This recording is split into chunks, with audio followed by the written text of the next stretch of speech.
Hi, welcome back guys. This is your friend, the Scion Fanfics. Back with amazing fanfiction. This is the series of What if Deku possessed Dadzawa's quirk? Now before starting, please give this video a like and subscribe to the channel if you want more videos like this. Now let's get into the fanfic. Enter one Izuku Aizawa, one and only son of underground pro-hero Eraserhead. Slightly taller than his father, hair longer than you would expect, and worn in a messy bun while the unruly flyaways are kept at bay with a black bandana with a neon green gear pattern on it. He's his father's opposite. While Shota Aizawa is calm and logical, Izuku is chaotic and does things on the fly.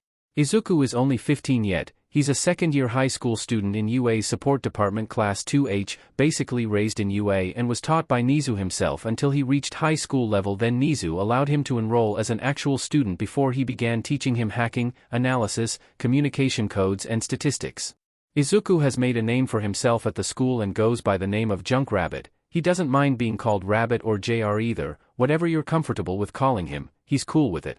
Now Izuku isn't one to talk about his own quirks, which would be erasure and an intelligence quirk called high intellect, but he'll go on and on about everyone else's quirks as he writes in his notebooks. He also isn't one to tell you how his father has trained him for years in hand-to-hand combat, stealth, ambush, and various weapons handling. He likes to appear as a normal goofy teenager who could kick your butt at the drop of a hat without you ever knowing what hit you.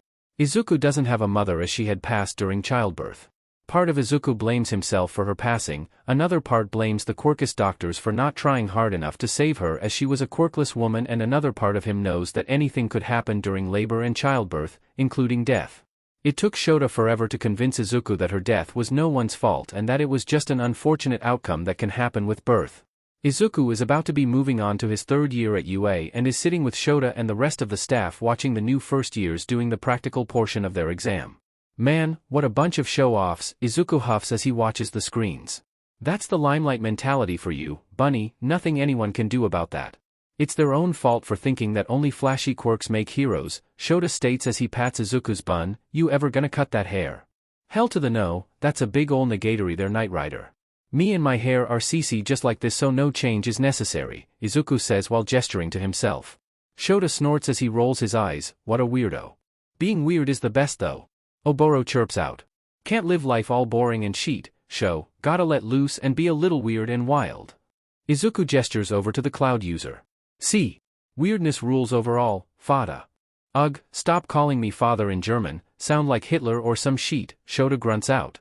Main Fada, you must know that I will never stop, you're stuck with it forever, Izuku says while giving Shota a cheeky grin. See what you've done, you DMN rat, turning my son into you, Shota says to Nizu, who gives him a toothy smile.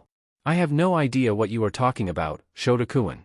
I simply schooled him, that is all I did, Nizu states as he continues watching the screens. Yeah, schooled him in how to be Nizu 101, Shota retorts, I'm stuck with this kid until I die, you know. Oh, I'm still going to harass you after you pass. I got a Ouija board in my workshop back at home with your name on it, Izuku informs him, causing Oboro and Mike to burst out into laughter at hearing that. DMN, can't sleep or eat in peace right now as it is, and now I have the knowledge that my spirit isn't going to get any DMN peace either when I do FING die. Thanks a lot, you brat, Shota says dramatically as he tosses his hands up in the air. As Mike and Oboro are still laughing, All Might enters the observation room and spots Izuku. What is a child doing in here? He could be telling his friends out in the exam what's going on and helping them cheat. Izuku whips around to look at him. I don't know any DMN body out there, you musty dusty crusty old fart. I'm a third-year student in 3H and I'm simply hanging out in here harassing my father, nosy fucker. All Might looks taken aback by that. You're a very rude child. What kind of hero raised you? Me, you musty dusty crusty old fart, Shota says while raising a hand, while Mike and Oboro snort and stifle their laughter. And I was only rude because you just accused me of helping future hero hopefuls cheat. I ain't helping no one FING cheat. Even if they paid me $1 whole American dollar, it wouldn't happen.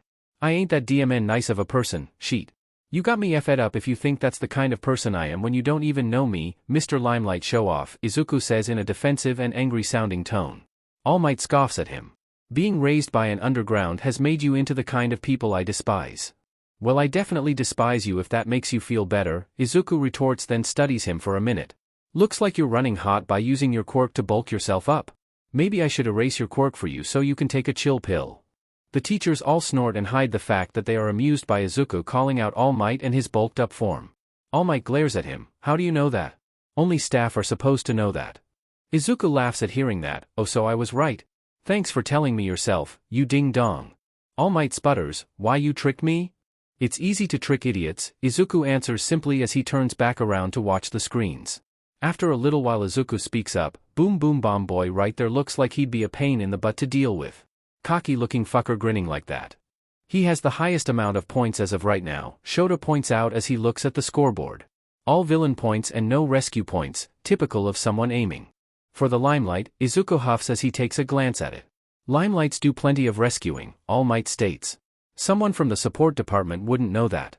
Izuku tilts his head to look over at him. Oh yeah? Plenty of my inventions have been used by rescue heroes to rescue people. You don't know jack shit about me, so I'd advise you to shut your DMN mouth before I shut it for you.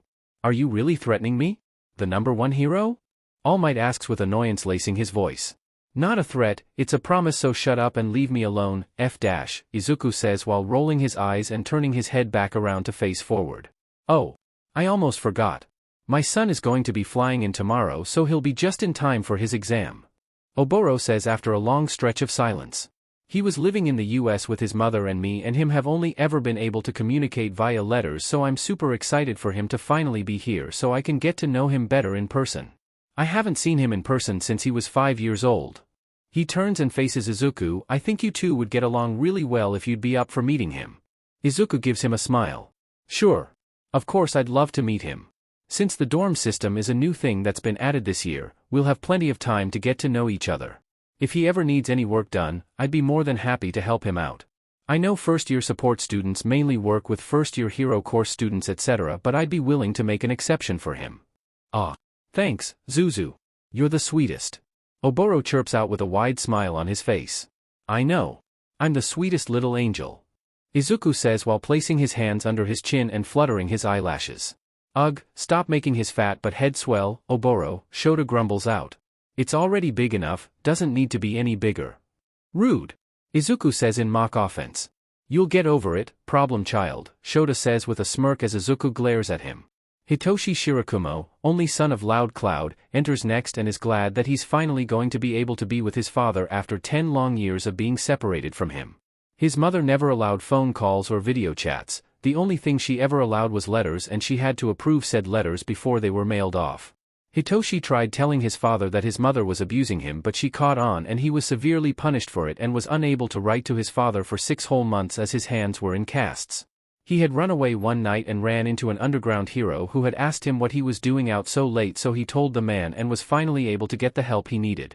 They finally believed him now that a pro hero took his word to heart and was able to contact his father. His mother was arrested and he packed his bags and was on the next flight to Japan. He's already a hero course student in the US since there's 4 years of high school there where Japan only has 3. His father told him all he needs to do is take the written exam since it would be considered a school transfer. He also already has his provisional license since he got that during the USHA's summer training camp. His old school even allowed him to take his current hero costume with him to take over to UA, and his father informed him that he'll stick it in the classroom's costume case for safe storage with everyone else's. He just looks like your average tired teenager with hair similar to his father's but is lavender in color. Keeps a black band-aid across the bridge of his nose where his goggles would rest. Wears a pair of purple and black headphones around his neck. Prefers dressing in blacks and grays but doesn't mind a splash of color here and there. His hero costume being similar, tactical style black cargo pants, Kevlar woven shirt, black bomber jacket that has also been woven with Kevlar along with combat boots, and obviously, goggles similar to his father's. Hitoshi sighs happily as he spots his hyperactive father waving at him next to the baggage carousel. Once he's close enough, Oboro scoops him up in a tight hug. Oh. I'm so happy to finally be able to see and hug you again, Hito. I've missed you so much. He relaxes into his father's hug as he returns it. I missed you too, Dad. I'm happy to finally be back. Oboro pulls away from the hug. Let's grab your things and go. The exam starts in an hour, you need to take it so the course transfer can be completed. Already? I thought that wasn't until tomorrow. Hitoshi says in confusion. Oboro laughs and ruffles Hitoshi's hair. It is tomorrow, silly. You must have been sleeping hardcore on your flight here, at least you don't need to be worried about being jet-lagged now. We'll stop and grab something on our way to UA, you need food for the brain power you'll be using. Not long later, the pair arrive at UA and Hitoshi takes a seat in the exam hall next to a two-toned haired boy. He sits there quietly until another male student with glasses starts chopping an arm at him. You! Why are you not in your school uniform? Hitoshi looks around confused then points to himself. Are you talking to me? Yes, I'm talking to you. You're the only one in here without your school uniform on, the boy says while still chopping an arm at him. Well, my old high school doesn't wear uniforms and I just flew in like 45 minutes ago, so I'm not sure what you want me to tell you, Hitoshi tells him. The boy stares at him in confusion. High school? But this is a high school entrance exam. Aware. I'm only here to do the written portion so my school transfer can go through the rest of the way, Hitoshi explains. I'm transferring here from USHA. The United States Hero Academy, the two-tone-haired boy asks. Yes, I'm a sophomore, Hitoshi answers, but I'll be in a first-year class here that way I still get all 4 years of high school just like I would if I were still in the US. That's an Ivy League Hero Academy, the two-tone boy points out. Hitoshi nods his head. Yes, I have top marks so I didn't have any trouble getting in. Is one of your parents a pro hero? The boy with glasses asks. Yeah, my dad is Loud Cloud, Hitoshi answers. Are either of your parents pros? My brother is pro hero Ingenium, the boy with the glasses answers. My father is Endeavor, the two-tone boy says. Oh, that's really neat you too, Hitoshi says with a soft smile. The two-tone boy stares at him for a moment. Have you never heard of those heroes? Hitoshi hums for a moment. I don't know any pros here in Japan other than my dad and like 3 of his friends. Midnight, Present Mike, and Eraserhead. They all teach here at this school, the boy with glasses states. Hitoshi nods his head. Yes, I know they do. Their conversation is cut short by Ectoplasm walking in and getting them started on the exam. It doesn't take Hitoshi very long to finish it and takes it up to the front of the room where he could feel everyone's eyes on him. Already finished, young Shirakumo? Hitoshi nods his head and whispers, yes, I already learned all this stuff so it was easy. Ectoplasm pats his head. Alright, you can go ahead and go now, your dad is waiting for you. Pretty sure he's having a nervous breakdown about taking this test. Hitoshi gives him an amused look. I'm the one who took it though, not him. Ectoplasm shrugs his shoulders. Your father is an odd one. Hitoshi snorts and shakes his head as he waves by. As soon as he's out the door he's wrapped up in a hug. Ah, I was so nervous about that test. You didn't rush it, did you? No, I already knew all that stuff so it was just like doing a refresher test, Hitoshi laughs. Oboro lets him go. That's good to hear. I was scared there for a moment. He gestures for Hitoshi to follow him. Come on. There's someone that I'd like you to meet. Hitoshi follows after him. Who is it? Ah, he's the son of an underground that I'm friends with. He's your age and he's in the support department. He's very funny and sweet. I think you two will get along great. Oboro chirps as they leave the testing building and start to make their way across the courtyard. They cross paths with Mike. Oh hey, little listener. It's so great to finally meet you. Your dad has told me all about you. I've heard a lot about you too, Hitoshi says with a soft smile. I'm gonna be your English teacher but I'll probably give you different assignments to work on since you already know English, Mike says. Hitoshi shrugs his shoulders. That's fine, throw whatever you want at me and I'll do it. Mike gives him a wide smile. That's good, at least I won't have to worry about what kind of assignments to give you. Are you two up to something? Yeah, I'm gonna take him to go meet JR. Oboro answers. I think they'd make great friends. Mike sks in a breath through his teeth. While I agree with them making great friends, now would definitely not be the time. What? Why not? Oboro says with a pouty look. Mike points to an area of the courtyard behind the pair. That would be why. The pair turn and see All Might and Izuku in a yelling match. All Might is still starting sheet with him. This is the third argument today and it's not even noon yet. The trio move a little closer to hear what the argument is about. You quirkist son of a hamster. Izuku shouts. Excuse me? All Might shouts back. You're XFING cuzzed. Izuku snaps. You need to watch that tongue, boy.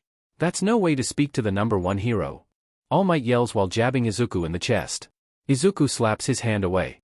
I will FING sing the No No Square song if you keep FING jabbing me, you degenerate. How dare you? All undergrounds are the same. Weak with villainous quirks and their children are rude disrespectful brats. I'm glad you're in the support course because I'd be afraid of a hero like you roaming the streets bending the laws and rules. Might as well just be a villain if your quirk is anything like your father's. All Might roars at him. They all watch as Izuku's hair unravels from his bun and starts to rise up. Then watch as Nizu jumps down out of the tree and onto Izuku, slapping his paws over Izuku's eyes. Izuku-kun, I know you are angry but there are people behind you. Using your quirk now wouldn't be very wise. If you want to get him back later you are more than welcome to but not right now, okay? You're going to encourage this behavior? All Might asks in a scandalized manner. You are the one harassing him, and being discriminatory to not only him but his father. I'm warning you now that if you keep this up, I will fire you and I'll be sure to tell the Hero Commission about your behavior, Nizu states in a warning tone. Nizu directs his attention onto Izuku. Let us go, Izuku-kun, you have to help me with the fortress.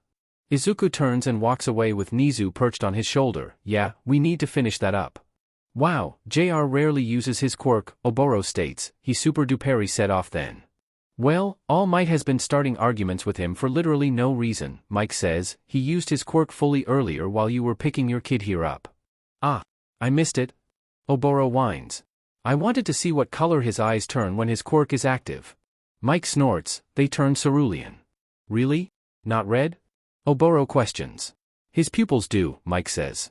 Ah man. And I missed it. Do you think he'd use his quirk on me if I asked him? Oboro asks in excitement. Why would you want him to use his quirk on you?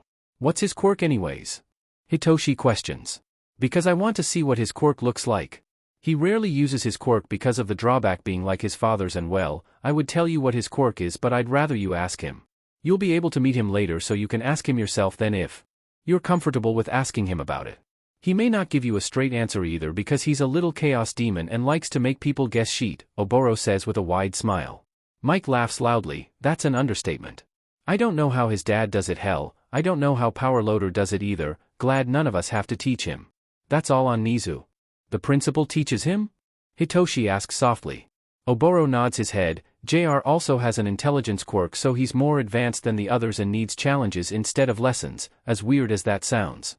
Nizu has been teaching him since he was a toddler, so he knows JR better academic-wise than we do.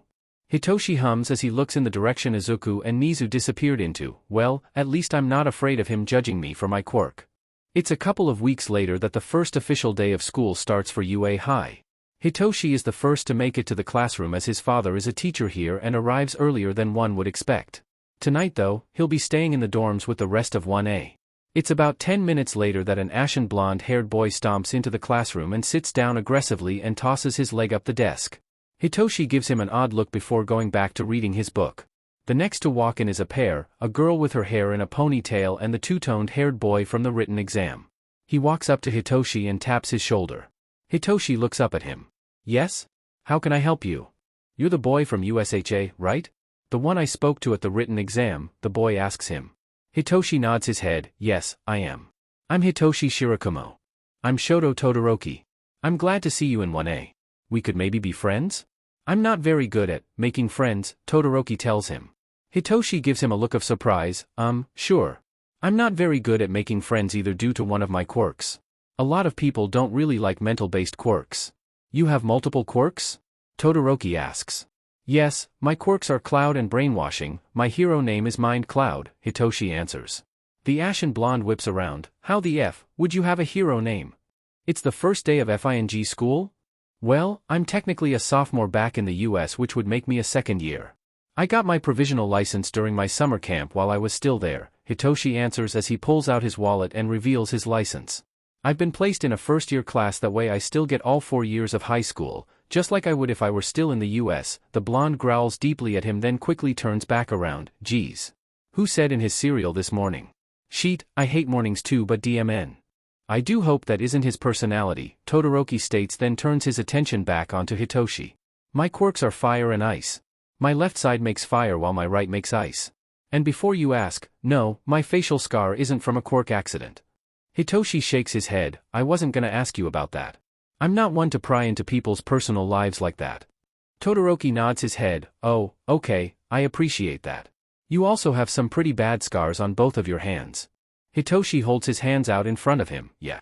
It's the reason I'm here in Japan with my father now instead of back in the US with my mother. Todoroki gives him a look of understanding and touches his own scar. I see. I understand, I'm sorry. Hitoshi gives him a soft smile. It's alright, I'm happy to finally be back here after so long, so that's all I care about. The bandage across your nose, is it hiding a scar as well? Todoroki asks. Hitoshi's smile widens. Nah, the bandage is there to prevent my goggles from digging into my face. A little cushion. More of Class 1A begin to trickle in and take their seats. The boy with glasses makes a beeline straight to the ashen blonde and begins reprimanding him for having his feet up on the desk. A boy with ball on his head turns and looks at Hitoshi. You're pretty for a guy. Are you a girl who dresses like a dude? Hitoshi looks taken aback by the suddenness of the strange boy's question. No. I'm a biological male. I have AD and everything.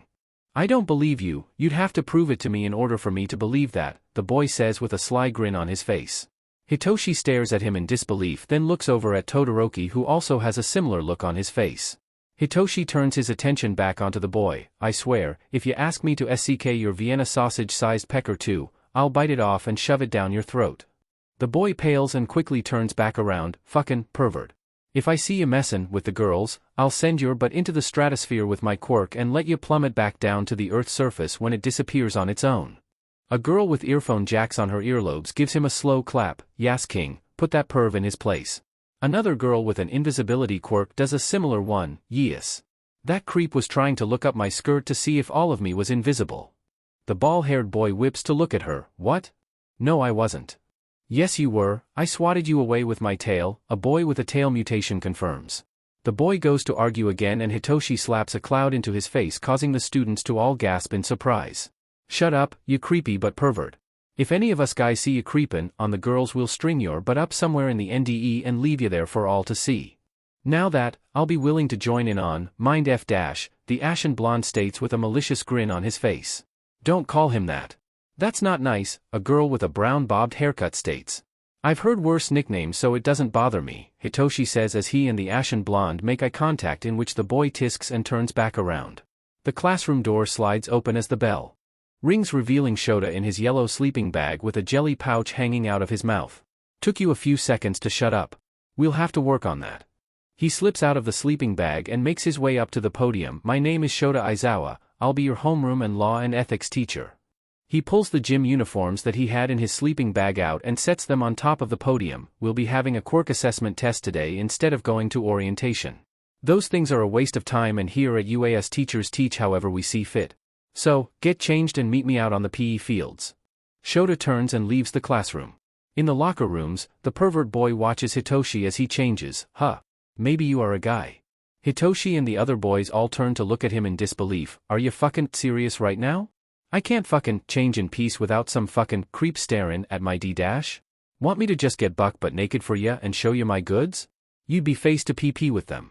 Your American is showing their bro, a boy with red spiked hair giggles. Hitoshi zips up his jacket as he stares at him. Yeah, lived there for 10 years so of course it is. That's neat, dude.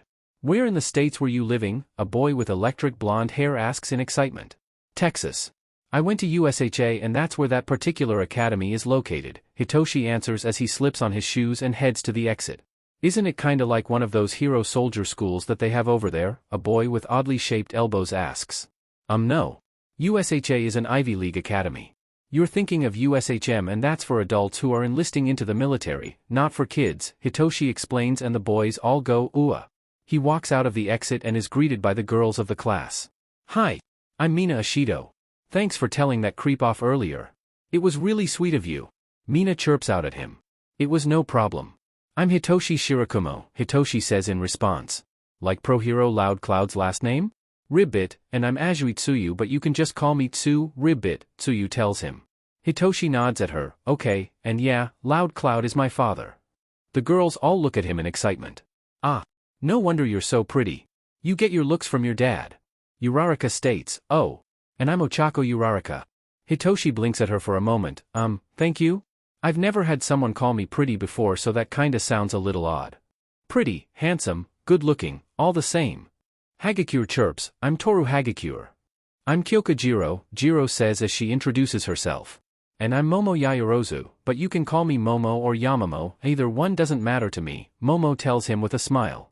Once they've made it to the PE fields, Hitoshi speaks up for Shota to hear him. Eraserhead sensei, the super short boy with the ball for hair is a major pervert. Shota gives him a concerned look. What exactly has he done? Well, first he basically asked me if I were transgender.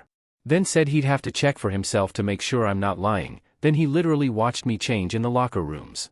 He also tried looking up Hagakure's skirt to see if she were completely invisible. Hitoshi gives him the rundown of everything so far. Shota sighs in exasperation. Alright, thank you for telling me, I'll keep an eye on him while you all are out here, and if I see him do anything scandalous, I'll expel him. Does that sound good to you all? They all nod their heads in agreement. Once the rest of the class is at the fields, Shota explains what they are going to be doing as well as going over the rules and then throwing in the logical ruse that he does every year to scare them. He turns his attention onto Hitoshi. Shirakumo, you have a year more experience than your classmates professional quirk training-wise, why don't you show everyone how you use your quirk to throw this ball? Hitoshi shrugs his shoulders as he steps up and takes the ball from him. Sure. I don't mind. Anything goes just as long as you stay in the circle, Shota tells him. Hitoshi steps into the circle and produces a small cloud. He places the ball on it and sends it straight up. They all wait for a long minute before the robotic voice on Shota's phone speaks up, 11 kilometers. They all stare at Hitoshi in shock as he moves to go back to standing with the rest of the group. Alright, let's all get started. They all run through the tests and at the end of it all, Shota pulls up the scoreboard in which Hagakure starts crying. I'm just joking about expelling the last placement, it was just a logical ruse to make you all work harder. Hitoshi snorts as the rest of the class all groans in exasperation. A large explosion happens at the nearby gym, blowing out the wall and 3 figures walk out of the smoke, 2 of them laughing maniacally, YYYAASSSS. Explosions for days.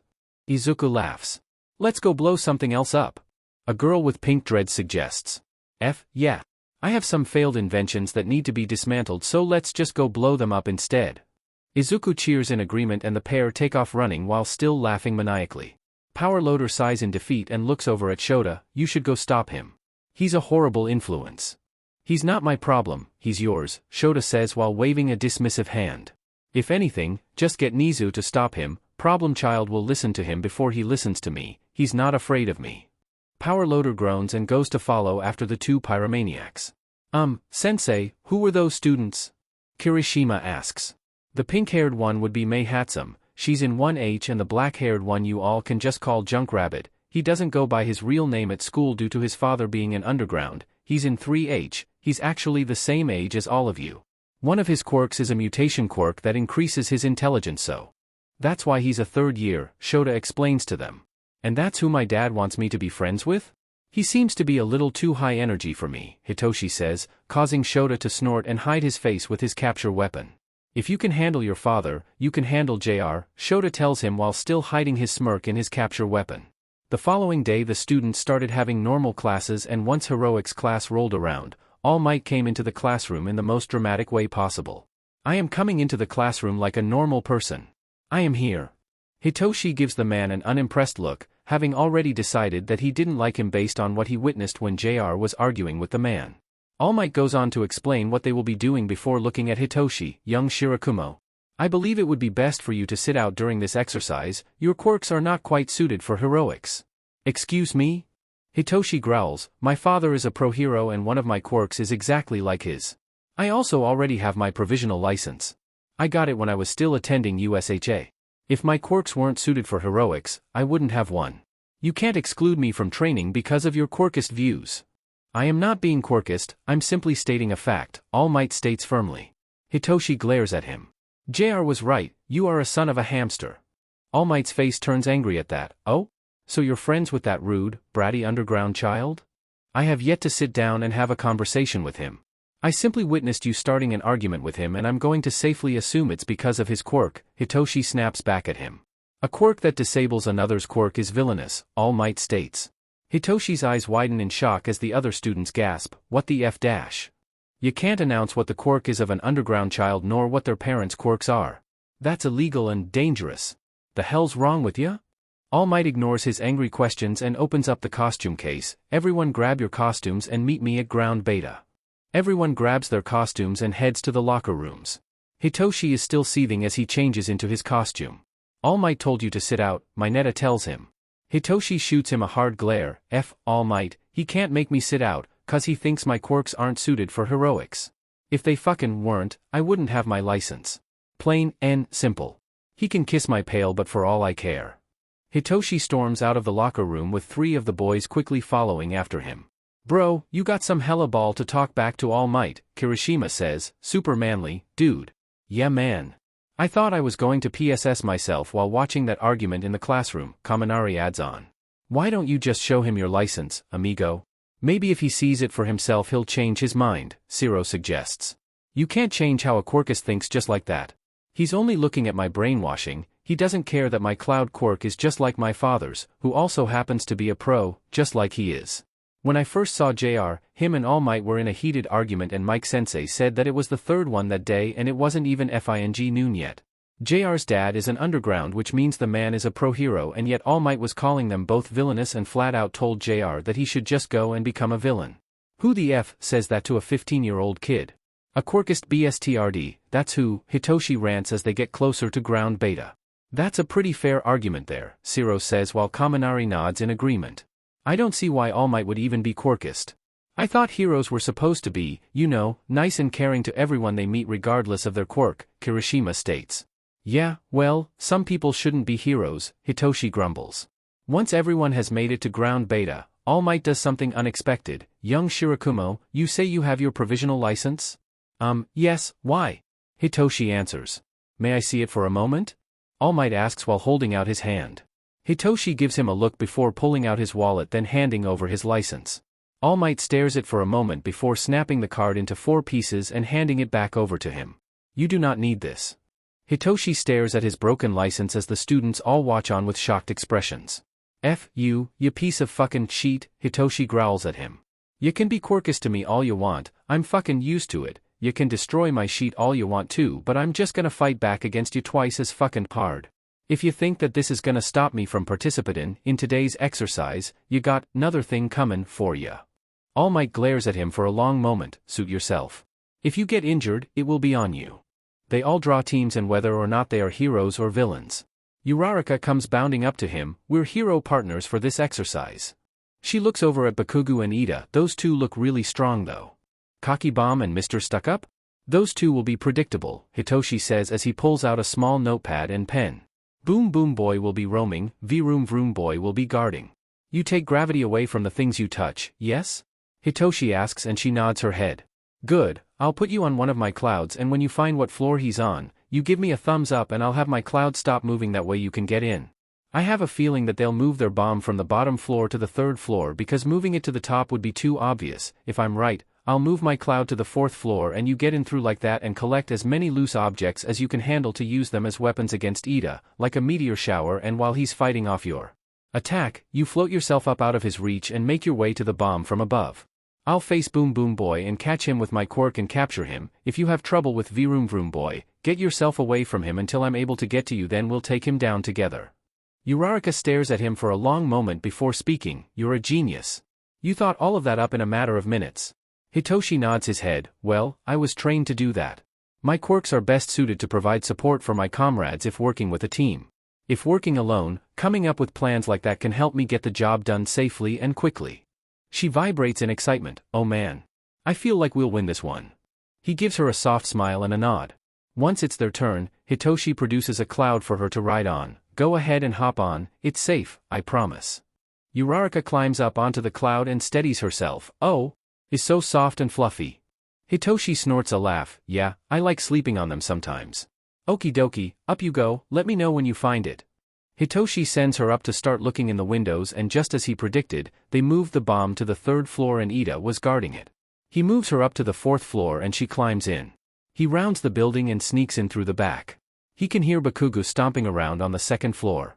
He sneaks upstairs, and when he spots him, he uses his artificial vocal cords to sound like Ida. Bakugo, I'm in need of assistance. Ha! The hell, and Hitoshi has him caught. He goes over and wraps the capture tape around him, and All Might's voice comes through the speakers. Young Bakugo has been captured. Hitoshi leaves him trapped under his quirk and goes to assist Uraraka. He comes in just as she's dropping down onto the bomb. All Might speaks up again. The heroes won. The bomb has safely been secured. Hitoshi releases his hold on Bakugo and immediately hears explosions and him racing up the stairs. You mind FING BSTRD. Bakugo, calm down. They won fair and square. They did an excellent job. Ida states while chopping his arm through the air. Bakugo aims his gauntlet at Hitoshi and releases an attack without warning. Hitoshi uses his body to shield Uraraka from the blast as she was standing right next to him. Oh my gosh. Shirakumo. You're all burnt. Uraraka cries out. Hitoshi gives her a soft smile. Better me than you. He straightens up and they leave the building with a seething Bakugo trailing behind them. Shirakumo, once we get back to the observation room, would you like for me to help you to the infirmary? Ida offers him his assistance. Thank you for the offer, but I can make it to the infirmary on my own. I've had worse injuries, Hitoshi answers and holds out his hands. Much rather be burned than handicapped for 6 months. They make it back to the observation room and All Might turns to Uraraka. Young Uraraka, that was an excellent plan you came up with. The capturing of the bomb went smoothly because of you. Uraraka gives him a look. That wasn't my plan at all. Shirakumo came up with that plan. All Might scoffs at that. I do not believe that. And you young Shirakumo, I told you would get injured during this exercise but you just had to insist. Sir. Bakugo attacked him after the exercise was through. No one got injured until after the fact. Ida argues, sticking up for Hitoshi. Stop. Don't even bother trying to argue with him. It's pointless. Let him believe what he wants, I don't give a DMN.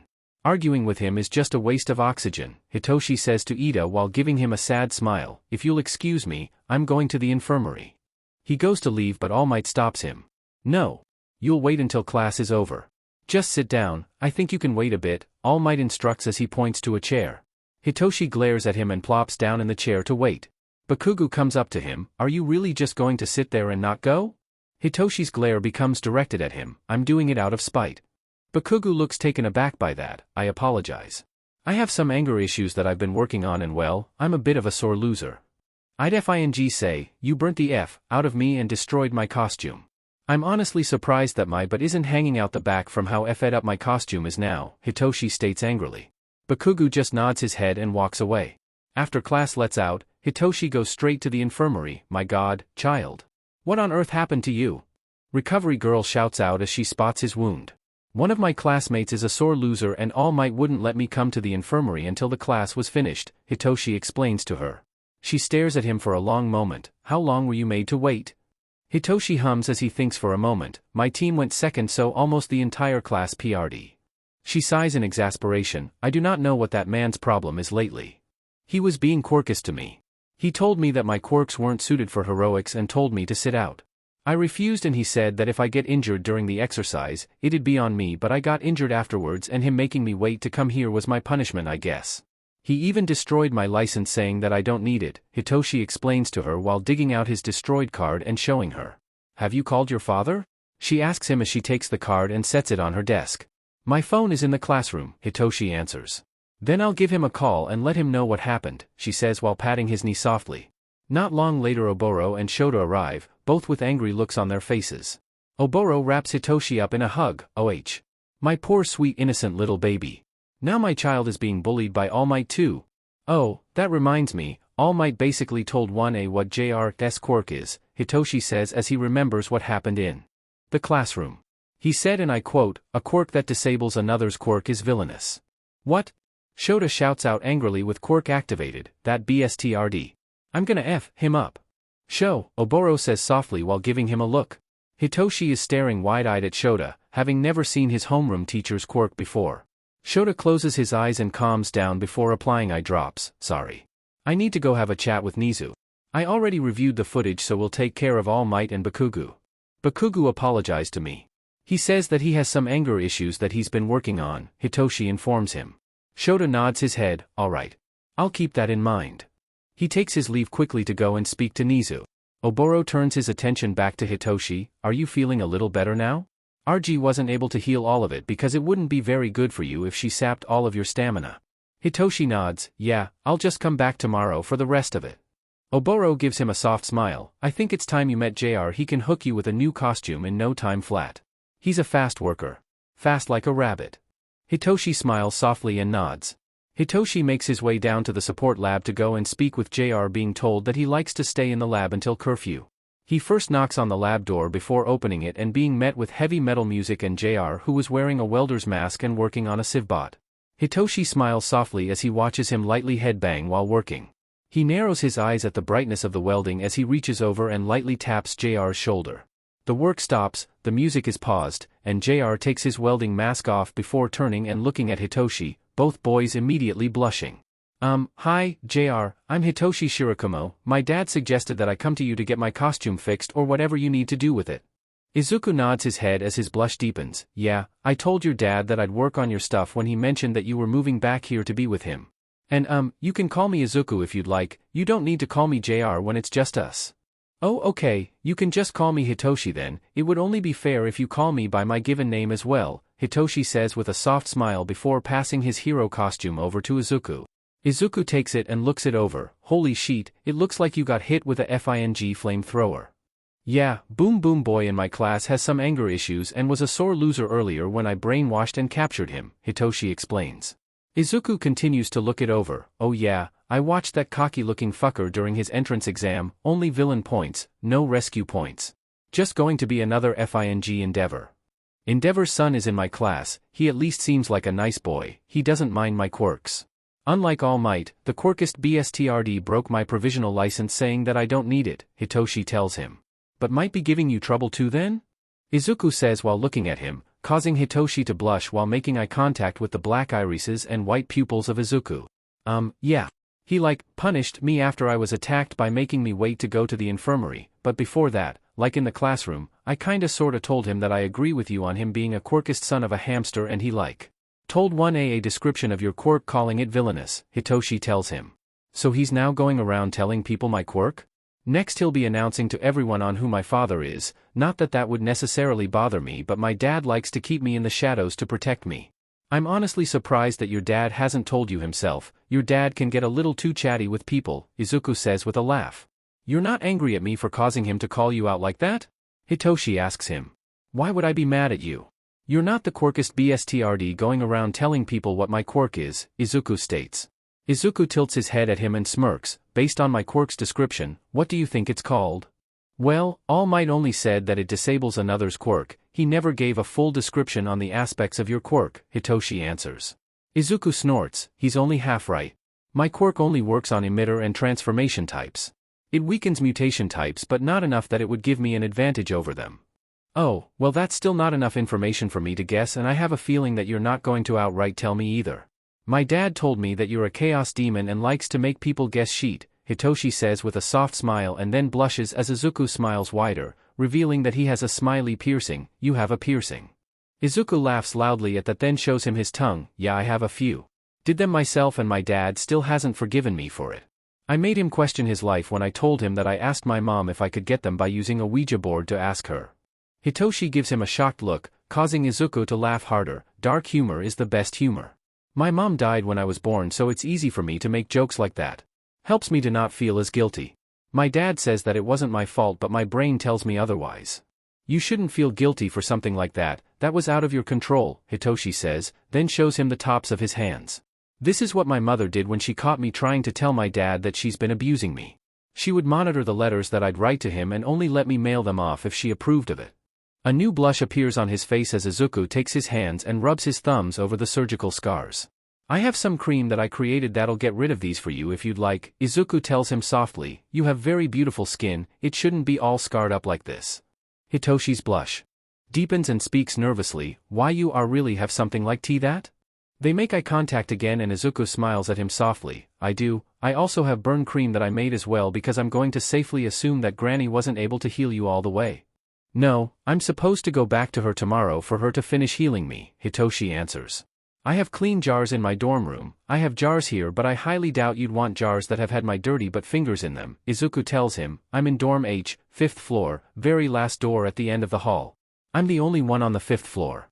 The support department doesn't have very many kids in it so the years all kinda just sleep in whatever room they want. Izuku gives him another soft smile. I'll heal your wounds for you. Whether they be physical or emotional, just come knock on my door and I'll be there for you. Hitoshi gives him a shy, wobbly smile and nods his head. Okay, I'm going to get to work on your costume while I still have time before curfew. You can hang out in here with me if you want or you can just head on out. Either way won't bother me none. Thank you for fixing up my costume, I really appreciate it. I am gonna go though, I have a couple of assignments to work on. If I'm able to come by your dorm room later, I'll get those jars from you, Hitoshi tells him. Izuku gives him a wide smile. Then I'll make sure to leave the lab before curfew tonight so that way you have time and won't get in trouble with Eraserhead. He's a big ol' meanie. Imma tell him you said that, Hitoshi teases lightly, causing Izuku to laugh. Oh, I triple dog dare you. I'd love to see him come after me. I haven't sparred with him in a while so it would be fun. Izuku laughs as he accepts the challenge. I'd bet Imma tell him tomorrow when I see him, Hitoshi giggles. Once he's back in his room he gets a text message from his mother. Mother. I'll be signing my rights to you away. You're finally out of my hand, so I don't need to worry about you anymore. Don't bother texting back, it'll just be a waste of your time as I plan on blocking this number as soon as I send this message. Don't bother trying to track me down later in life either because I want nothing to do with you. I hope you never have children, they don't need to be like you. Better yet, I hope no one will love you enough to marry you, someone like you doesn't deserve that kind of happiness. Good riddance and goodbye. Hitoshi stares at the message for a long time, just reading it over and over again until he has it memorized. He checks the time and sees that it's 10 minutes until curfew. He slips on his house slippers and quickly leaves the 1A dorms before anyone can notice him slipping out. He practically speedwalks all the way to dorm H and slips in. He quickly climbs the stairs on the boys' side of the building and makes it to the 5th floor, where he then makes his way to Izuku's dorm room. He lightly knocks on it and Izuku answers it quickly, the soft smile on his face quickly disappearing and turning into a look of concern. Toshi? Are you okay? You're crying. Hitoshi swallows thickly and shows Izuku the message. That's what's wrong. I was hoping that maybe she'd work on herself and become a better person, but she's just going to give up on me completely. I've never done anything wrong. I've just existed, that's it. If I was such a FING burden to her, then why the F would she keep me away from my father for 10 FING years? She could have just left my butt here with him and would have never had to deal with me or any FING thing. Izuku pulls him into his room and shuts the door. She obviously did that to hurt your father, and now she's doing this in order to hurt you. She just wanted someone that she could control, and now that that someone is gone, well, she's lashing out by throwing everything away. You don't need her, Toshi. She doesn't deserve your love or kindness or anything positive that you could possibly offer her. Mothers are supposed to love and support their children regardless of who they are as a person. That's just something any parent should do.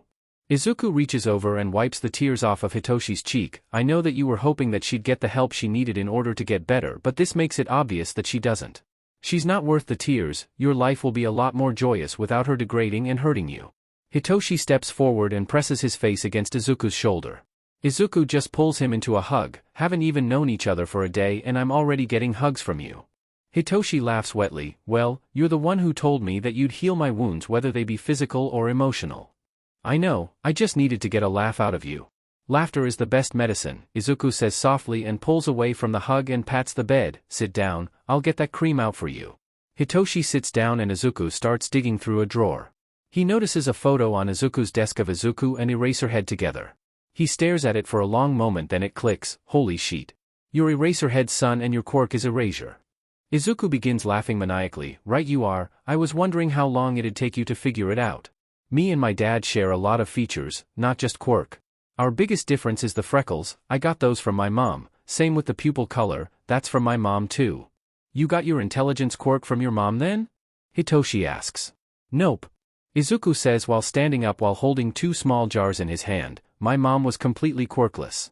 My brain mutation was all just the luck of old-fashioned genetics.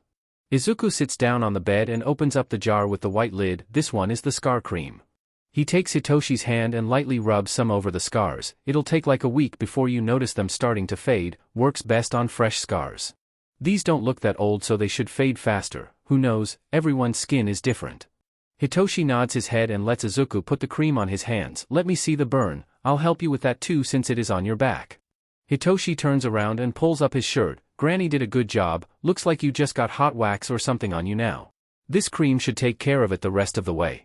Still go to Granny tomorrow though, that way she can look it over still, that way she doesn't worry and hunt you down like a prey animal. Would she really? Hitoshi asks. Yes, she goes into grandma mode with kids like us, as in kids whose parents work at UA. All the other kids get nurse mode. Izuku answers with a giggle as he applies the cream to Hitoshi's back. Hitoshi giggles softly. Izuku, could I maybe stay here with you tonight? I don't want to be alone. I'm a cuddler, Izuku says. I'd be okay with that, Hitoshi says softly.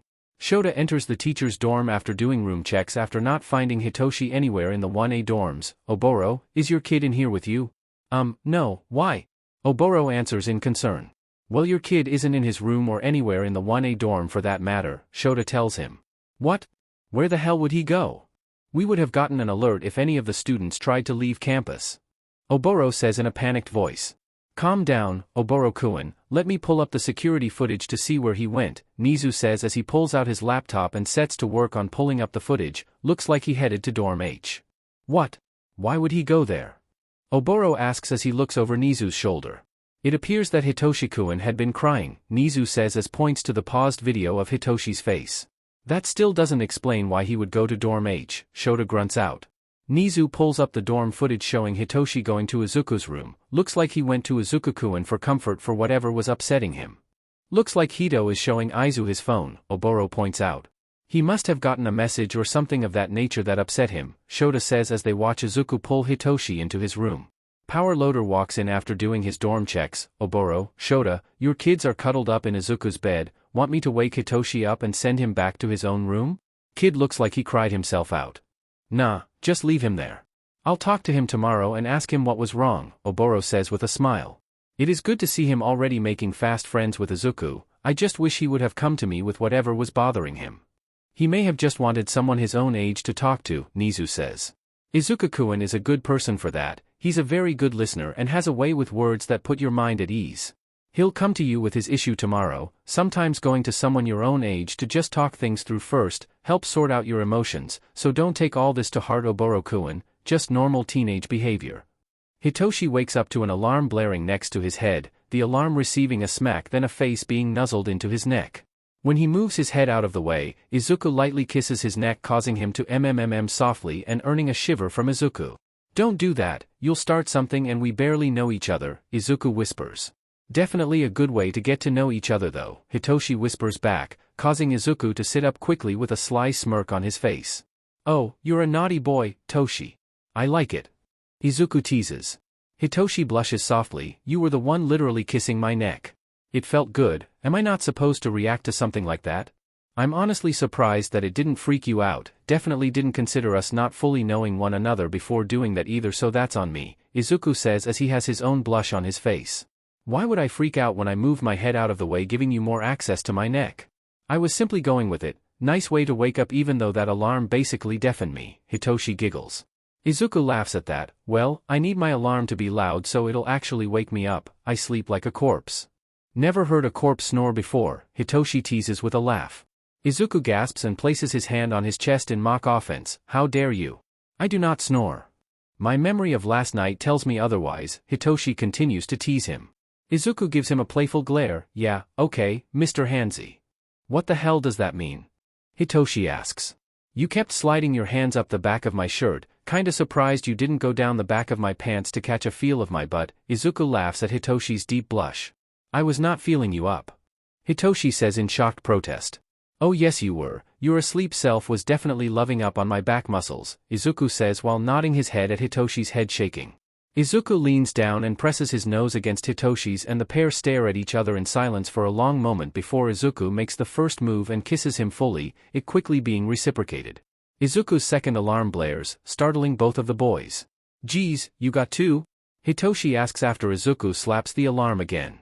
Yeah, sometimes I sleep through the first one, Izuku says as he slips his hand under Hitoshi's shirt and caresses his side as leans back down while whispering, now, where were we? He locks them back into their kiss only to be interrupted again by a knock at the door. Izuku glares at it, who is it? It's me, senpai. You have the keys to the lab so, Mei calls out from the hallway. Izuku hears her hand on the doorknob, if you open that door, I'll kick your butt down the hallway. So mean, senpai. Mei whines. Well, you don't need to be coming into my room, I could be naked. Izuku states while rolling his eyes. Oh, I don't mind that. Mei chirps. Well, I do because I'm gay. And don't want a woman seeing me naked, Izuku tells her, causing her to whine again. Fine. I'll just go wait for you downstairs. Mei says as she stomps down the hallway. I'm assuming she's into you, Hitoshi whispers. Yes, and she's aware that I'm into men not women. It's still the first week of school so there's time to drill it into her skull, Izuku answers then nuzzles his face into Hitoshi's neck. I have a feeling that we're gonna keep getting interrupted.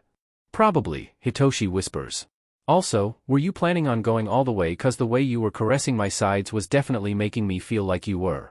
No, I highly doubt you would have let me do something like that, Izuku whispers back. Well, considering the fact that I've never done anything SXL in my life including kissing, probably not, Hitoshi explains. I wouldn't even know what to do. Never done anything like this either but I do watch plenty of porn so I think I have a pretty good idea of what to do, Izuku giggles. Oh? So I was making out with a pervy boy, Hitoshi teases.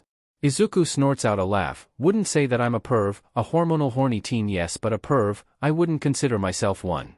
You can't lay here and tell me that you've never watched Pawn before. I actually haven't, Hitoshi says. My mother literally monitored everything I did, so yeah, was never able to surf the web in search of other people fucking each other. Let's watch some together later, like after school, Izuku whispers and lightly kisses Hitoshi's neck. Hitoshi blushes deeply at the thought, are you for real? You'd watch Pawn with another person next to you. We'd be watching it together though, Izuku says in a teasing manner, then checks the time. Should definitely get up and get ready for school, we got like 30 minutes. Sheet, I forgot today was still the weekday, Hitoshi says as Izuku lets him get up. I'll see you later, Zu. Okie dokie. I'll be sure to find the raunchiest video I can possibly find for later. Izuku says while laughing. Give you the full experience of watching Pawn. Hitoshi gives him a scandalized look while blushing, I never agreed to that. Too bad. It's gonna happen. Izuku teases. I'll see you later, Toshi. I should have your costume done before lunch. I'll send a message to whatever teacher you have before lunch and they can send you to the lab to fetch it. Okay, it would be ectoplasm, Hitoshi tells him as he rushes out the door to go back to 1A dorms so he can get ready for school. He makes it back to the dorms quickly and is confronted by Ida. Shirakumo, where have you been? You were gone all night and Aizawa-sensei could not find you, Ida says while chopping his arm in his direction. I was in the support course dorms hanging out with a friend and fell asleep there.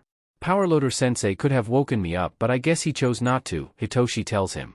I see, next time please inform someone that you're going to be in another dorm building. Aizawa-sensei looked worried, Ida informs him. Probably afraid that my dad would freak out on him, Hitoshi giggles. I should seriously go get ready, see you in class.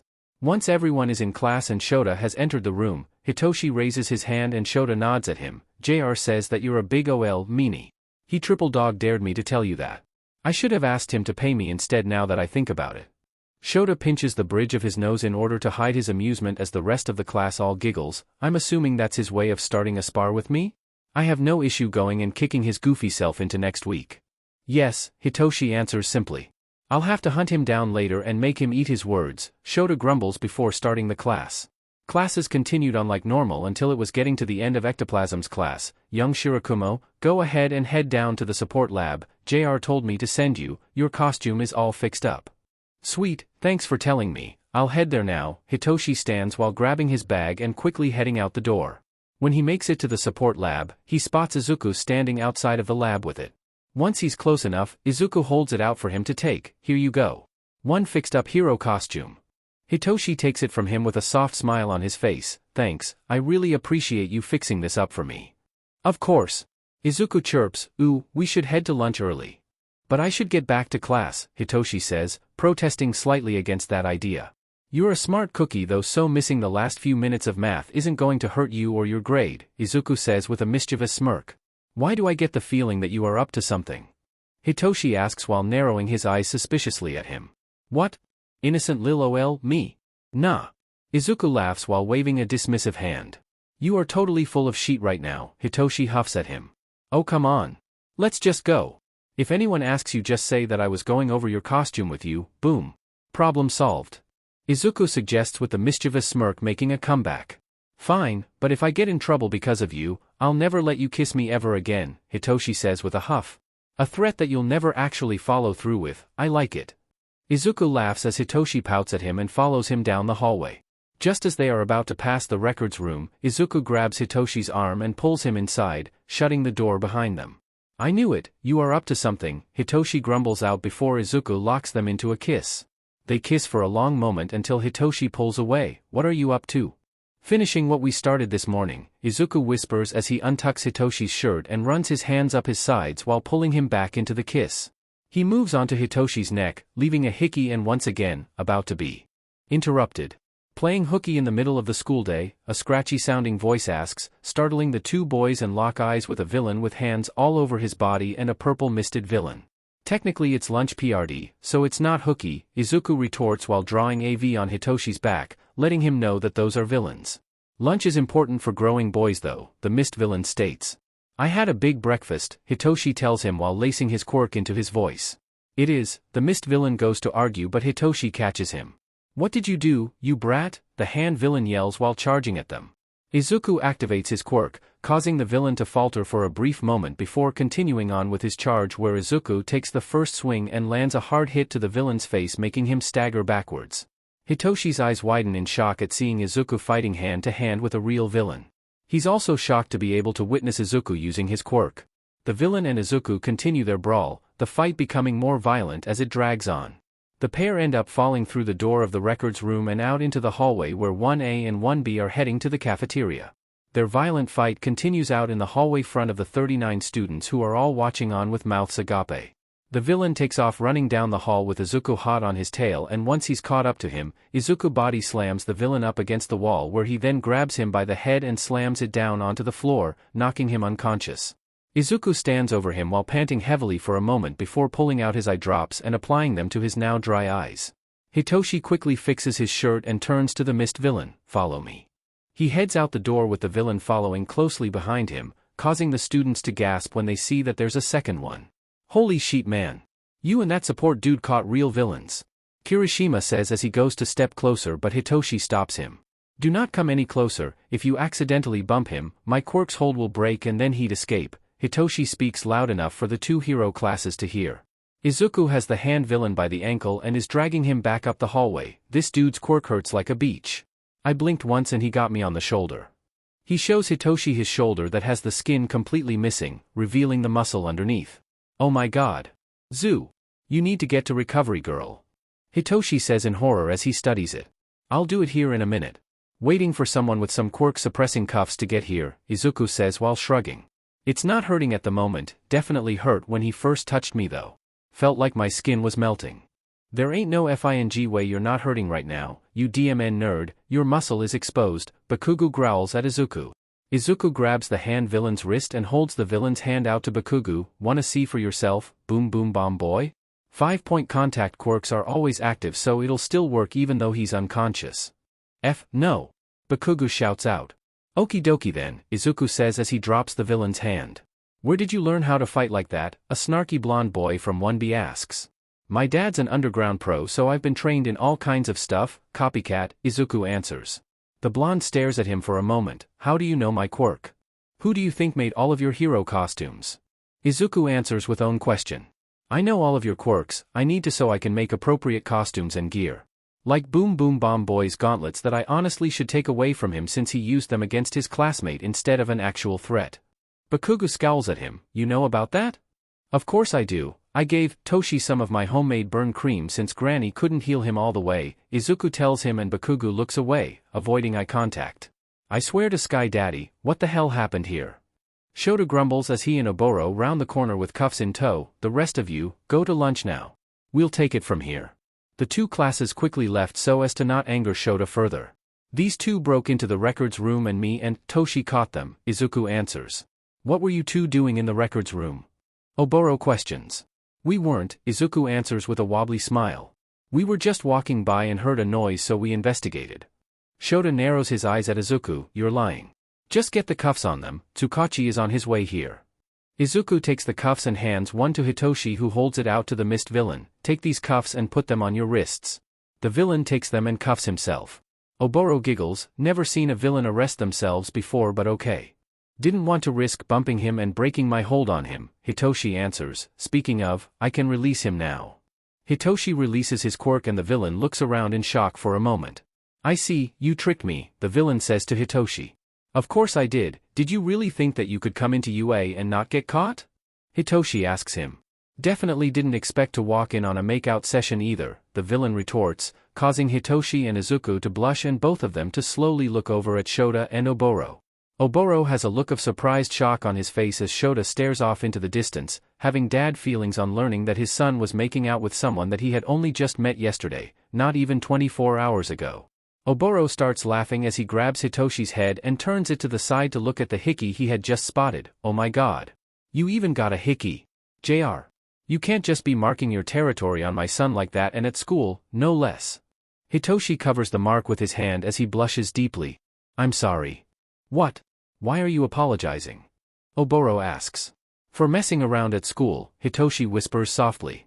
"I mean, yeah, you two could have probably waited until later or something instead of playing hooky, but I can't be mad at you for finding someone that you like that. Even though you two literally just met, not one to judge though, some people catch feelings faster than others," Oboro reassures him with a soft smile. The black-haired one informed us that it was lunch PRD, so therefore it was not hooky, the mist villain tells Oboro. I told them that lunch was important for growing boys, and the purple one argued, saying that he had a big breakfast. Oboro is laughing as Shota sighs. You two were snarking villains? Seriously? Well, they interrupted us. Izuku says in defense, then points at the mist villain. You're a snitch. What kind of villain snitches? You tattletale. The kind who does not like to be tricked by a teenager, the mist villain answers. Tsukachi arrives a short time later with Sansa, and the two take the villains away as Shota stares at Izuku and Hitoshi. So, whose idea was it for this little PDA session at school? It was mine, Izuku admits. I wasn't thinking with my head. Like this head. Izuku pats his own head. I was thinking with the other one. Oboro snorts out a laugh as Hitoshi blushes deeply and hides himself away behind his father. Ah. Why are you hiding, Hito? I have a feeling that you weren't thinking with your northern head either. I wouldn't even know what to do even if I was, Hitoshi admits quietly. Oboro's eyes widened at hearing that. What? Never done anything SXL before, so I wouldn't know, Hitoshi answers. Oboro nods his head. Oh, okay. I'm not really sure what to say to that. I don't know either, Hitoshi giggles softly. Well, I do know what to say, Shota grumbles out. Hitoshi, you'll be cleaning the common areas of the dorm for the rest of the week. Izuku, you'll also be cleaning the common areas of your own dorm for 2 weeks since this little PDA session was your idea. Don't care what you two do after school, just no more in school PDA, understand? The two boys nod at him. Good, now get to recovery, girl, both of you.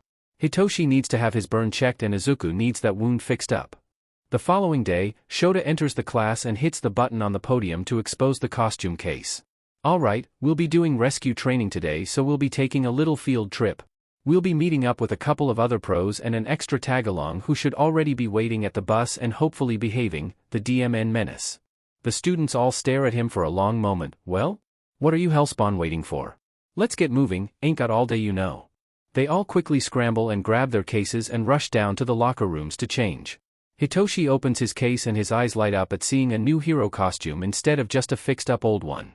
A wide smile appears on his face when he sees that Izuku took some inspiration from Loud Cloud's hero costume and put his hero name on the back of it with its own little cloud logo in the shape of a thinking icon with a question mark in the middle of it. It looks like you got a brand new costume instead of your other one just getting fixed up, Todoroki points out when he notices that it's different. Yeah, JR just went ahead and made me a new one.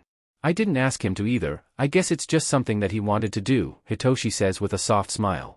Mineta is staring at Hitoshi with narrowed eyes. You already got yourself a girlfriend, pretty boy? Even let her put a hickey on your neck. Hitoshi slaps his hand over the mark as the other boys all turn to look at him with looks of surprise. That's none of your fucking business, you perv. Bakugo moves Hitoshi's hand away from his neck to look. Yeah, and whoever did it is inexperienced, left teeth marks, has a piercing too since it left a spot as well. Hitoshi covers it up again. DMN, why are y'all being nosy fuckers? Ain't none of your business. We're just being curious about this chick, dude. It's only Thursday and you've already hooked up with a girl. Kaminari says in excitement. 1, didn't hook up, we kissed, that's it. And 2, I never said that it was a girl, y'all are just fucking assumin' shit 'bout me, Hitoshi growls out as he finishes tying his boots and quickly leaves the locker room full of shocked boys. Todoroki watches as Hitoshi fled the room before speaking. I bet it's the JR boy. Shirakumo called him Zoo yesterday, so I'm going to assume that's like a nickname derived from his real name. Plus, it looked like they were in the records room together, the kiss probably happened there. Yeah, FING right, they literally just met, no one makes a move that DMN fast, Bakugo barks out. Okay, you said whoever did it has a piercing, what kind of piercing would it have been? Siro asks. One of those. Smiley piercings, only visible when they smile, Bakugo answers. Then I say, we test to see if Todoroki is right. We get that JR bro to smile the next time we see him, and if he has the piercing then we'll know it's him, Kirishima suggests. As the class is on the walkway to the bus, they spot Izuku, dancing in front of Shota, who has an annoyed look on his face as he glares at the boy. Oh, the support dude has got some moves. Mina says in excitement, ugh. And a hip roll. I want to know what those hips do. The boys all watch Hitoshi's facial expression change upon hearing her say that.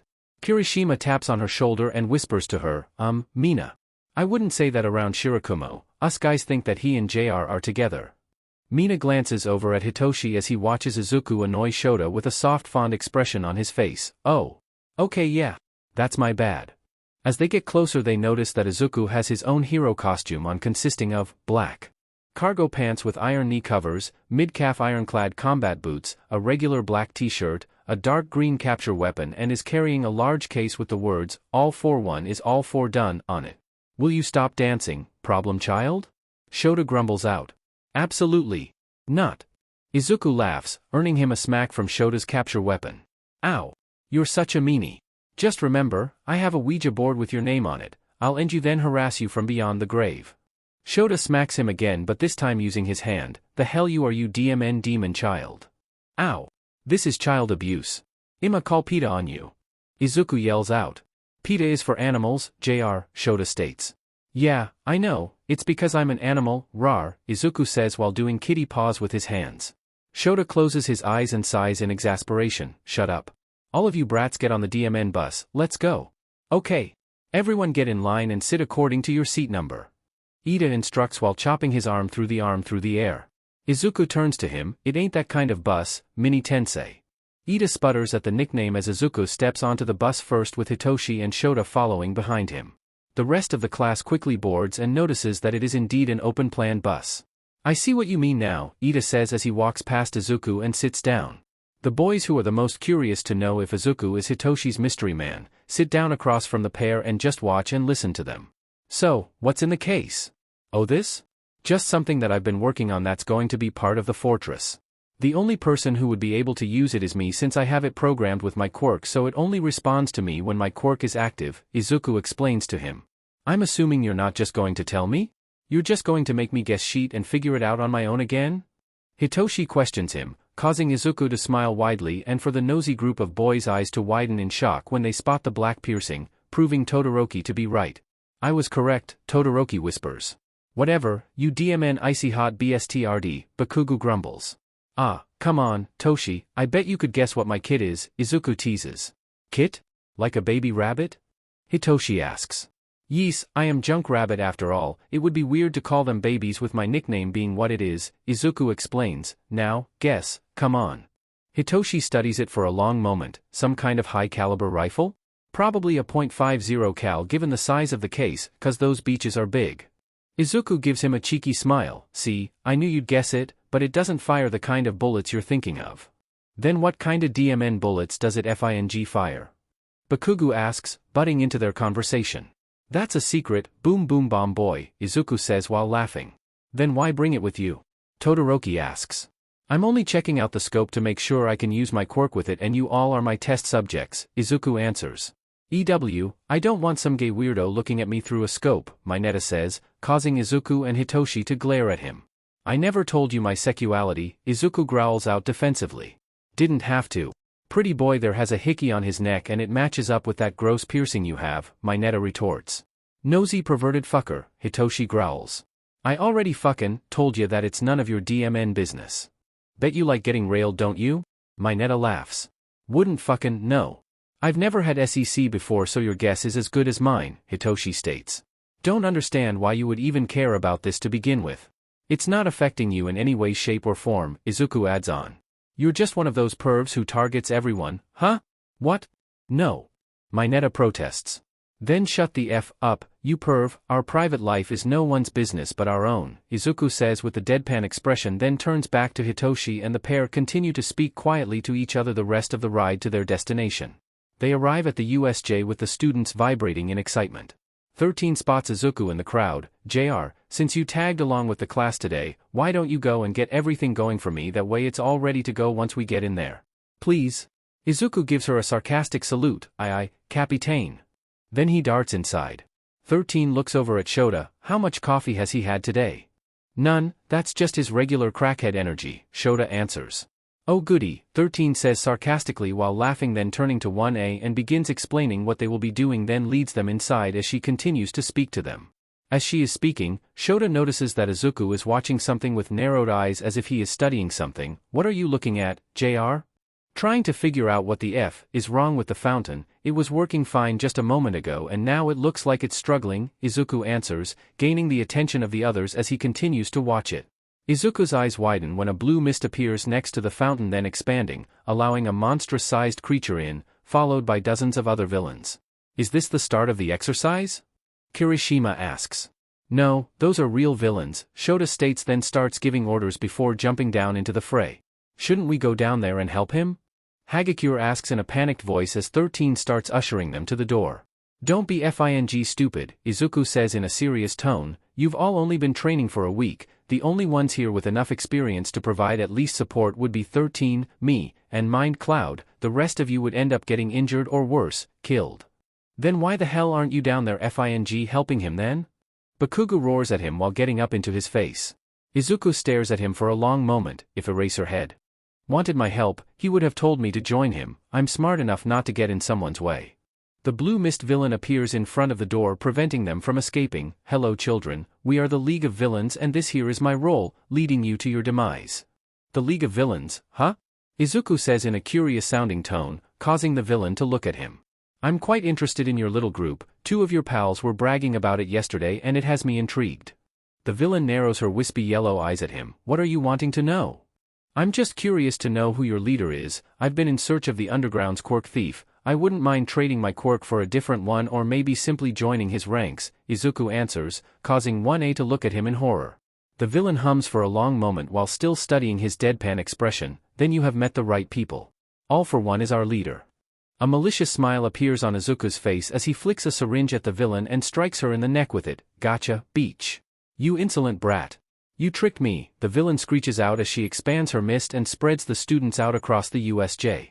Izuku, Bakugo, and Kirishima all land in the city ruins area. The 2 boys stare at Izuku for a moment as he has a pleased-looking look on his face. Why are you so DMN happy, you fucker? Because, I just got information regarding a notorious supervillain, that's why, Izuku answers while still grinning. Why do you think I've made this gun with its special bullets? It's to kill him, he's been bringing about terror for the past 200 years, it's time for his reign to end. The 2 boys stare at him in wide-eyed shock for a brief moment before they are attacked by a group of the villains that were located in the area. They both catch glances of Izuku using his quirk and capture weapon and how it reminds them of their homeroom teacher. Once they've beaten the villains in the area, Izuku opens up the case revealing the long-barreled rifle colored in a rainbow pattern with the words, "The most embarrassing way to die," written on the butt of the gun. Why is the gun a rainbow, bro?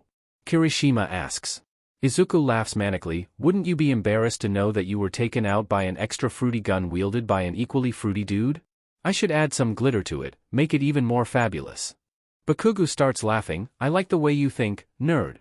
Izuku grins at him, if you like this, you'll like these bad boys too. Izuku flips open a case full of large bullet-shaped syringes filled with a thick, clear liquid and begins loading them into the magazine. What the hell are those? Bakugo asks as he watches Izuku work. Did you know that if you reduce quirk suppressants down into its most concentrated form, it'll destroy the quirk factor if hit in the appropriate location in which your quirk factor would be located? Izuku asks, causing the boys' mouths to drop open. Yours would be the palm of your hands, and yours would be just below the surface of your skin. My scope here allows me to see the location of my target's quirk factor when my quirk is active and I'm about to try it out on those 2 reanimated corpses down there. Reanimated corpses? Kirishima asks in horror. Izuku lays down an exposed area, giving him a view of the villain's location. Yep, you didn't notice how that mist villain smelled? She's a corpse that's been brought back, a zombie. He activates his quirk as he looks through the scope of the gun. I hit that mist villain in the neck with a low dose of this stuff here to weaken her quirk. I noticed that the only solid part of her was her neck, so I needed to weaken her just enough so I can get to her quirk factor with this. He fires off the first shot, startling the 2 boys with how loud it was and watches as the villain rolls around on the ground screaming as her quirk disappears, then stops moving altogether. That's 1 down, looks like whatever is reanimating the corpses is attached right to their quirk factor. He fires off another shot, hitting the monstrous-sized villain in the brain, causing it to screech out an ear-piercing sound as it too rolls around on the ground until it stops moving as well. Boom. Now, let's get down to the plaza and finish kicking some buttes. Izuku quickly puts everything away and the 2 boys quickly trail after him. Hitoshi, Tsuyu and Mineta all drop down into the shipwreck zone. Hitoshi catches himself with his cloud, then lowers himself down to where the boat is and where Tsuyu has just pulled Mineta out of the water. Hitoshi makes his cloud larger. Get on my cloud you two, there's no point in staying here when I can fly us out of here. We could go around collecting and helping the others out of whatever situations that they may be in. That's a good idea, Ribbit, Tsuyu says as she hops up onto Hitoshi's cloud. Like that cloud could hold all of us, Mineta scoffs. If it can stop a building from falling down onto a group of kids, then it can carry all of us with zero issue. So, you either get your perverted butt up here right now or I'll be leaving your butt here for Shark Boy down there to eat ya. He looking pretty hungry, Hitoshi retorts, earning a giggle from Tsuyu. Mineta scoffs again but climbs up onto the cloud and the three of them take off. They spot Todoroki and Hagakure first. Hey, you two need a lift? OMGE. Yes. Uraraka says that your clouds are super soft and fluffy. Hagakure cheers in excitement as Hitoshi brings his cloud down for the two of them to climb on. So soft, she says as she fluffs her part of the cloud and sticks her face into it. After Todoroki climbs on, Hitoshi takes off again and spots Aoyama hiding and on his phone trying to call someone. Hitoshi glares at him for a long moment before speaking while lacing his quirk into his voice. Aoyama, what are you doing? Oh, and Hitoshi catches him. Shirakumo, what are you doing? Todoroki asks. Shoo, Hitoshi tells him before turning his attention back onto Aoyama. What are you doing on your phone, Aoyama? I'm calling Master All for One, Aoyama answers. Why? Hitoshi questions. To warn him about the gun that Junk Rabbit has, Aoyama answers. Why? Hitoshi continues to question. I believe that it was made to kill him, Aoyama answers. Have you been able to get a hold of him? Hitoshi asks him. No, I have to keep calling until he picks up, Aoyama answers. Why? Hitoshi asks him one more question. Because Master cannot see like we can, Aoyama answers, and Hitoshi releases his hold on him and Aoyama looks up at the glaring group of kids who are sitting on the cloud. Ice him for now, Todoroki. We'll collect him later. Tsu, take his phone, please, Hitoshi instructs, and the two of them do just that. Yeah, enjoy hanging out with the two other villains that were captured yesterday. Hitoshi takes off on his cloud again in search of the others. They quickly gather everyone except Izuku, Bakugo and Kirishima. Todoroki can see the worried expression on Hitoshi's face as he searches. I'm sure that they are fine, Todoroki whispers to him, even though I'm assuming you are more worried about JR. Maybe, Hitoshi whispers back. Then the group who are on the cloud startle when a gunshot goes off and the blue mist villain is screaming for a moment until she stops. Hitoshi quickly moves the group to the center square and they are just in time for the second shot and for the monstrous-sized villain to screech and roll around for a moment before stopping as well. The group stays up on the cloud and Hitoshi sniffs the air and wrinkles his nose. Smells like death, like rotting corpses kinda death. Well, those two have their brains exposed, so I'm assuming it's from them, Ojiro points out. That giant one was already like that when it showed up, and it looks like the mist was shot in the chest with that giant but syringe bullet looking thing, so she must have looked like that too underneath the mist. Disgusting, Uraraka says as the group looks down at what he's talking about. Bakugo launches himself up into the air with Kirishima on his back and lands on the cloud with the others. Your boyfriend told us to join you up here. You should see that gun, bros. It's got a rainbow pattern on it and it says, the most embarrassing way to die, on it. Kirishima tells them in excitement. So, he's shooting villains with a pride gun? Nice, Hitoshi giggles. The kinda bullets is he using? Look at that FING thing sticking out of that villain's chest. Some kind of ultra-concentrated quirk suppressants. His scope lets him see the quirk factor when his quirk is active, and if the quirk factor is hit with the bullet, it destroys it completely, making the target quirkless, Bakugo explains to them. He made it for the sole purpose of killing that all-for-one supervillain that the mist villain mentioned. The group stares at Bakugo in shock for a moment at learning that information. Holy hell man, your boyfriend is a total badass, Shirakumo. Kaminari chirps. I'm glad that you all think he's my boyfriend, but we're still getting to know one another, so we're not official, Hitoshi tells them. Yeah, I give it a day, Bakugo states. He was definitely worried about you and literally sighed in relief when he saw your cloud up here. Hitoshi glares at him half-heartedly. Whatever, just to get you two up to speed, we caught Aoyama trying to call All for One so he could warn him about JR. Oh hell no. We had a FING villain in our class and living with us? Bakugo roars out angrily. He's caught, so it's whatever now. Just as long as no one else here is a spy, then we're good, Hitoshi says. Well, I don't trust the perv, Jiro states as she glares at Mineta. I ain't no spy. Mineta protests. Shut up, let's not fight up on my cloud. It wouldn't be very good if I lost hold of my quirk and you all fall to your deaths. Hitoshi gives them a simple warning and looks down at the fight as Izuku has joined up with Shota and is fighting side by side with him. JR bro kinda reminds me of Sensei, like his quirk and with the floating hair when it's active and glowing eyes and the capture weapon. Oh. And with the dry eye thing because he was using the same exact eye drops as Sensei, Kirishima points out all of the similarities. Hitoshi just hums at that and Todoroki speaks up, maybe JR is Aizawa Sensei's secret love child. Hitoshi howls with laughter at that. Oh my god, Imma, tell him you said that. Secret love child, that's fantastic. Bakugo scoffs, ain't no DMN secret love child, he is Eraserhead's child, isn't he, mind F dash? That's not my business to tell, you need to ask him that yourself, Hitoshi answers simply as he goes back to watch the fight as he moves his cloud back to the entrance of the USJ and lands, letting everyone get off then getting rid of his cloud. I am here. All Might yells out as he bursts through the door with the rest of the UA staff in tow. Took you long enough, but Might. Bakugo barks out at him. JR already took care of the big guy, his friend down there and Eraserhead and JR are just finishing off the rest of them. All Might glares at him for a moment before looking down at the fight scene. There is no way that those two took all of them on down there. Well they did, and Shirakumo flew around on his cloud saving and collecting us, Ida says while chopping his arm. All Might doesn't say anything to that as everyone makes their way down the stairs to join up with Izuku and Shota. I guess you two did an okay job on holding them off on your own. That's not a compliment, Izuku says as he puts eye drops into his eyes. Well, it's certainly better than young Shirakumo who did absolutely nothing, All Might retorts. Izuku glares at him. You weren't FING here, you piece of shit. He was saving his classmates. I literally saw them all up on one of his clouds. I do not believe that for a second, All Might argues. I'm getting really sick and tired of your bullshit, old man. I don't care if you talk about me like that, but you're certainly not going to speak about him like that. I'm so DMN close to just kicking your FING butt. Izuku yells out at him and All Might punches him right in the face, busting his cheek open, in which Izuku immediately responds by returning the punch right into All Might's old injury, causing him to cough up blood onto Izuku's face. You villain. How did you know about my injury? All Might yells angrily. Favor one side more than the other so as to not agitate it, dumb butt. Anyone with observation skills would be able to notice, Izuku explains while trying to get the blood off of his face.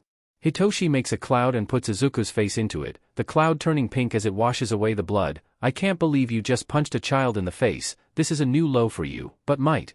JR didn't even make a move at you, you just swung on him because you hate him. Shota is seething as he glares at All Might. I'll be FING pressing charges and suing you for attacking my child, and in front of these students plus all of the UA staff, plenty of FING witnesses. I would punch you too, but then it wouldn't be considered self-defense. 1. As jaws all drop at learning that Izuku is indeed Shota's biological child, and don't any of you go around spreading this information, like absolutely none of it. The students all nod quickly and Shota gives them a short but firm one in return. Tsukachi shows up a short while later with the rest of the police force in tow and they all begin collecting all of the villains that were brought down during the battle. Tsukachi stares at Izuku's busted and bruised cheek. Which villain did that to your face, JR? But Might punched me in the face after I yelled at him for being in, but to Toshi here. He was saying that Toshi didn't do anything even though he literally flew around on his cloud collecting and saving his classmates and keeping them out of danger, Izuku explains to him. Tsukachi stares at him in shock. Well? Did you FING punch him back? Of course I did. I wasn't about to let him punch me and not give him something in return, Izuku huffs out. But Might even coughed up blood onto Zu's face, Hitoshi adds on as he applies ointment and butterflies to Izuku's face. He coughed up blood on your face? Tsukachi asks in horror. Izuku nods his head. Yeah, it was really gross. Fucker better not have some kind of STD or some shit because I'd have to kick his FING, but if he gives me something. Yeah, I'll have to press additional FING charges and give him all the medical bills so he can FING pay to get rid of that sheet if he did end up giving my son some kind of disease, Shota growls out as he joins the small group. Tsukachi pulls out his notepad and begins writing everything down so he can file the paperwork for the charges that are going to be pressed. You catching a disease from him isn't what I'm worried about, Tsukachi says softly. The three stare at him in confusion. The hell does that mean? Shota questions. All Might's quirk is one that can be passed from one person to another via DNA. I shouldn't really be telling you this information, but I don't care anymore. Anyway, All Might received it from his mentor who would have been the 7th user of the quirk. I would just keep an eye on yourself if you end up with super strength or some shit, Tsukachi explains. Well, if I do end up having it, I'll give it the F back, Izuku grumbles. As far as I know, it doesn't work like that, Tsukachi tells him. Once you become part of One for All, you become one for all. Izuku's eyes widen when he hears the name. That's all for one's brother. Tsukachi nods his head. Jesus F dash. Yeah, if I FING have the quirk, it needs to stay on the down low. I don't want that fucker coming after me. Don't worry, I won't tell a soul. If you do have it and All Might finds his quirk to be gone, I'll just play stupid, Tsukachi promises. How will Zu know if he has it if he never tries to tap into it? Hitoshi asks softly. I have no idea. The best person to talk to involving OFA would be Gran Torino. He was the 7th user's hero partner, so he knows everything there is to know about the quirk. And don't worry, he won't tell All Might. Those two had a falling out shortly after 7th's death, so the two haven't spoken in at least 40 years, Tsukachi answers. Shota sighs in exasperation. This is going to be a nightmare. I think I'd rather he have a disease, at least that can be gotten rid of. You and me both, Izuku huffs. Should prepare just in case though, Hitoshi says softly. If you do end up with the quirk, you should still probably learn how to use it and all that jazz. Izuku gives him a soft look. Yeah, that's a good idea. Wouldn't even know how to train with it either though. I'd have to learn it on the fly. Gran Torino had to teach All Might how to use it, so he can help you as well if you do find that you have OFA, Tsukachi informs him. Izuku just nods his head and stays silent for the rest of the time that they are at the USJ. Once they are back at UA, Izuku follows Hitoshi to his dorm and flops down onto the bed. Hitoshi lays down next to him and the pair just lay there in silence for a long while. Hitoshi pulls Izuku's hair out of its bun and runs his fingers through it. I would ask you if you are okay, but I have a feeling that the answer to that question would be no. Izuku hums for a moment. Yeah, it's definitely no. Hitoshi stares at Izuku's prone position for a moment before moving and lightly kissing Izuku's neck, causing Izuku to shiver and turn his head to the side to look at him. Kisses. Make it better, no?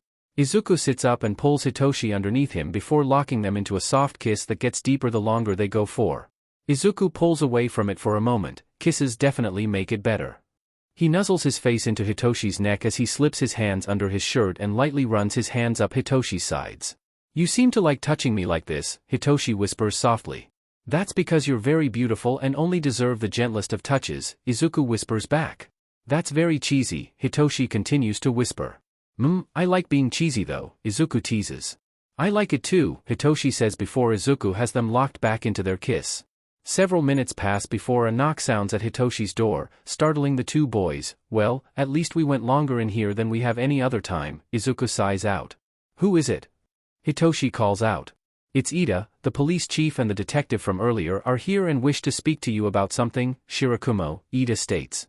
Alright, just give me a moment and I'll be down, Hitoshi says. Alright, I will go and let them know, Ida says before turning and walking away. DMN, and they leave you alone after getting an answer. You're living it up here in the 1A dorms. Izuku teases as he giggles. Yeah, maybe you should stay over here, that way no one harasses you, Hitoshi says as he stands up. You coming with or no? Hell yeah, I'm going with. I'm a nosy fucker. I want to be all up in your business, Izuku laughs as he gets up off the bed as well. Hitoshi gives him an amused look. Good to know that I'll never be able to hide anything from you. Nah, I'll let you keep some secrets to yourself, like your opinion on my kissing, Izuku says as he follows Hitoshi out into the hallway. I actually feel like you're a good kisser. I wouldn't have anyone else to compare it to either, so, Hitoshi giggles as Izuku pokes his tongue out at him. You definitely seem to like my tongue in your mouth. I wonder where else you would like it, Izuku teases with a mischievous smirk on his face. Hitoshi blushes at him. You're dirty-minded. So perverted. Only a perv for you, you make my inner perv come out, Izuku continues to tease. Hitoshi's blush deepens. Stop teasing me. I'm about to talk to the police chief. I don't need to be all riled up and blushing in front of a stranger. Izuku laughs at his reaction. Fair enough. Just to warn you, he likes to woof. Hitoshi gives him a confused look. He likes to woof? Yep. His mutation is a head of a beagle, so when he talks he likes to say woof. For example, hello, I'm Police Chief Kenji Tsuragami, woof, Izuku says while doing his best impression of Tsuragami. Hitoshi snorts before he starts giggling, even had to do a voice change with it. Izuku gives him a cheeky grin as they finish their trek down the stairs. The pair walk up to where the chief and Tsukachi are waiting. Hello JR and hello young Shirakumo, I'm Police Chief Kenji Tsuragami, woof, you can just call me Tsuragami if you'd like, woof. Tsuragami introduces himself and Hitoshi gives a cheeky Izuku a wide-eyed look before responding. Okay, it's definitely nice to meet you. I am curious as to why you are wanting to talk to me though. I'm a little confused on that part, Hitoshi says. We would like for you to use your quirk on the villain known as Tamura Shigaraki. You and JR captured him earlier this week, woof, Tsuragami explains. Which one is he? Because there were two villains, Hitoshi asks. The one with the decay quirk, the other is a Nomu named Kurojairi, Tsukachi answers. Oh, okay. What are you wanting me to ask him? Hitoshi asks. We'll have the questions prepared for you tomorrow if you agree to helping us out, woof, Tsuragami answers. Only if JR can come with me. I don't want to be around that creepy guy without someone I know there, Hitoshi says as he bargains with him. Yes, that's fine with me, woof, I will see you two boys tomorrow then, woof, Tsurigami says as he gives the two boys a small bow in which they return it with their own. I'll come by and pick the two of you up tomorrow, Tsukachi says as he pats each boy on the head as he follows Tsurigami. I told you he woofs, Izuku giggles. Yes, but I didn't know that you're a master at mimicking people. God, do you know how hard it was not to laugh every time he spoke? Hitoshi says while lightly swatting the laughing Izuku. Later in the afternoon the following day, Tsukachi comes by UA and picks the two boys up. As they are heading to the station, Tsukachi speaks up, just so you two know, the Hero Commission President and Hawks are going to be present for the interrogation. What the F dash? Why? This is a police matter, not a hero matter. Last I checked, Murder Mitten's crime was breaking and entering, Izuku says with a huff. I know, but they got word from Aoyama when they interrogated him that Shigaraki is all for one's son, so they want to be present for this, Tsukachi explains. XFINGQs me? That faceless F has a son? Like someone willingly slept with that man? Izuku questions. Well, we don't know for sure, so that is one of the questions that Mind Cloud is going to ask him, Tsukachi answers. I still don't like the idea of being in the same room as that creepy fucker, Hitoshi says as he rubs the goosebumps away on his arms. It'll be okay, Toshi, I'll be there with you, Izuku says as he lightly pats Hitoshi's hand. Hitoshi gives him a nervous smile as they finish their trip to the station and the two boys are greeted by Hawks. Oh hi. This is so exciting to be able to see a quirk like yours at work. I hear that you transferred to UA from USHA. Hitoshi nods at him. You must be really good then. I hear that school pops out some top-notch heroes. Hitoshi nods his head. It is an Ivy League academy after all. Yes, whatever, we don't have time for pleasantries, Hawks. The commission president hisses out at him. Let's get this over with quickly. The president walks away and enters the viewing room. DMN, who said in her serial? Hitoshi asks. She did it herself, Hawks answers. She's a beach, all of them are. The HPSC is nothing but a bunch of wolves in sheep's clothing. Izuku and Hitoshi look at each other in concern before giving Hawks the same look. That's concerning, Izuku comments. Yeah well, I'm stuck with them so it's whatever, Hawks grumbles. Let's just go ahead and get this over with before she comes back out here. He leads the two boys over to the door. The questions are already on the table for you so you can head on in. The two boys nod at him and enter the interrogation room, and Shigaraki's look of surprise turns to one of annoyance. Oh, well, if it isn't the two hooky playing lovebirds. Yeah, your little portal buddy already snitched on us, so yeah, Hitoshi retorts while lacing his quirk into his voice. Serves you. Shigaraki goes to retort back, but Hitoshi catches him. Very nice, babe, you just proved that he didn't learn from the first time. Izuku laughs to himself as Hitoshi takes a seat from across Shigaraki and picks up the paper with the questions. Hitoshi clears his throat. What is your full name? Tenko Shimura, Shigaraki answers, causing Hitoshi to sigh and for Izuku to make a small sound as well. What is your alias? Hitoshi asks a question not on the paper. Tamura Shigaraki, Shigaraki answers. Who gave you that name? Hitoshi asks another question not on the paper. All for one sensei, Shigaraki answers. All for one raised you? Hitoshi asks. Yes, he took me in after my quirk manifestation killed my family, Shigaraki answers. Hitoshi hears Izuku make another sound upon hearing that before asking questions that are on the paper. Why did you break into UA? To steal the USJ schedule, Shigaraki answers. Why? Hitoshi questions. So I could kill All Might. Why? To destroy the society that he represents. Why?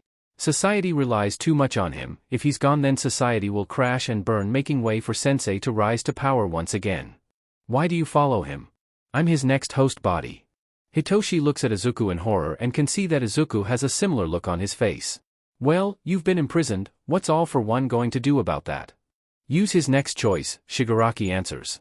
Hitoshi looks over at Izuku in disbelief as Izuku is mouthing, what the F dash, and Hitoshi shakes his head before questioning him some more. Who is his second choice?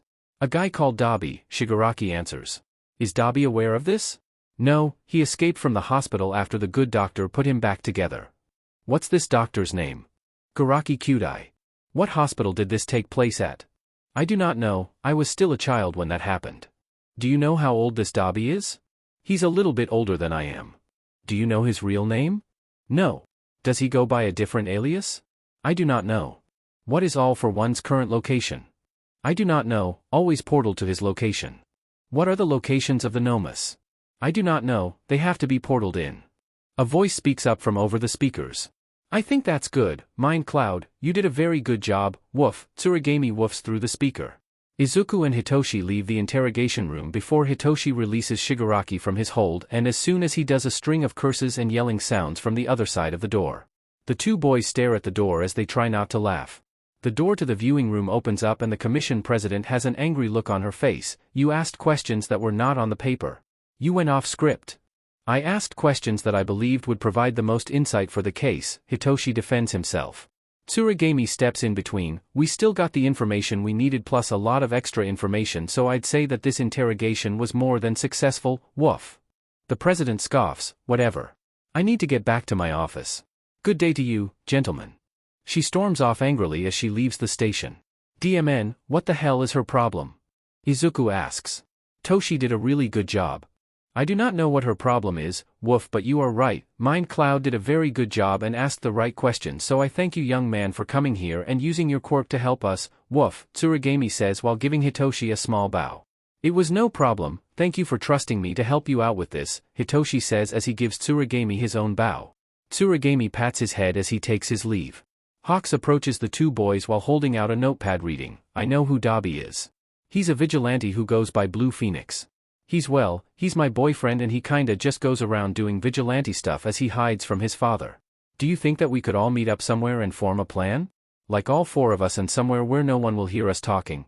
I don't trust the commission to not do something awful to him when he's unaware of this role and when he technically hasn't done anything wrong. He has a vigilante license too, so it's not like he's breaking laws or anything, so they would probably kill him off without anyone knowing. Izuku quickly takes the notepad, flips to the next page and writes a message in return. Yes, we can meet later tonight at my workshop back at my house. Let's say, 7 p.m. It's an old WW2 underground bomb shelter that is completely soundproof so no one will ever know. Just to be safe, both of you buy some brand new clothes and change into them just in case anything may be bugged, and also leave your phone somewhere like on a roof, that way no one can listen in like that either. The address is XXXXXXXXXXXXXX. Izuku hands the notebook back over to Hawks, who reads it over quickly and nods before writing. Another note, okay, thank you, I'll be meeting him here as soon as my shift is over and I'll let him know everything then. Izuku and Hitoshi both nod at him and Hawks quickly takes his leave. Poor guy. He must be worried sick if he's asking two teenagers for help regarding this, Hitoshi whispers.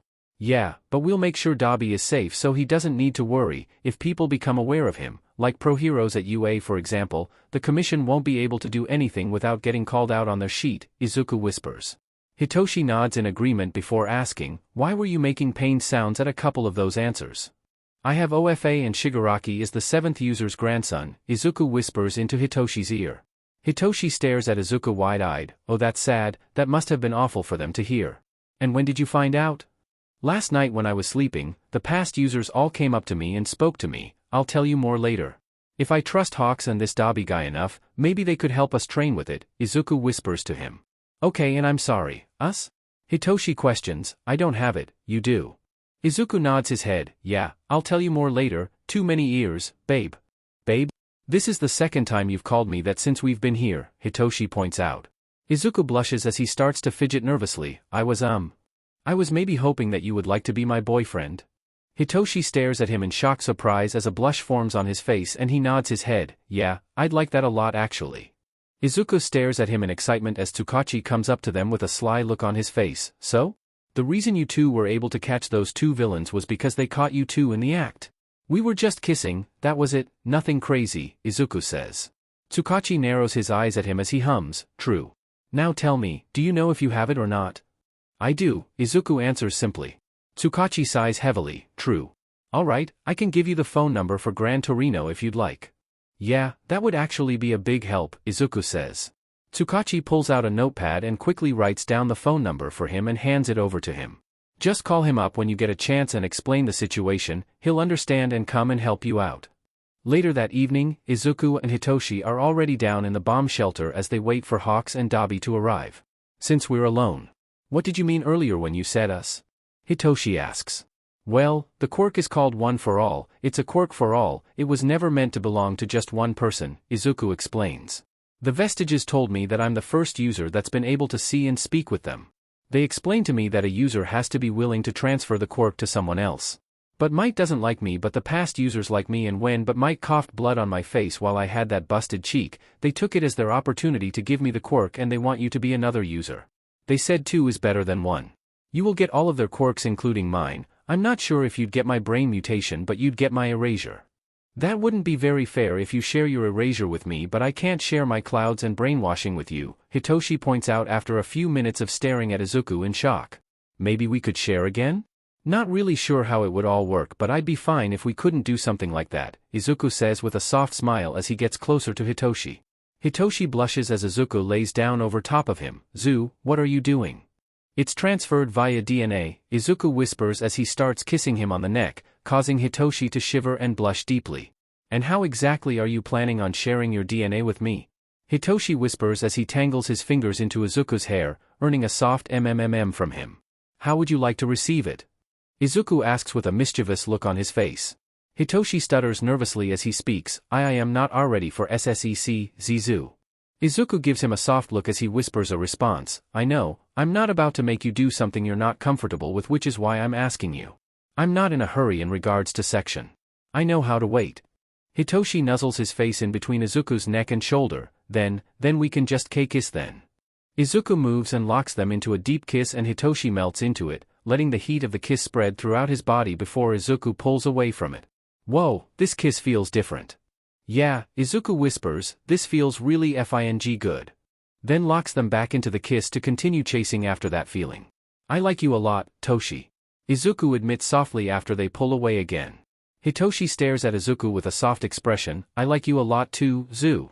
Izuku hums as he pulls Hitoshi closer, and the two just cuddle in silence for a long while before a knock sounds from above at the hatch.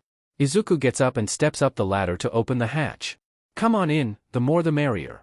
Izuku moves out of their way and Hawks and Dabi climb down to join the pair. I didn't know that Japan still had World War II shelters, Hawks comments as he looks around. Yeah, I dug it out of a junkyard and brought it home, Izuku states as he closes the hatch and moves to go sit back down next to Hitoshi. And your dad just let you dig a big butt hole in the backyard to install it? Dabi questions. My dad didn't care just as long as I put the yard back together, and I did, Izuku laughs. My dad's pretty lenient when it comes to certain things. Other than PDA, I'm still cleaning the DMN dorm common area, Hitoshi grumbles. You and I both. My punishment is longer since it was my idea, so you'll be free of your cleaning duty on Wednesday, Izuku giggles mischievously. Wait, so you two are together? Like you're dating? Hawks asks. Out of curiosity, and the two boys nod. Oh nice. A double date in the future needs to happen. But I am curious to know how you two caught those two villains at UA. They walked in on our little makeout session in the records room. Toshi brainwashed Kurojairi and I erased Shigaraki's quirk and beat the sheet out of him, Izuku answers. Dabi snorts before bursting out into laughter. Oh my god, that is literally the best thing I've ever heard in my life. Oh. So that's what Shigaraki meant when he called you two hooky playing love birds. Hawks laughs along with Dabi. Yeah, then Kurojairi snitched on us to our fathers after I let go of my hold on him, Hitoshi adds on, causing Dabi and Hawks to both start laughing harder. What kind of villain snitches? Dabi asks while still laughing. He said, and I quote, the kind of villain who does not like being tricked by a teenager, Izuku says while mimicking Kurojairi's voice. DMN. You can do other people's voices too? Hitoshi asks in shock. Hello, I'm Police Chief Kenji Tsuragami, woof, Izuku says while mimicking Tsuragami. Oh my god. That's fantastic. Hawks laughs. You sound exactly like him. And here I thought that Mike-sensei was a parrot, but you're literally here copying people's voices, Hitoshi teases, causing Izuku to gasp in a scandalized manner. How dare you? It is a talent that could be very useful in underground hero work. Izuku defends himself. I know, I literally have artificial vocal cords for that very reason, Hitoshi points out. Oh yeah, I forgot that was one of your support items, Izuku says with a sheepish smile. So, what exactly are we going to do about this all for one situation? Dabi asks, getting to the matter of the meeting. I had no idea that that freak was watching me like that. I could talk to Nizu and see if he could hire you for something, Izuku suggests. Especially since the commission is involved, if more pro-heroes are aware of you and you hang around well-known pro-heroes like the ones at UA, the commission won't be able to do anything to you without some kind of problem arising. Nizu actually called me earlier asking if I would like to be the new first-year heroics teacher, and I said that I'd have to think about it, Hawks informs them. Yeah, that's because but might punch Zu in the DMN face for literally no FING reason, Hitoshi huffs out angrily. Serves that fucker right to get fired, he's been bullying not only Zu but me as well because he found our quirks to be villainous. He hisses out the last part. Then maybe I could accept the job on the condition that Tuya also gets hired, Hawks suggests. Kigo. Dabi shouts. Don't say my name. Oops, Hawks whispers as he covers his mouth. Tuya Todoroki then? Izuku questions and Dabi's eyes widen in shock. I kinda figured that's who you were. The eye color gave it away. The same exact color as the flaming pile of Donkey Sheet's eyes. If it helps you feel better, I'm Izuku Aizawa, son of underground pro hero Eraserhead. I go by Junk Rabbit and he is Hitoshi Shirakumo, son of Twilight pro hero Loud Cloud. His hero name is Mind Cloud. You're not going to tell him I'm alive, right? He thinks that I'm dead because, well, my quirk is called Blue Flame and it's hot enough for cremation, which is where my alias is coming from, but anyways, he thinks that I'm dead because I ran off in a quirked rage and yeah, Dabi gestures to himself. That freaky but doctor put me back together using skin grafts and sheet, and I'm honestly afraid to know where the skin came from now that I know about the Nomu sheet. Yeah, no, I hate limelight, so I have zero reason to speak to the man, Izuku says in a reassuring manner. I don't even know what Endeavor looks like since I'm not familiar with that many heroes here in Japan yet, Hitoshi adds on. But Shoto is in my class. What if he recognizes you if Nizu agrees to Hawk's condition? He's in high school now, huh? Dabi says softly as he puts his face in his hands. Maybe I could tell Shoto the truth and pray that he won't hate me for staying away. I mean, Shoto doesn't really seem to be a big fan of your father since he never uses his fire, says that he doesn't want to use anything that the man gave him, Hitoshi informs him. Yeah, considering the fact that our father burned his face, Dabi huffs out. Shoto told me that your mother had mentally snapped and poured boiling water on his face because his left side looked too much like Endeavor. Hitoshi tells him what Todoroki had shared with him. Dabi stares at Hitoshi in shock. He told you that? Hitoshi nods his head. I didn't know that, I just assumed that Enji did it. Hitoshi shakes his head. Nope, Shoto shared his whole but traumatic backstory with me and I shared mine with him in return. Only reason he was open to it is because my mother abused me when I was still in the States, so we were sympathizing with each other. Sounds like the start of some kind of love story, Izuku points out. Nah, Shoto seems to be very. Hitoshi twirls his hand around trying to think of the right word. Asexual? He doesn't seem or act like he's interested in anyone or anything in that manner, but I kinda have a feeling that's due to him being sheltered in sheet. Ah, the poor baby, Hawk says with a soft pout on his face. I'll be sure to let Nizu know that he should start seeing Hound Dog, Izuku says before getting them back on the subject. Alright, so I'll let Nizu know the situation regarding Dabi. Hawks, you'll call Nizu and give him your condition that you'll accept the job only if Dabi gets hired on as well, which I'm sure he won't have a problem with. Dabi, you'll have a sit down with your brother and Toshi can arrange it so that way no one interferes or disturbs the conversation. Okay, that sounds like a solid plan, Hawks says. Yeah, I wouldn't mind having an actual job either, Dabi says in agreement. Hello. 10th, First says as he approaches Hitoshi in his mindscape, causing him to flinch away in surprise. The three others stare at him in shock. Toshi, are you okay? Izuku asks in concern. It worked, Hitoshi says in awe. Oh, did it now, babe? Izuku teases with a wide smile on his face. Yes, you cheeky fucker, Hitoshi huffs at him with no heat. What worked? Hawks asks. Izuku and Hitoshi stare at each other in a silent conversation before Izuku looks at the other two with an answer. I shared a quirk with him and now the past users are speaking to him. I'm going to assume it was First who spoke to you. I don't know, he only said, hello 10th, and I freaked out, Hitoshi answers. I'm very confused, Dabi says. But Might punched me in the face, busted my cheek open, I punched him back and he coughed blood up on my face and the past users of the quirk transferred a quirk called One for All over to me and the past users came to me in my sleep and said to share One for All with Toshi, so I did. Izuku gives them a rambled rundown of the situation. One for All? Like, is that the opposite of All for One? Hawks questions. Yes, One for All was All for One's brother who was also his prisoner before Second and Third came in and rescued him, Izuku explains. There's 7 past users and 3 current. But Might is 8th, I'm 9th, and now, Toshi is 10th.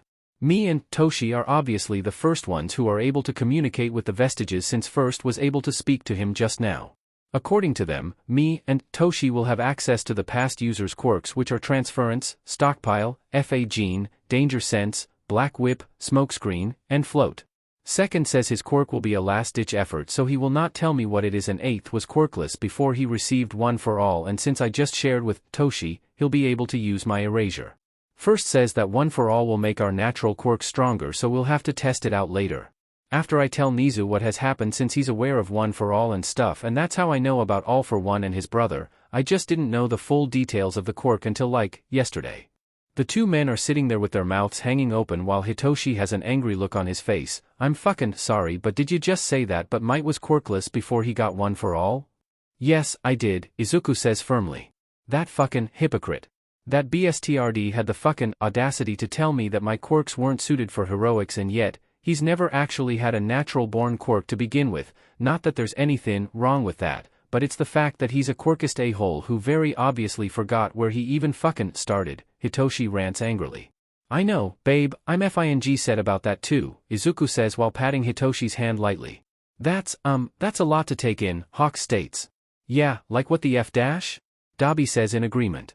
I figured that we should just go ahead and tell you too, since we're already discussing some pretty sensitive stuff in a soundproof bomb shelter together, Izuku says while shrugging his shoulders nonchalantly.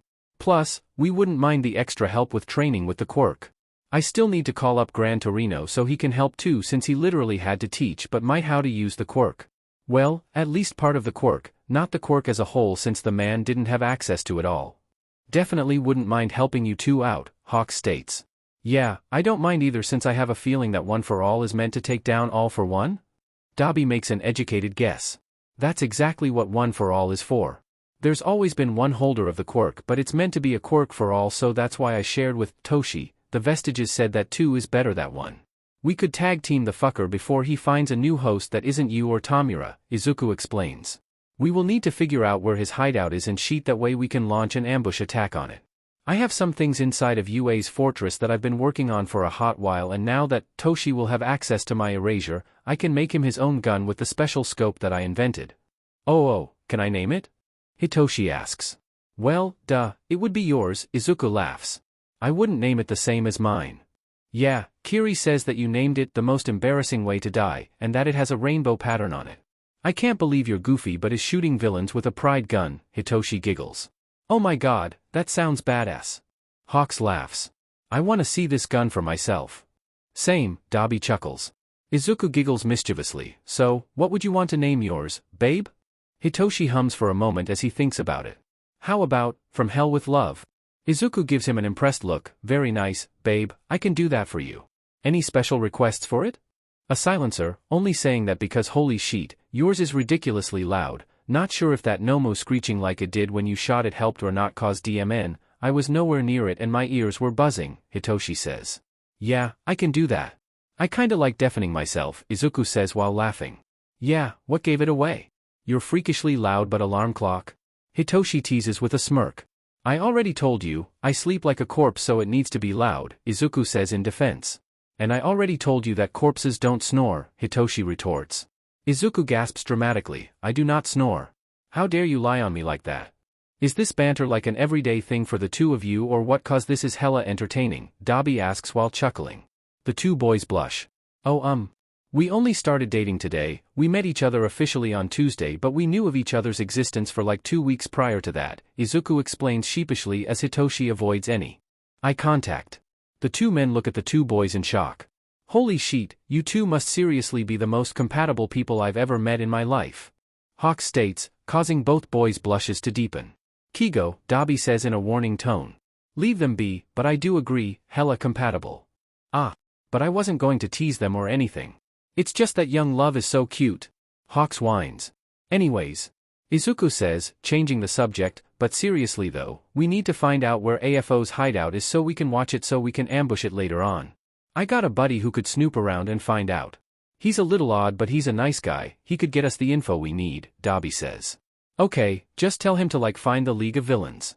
Don't mention AFO because then that faceless F would be suspicious as to why you would be trying to find him shortly after his first choice for a new host was locked up, Izuku says. Yeah, I'll be sure to leave that part out. He has a split personality due to his quirk, so like his normal self will speak then his other self will have something else to say about it, so I'd be afraid of his other self giving it away, Dabi explains his friend. So, he's Deadpool? Hitoshi asks, causing the three others to burst out into laughter. I mean, I guess you could say that, Dabi laughs. Never even thought of comparing him to Deadpool before. What's his quirk? Izuku asks out of curiosity. His quirk is called double. He can make copies of himself or others just as long as he has the body measurements, Dabi explains to him. Oh, twice, yeah, my dad's worked with him a few times and says he's a little nutty but gets the intel that's needed without an issue, and I'm assuming it's because he uses a copy of himself to do the dirty work while keeping himself out of danger, Izuku guesses. Dabi smirks, yeah, that's right, you're pretty sharp, kid. Izuku taps the side of his head, my other quirk is a brain mutation called high intellect. Well sheet, then I guess you're gonna be the brains of our little group here, Dabi chuckles. Izuku gives him a wide mischievous smile, yeah, I got a lot of tricks up my sleeve and can't wait to show you boys what I've created to bring All for One down to his knees like the good little SBMSSV beach that I know he could be. The group of four are still down in the bunker and Izuku pulls out his phone. Toshi, you should text Todoroki and see if you can set up a time for Dabi and him to sit and chat privately. Okay, I can do that, but, where would they go for this meeting? I'm not familiar with Japan yet, so I have no idea of where a good place would be, Hitoshi says as he pulls out his own phone. They can meet here so they can talk. I don't mind sharing my bunker with others when they need to have private conversations, Izuku answers. Hitoshi nods his head as he pulls up Todoroki's contact. Shirakumo. Hey, there's someone that I'd really like for you to sit down and have a talk with. Todoroki. I'm not interested in dating anyone. Shirakumo. It's most definitely not a date. It's someone from your past and he'd really like to speak with you privately about some things. Todoroki. But I don't have any friends other than you, could you maybe give me his name? Hitoshi sighs then looks at Dabi, he wants me to give him a name. Dabi sits in silence for a long moment before answering, just tell him that Tuya wants to speak to him and to not tell Endeavor or anyone else. Hitoshi nods his head. Shirakumo. It's your brother Tuya, he says not to tell Endeavor or anyone else that he's alive, but he does want to sit down with you and speak to you about what happened. Todoroki. Where? Shirakumo. It'll be at JR's house, he has an old WW2 bunker in his backyard that's soundproof so you'll be able to speak with him without being interrupted. Todoroki. Can I come over now? He wants to know if he can come over now, Hitoshi tells Izuku. That's up to Dabi if he's ready for the conversation to happen, Izuku says as he looks over at a nervous-looking Dabi. Okay, yeah, might as well rip the band-aid off. Dabi gives the go-ahead and Izuku takes Hitoshi's phone. Shirakumo. This is JR, my address is XXXXXXXXXXXXXX. Todoroki. Thank you. I'll head that way now. Alright, he's on his way over here now, Izuku says as he pulls up Nizu's contact. I'm going to text Nizu about me and Toshi both having OFA first, then I'll let him know about Dabi's situation. Toshi, maybe you should go grab our parental units and bring them down here because they need to know about OFA and stuff, if you're comfortable with having them down here Dabi, if not, we can wait a bit. No, that's fine, I don't mind. I actually trust those two heroes since I've worked with them both before, Dabi gives them the go-ahead. Okie dokie, I'll be right back, Hitoshi says as he gets up to go get Shota and Oboro. As he goes and does that, Izuku messages Nizu. Junk Rabbit.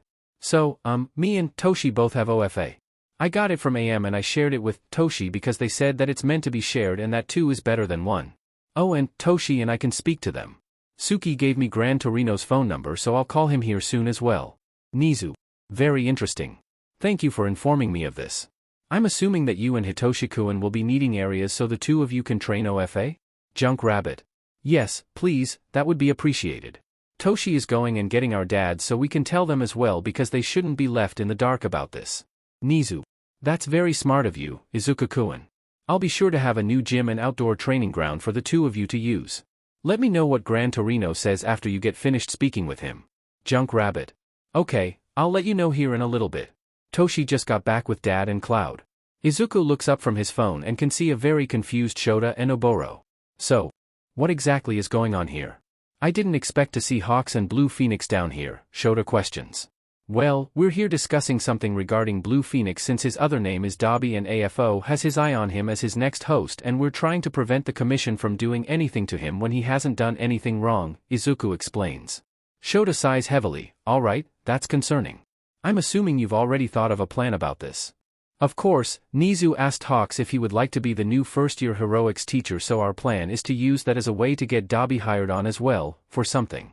That'll be Hawks' condition for being hired, he'll only take the job if Dabi is also hired, Izuku answers. With well-known pros being around him, it would be practically impossible for the commission to do something without causing a huge problem. Smart, have you spoken to Nizu yet, Hawks? Shota asks. Not yet, JR is supposed to tell Nizu about Dabi's situation first before I call him up, Hawks answers. Yep. But me and Toshi have something to tell the both of you first, Izuku says while pointing at Shota and Oboro. OMG, are you two official now? Is that why we were brought down here? Oboro asks in excitement. I mean, yeah, we are, but that's not the reason you were brought down into a bunker, Dad, Hitoshi answers. Oboro grabs Hitoshi and starts shaking him. Oh my god. My baby has his first boyfriend. DMN, good thing I'm not an actual baby because DMN, shaken baby syndrome, Hitoshi says as Oboro keeps shaking him, causing the others to all burst out into laughter. Dad, you can stop shaking me around now, we seriously have something important to discuss with you both. Oboro grabs Hitoshi's face and looks him in the eye. It's too soon for marriage. No, Dad, why are you so focused on me having a boyfriend? Hitoshi questions. Because, I just got you back and now my baby is doing adult things, Oboro says as he cuddles up with Hitoshi. That sounded dirty, Izuku giggles. Oboro gasps, oh my god. Have you two already had SEC? No. Oh my gosh, no, it is way too soon for anything like that. Now please stop so we can tell you guys what we're wanting to tell you, Hitoshi begs as Oboro crushes him in a tight overprotective hug. Alright, out with it, Shota grumbles. I have one for all and I shared it with Toshi so now we both have one for all. Izuku gets it out quickly as Shota and Oboro both stare at him in shock.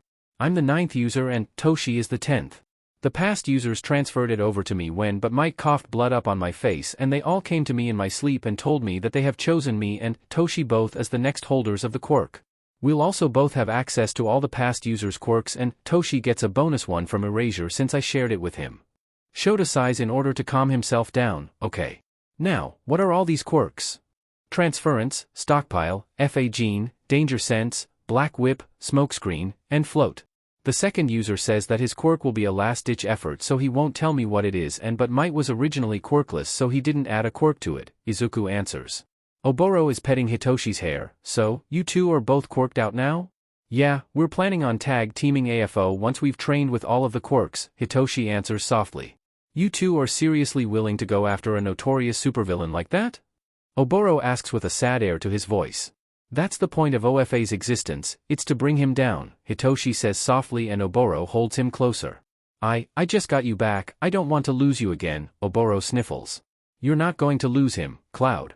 I have weapons in place that I've specifically designed to help us take all for one down, plus we both have Erasure on top of that and with OFA backing it, it'll be stronger than normal so we'll be able to erase his quirks, Izuku says in hopes of reassuring Oboro. Now, how exactly are you planning to train these quirks? Shota questions. I'm going to call Gran Torino here as soon as we're done talking, Izuku answers. Remember? Suki said that he trained but might. Plus those two there agreed on helping us as well so we won't be doing it alone and we wouldn't mind help from you two as well, it's gonna have to be a team effort to learn all these quirks. And I'm assuming the rat knows? Shota asks. I just told him, he said that he's going to have a new gym and training ground built for us so that way we can train properly and to let him know what Gran Torino says after I speak with him, Izuku says. Oboro is still petting Hitoshi's hair, are you okay with doing this, Hito? Of course I am, if I wasn't, I wouldn't have agreed to receiving the quirk, Hitoshi answers. Oboro sighs then gives Hitoshi a soft wobbly smile, okay, then I'll support you the best I can. Go ahead and call Torino and put it on speakerphone. I want to hear what the old coot has to say, Shota instructs Izuku. Izuku pulls out the paper and dials the number. The phone rings a few times before Torino picks up, this is Torino speaking. Hi, Mr. Gran Torino, sir, my name is Izuku Aizawa and I kinda sorta inadvertently inherited one for all from All Might and then the vestiges asked me to share it with my boyfriend, his name is Hitoshi Shirakumo and we were wondering if you could possibly help us train the quirk properly, Izuku explains to the man. They hear Torino hum for a long moment. I'm assuming that the two of you are able to speak to the vestiges, correct? Yes, we're both able to, why? Izuku asks. Then now is the time that Nana spoke of all those years ago, Torino says mainly to himself. Are the two of you UA students? Yes, I'm in the support department and Shirakumo is in the heroics department, Izuku answers. What did you mean by that now is the time? Since the two of you are able to fully Communicate with them, you both have access to their quirks, the quirk is at a point to where it should be able to take down All for One, and since there are two of you instead of just one, it'll be twice as powerful. The two of you should easily be able to take down All for One with enough training, Torino answers. Oh, okay. We do have some allies and one of them is going to have a pal of his search for All for One's hideout so that way we can ambush it at a later date. Izuku explains the plan for now to him. Very good. Should also look for the Nomo locations as well. We don't need those beasts to be turned loose, Torino adds. Yeah, we could start a search for that as well, that shouldn't be an issue, Izuku says.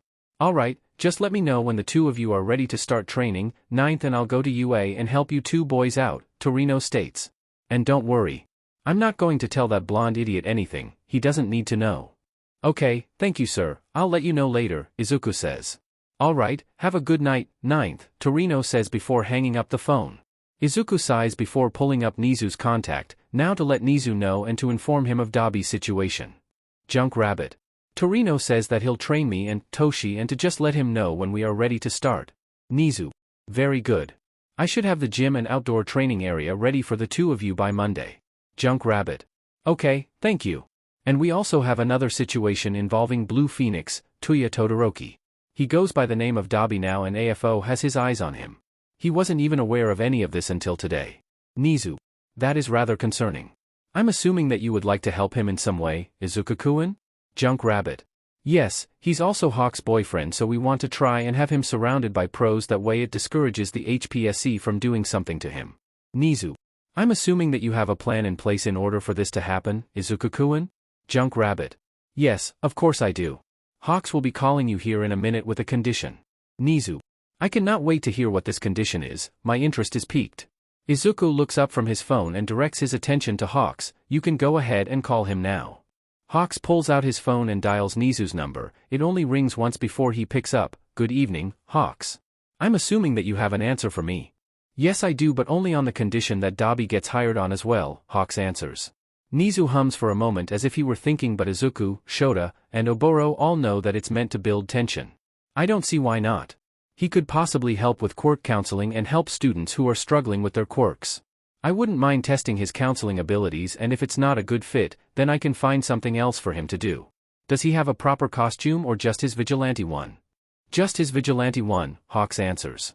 Then Izuku-kun can make him a proper costume, as all teachers and staff members wear their hero costumes here while working. I understand that he is a vigilante, but it doesn't hurt to have a nice costume to wear just for work purposes, Nizu states.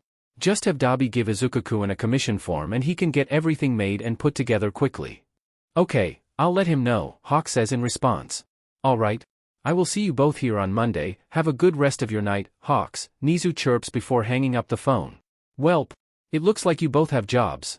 Izuku says as he digs through a drawer and pulls out a clipboard with some papers on it and passes it over to Dabi. This here is the commission forms for costumes and support items, just fill everything out and I can get everything done lickety-split. Dabi takes the clipboard and a ping sounds from Hitoshi's phone. Todoroki. I'm here. Shirakumo. Just come in through the back gate and knock on the door that's on the ground. Shoto is here, so the rest of us need to get ready to bug out of here until their conversation is finished, Hitoshi says as a knock sounds at the hatch. Alright, everyone who isn't a Todoroki needs to get out of here, Shota states, causing Dabi to sputter.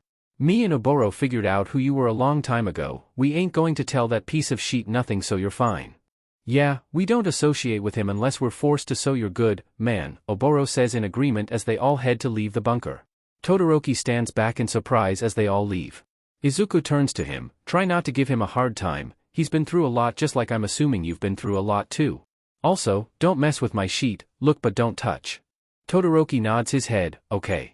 Thank you. For letting us speak here, that is. It's fine, I don't mind sharing when it's necessary, Izuku says with a smile as he follows the others into the house.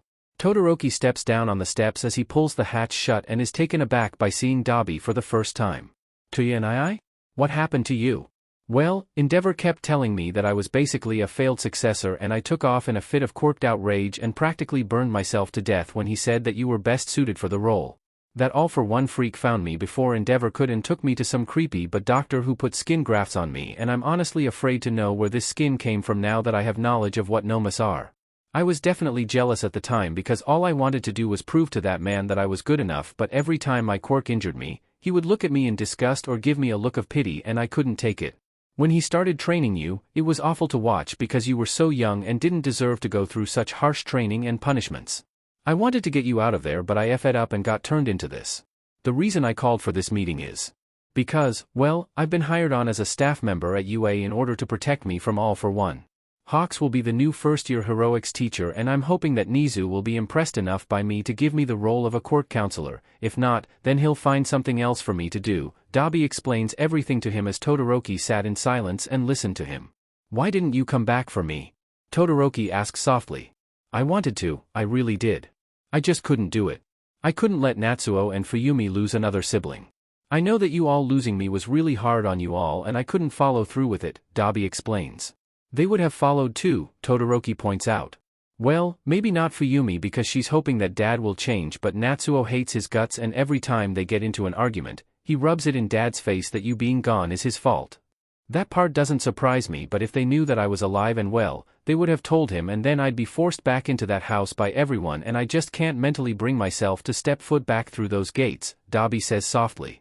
I'm sorry, Shoto, I really truly am. It's okay. I understand. If I were in your shoes, I'd stay away too, Todoroki says as he stands up and holds his arms open. Shirakumo has been showing me how to hug people in order to provide comfort to them. It looks very silly. Dabi snorts as he stands up and accepts the hug. Well, I'm glad you made friends with him. He's a very nice boy. Back in the house, Hitoshi wonders out loud, I wonder how their talk is going. Well, since nothing has exploded or anything, I'd say that it's going just fine, Shota says. They're hugging, Hawks informs them. How do you know? Oboro questions. I left a feather in there, Hawks answers. Shoto had said that Hitoshi has been teaching him how to hug so that is what they're doing. Izuku gives him a look. What part of private conversation did you miss, my guy? I was just worried, okay? I just wanted to make sure that he'd be alright, Hawks says in defense. You worried for nothing then, Hitoshi giggles. Well, as soon as they get done with their brotherly love, I need to get back down there and work on Dabi's costume and stuff, Izuku says. Can I help? Hitoshi asks. Sure. Might get done faster with the extra hands. Izuku says with a wide smile. During the weekend, Hitoshi helps Izuku with making Dabi's new costume and support items. A simple black, blue, and gray costume lined with a cooling device to help combat his self-destructive quirk. Izuku had snuck a picture of Dabi's appearance and sent it to Nizu who then showed Recovery Girl his condition and explained to her who he is and to keep his identity on the down low. She makes plans to get him proper skin grafts and a series of healing treatments in order to help him feel like his normal self again. Hawks and Dabi are both nervous as they approach UA's gates Monday morning but are relieved to see Izuku and Hitoshi both waiting for them to arrive. Izuku gestures for the pair to follow him and gets their cards set up at the front gate so that they can come and go as they please. Have you two eaten yet? Izuku asks them as he leads them onto campus. No, we haven't, we were too nervous to eat, Hawks answers. You'll both be just fine. Only reason I'm asking is because Nizu has planned and set up a welcome breakfast for the both of you so you two can get to know the staff members better, Izuku explains. That's very nice of him, he didn't have to do that, Dabi says softly. From what I can tell of Nizu, he is very extra, Hitoshi giggles. Izuku laughs, you would be correct, babe, Nizu is a very extra rodent. They follow Izuku and Hitoshi through the halls until they get to the staff's conference room. You two can head in, me and Toshi aren't staff members and this is a staff breakfast. We can have lunch together later and talk about training plans and sheet. Hawks and Dabi both nod. Alright. We'll head on in there then, Hawks states as he opens the door. Good morning you two. I hope you're hungry and ready to mingle. Nizu chirps as he spots the pair. He climbs up onto Shota's shoulder and stands on it. Attention everyone. Our two newest staff members have arrived. Everyone say good morning to Hawks and Blue Phoenix. Good morning, the staff members all call out at once.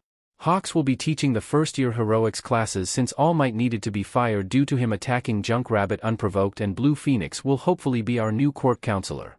I have a couple of students lined up for that later to see if it's a good fit, if not then I'll just make him a TA for all 3 years of heroics classes, Nizu announces. Let's all have a nice breakfast then we'll get this brand new week started. Oboro and Snipe both approach Hawks and Dabi. This is exciting. The kids are gonna love having you as a heroics teacher. Oboro says to Hawks. I teach the second-year heroics class and Snipe teaches the third year so if you need any help with lesson plans, just let us know and we'll help you out. Yep, don't mind helping at all, Snipe says in agreement. Thanks, I really appreciate that, it'll definitely be a big help, Hawks says with a wide smile. Hound Dog joins the small group. I do hope that you'll be a good fit as a quirk counselor, Phoenix. It'd definitely be a weight off of my shoulders since I've been doing both quirk counseling and lifestyle counseling. If you do become a counselor, you'll be the third one we have here. Midnight does identity and SEC counseling, for our students who are transgender etc. That's good, I'm glad there's a counselor here for that. Some kids have a hard time figuring out who they are, so it's good that she's able to help them. Dobby compliments and Hound Dog nods his head in agreement. The teachers and staff all continue to talk and mingle until it's time for classes to start for the day, and they all go their separate ways.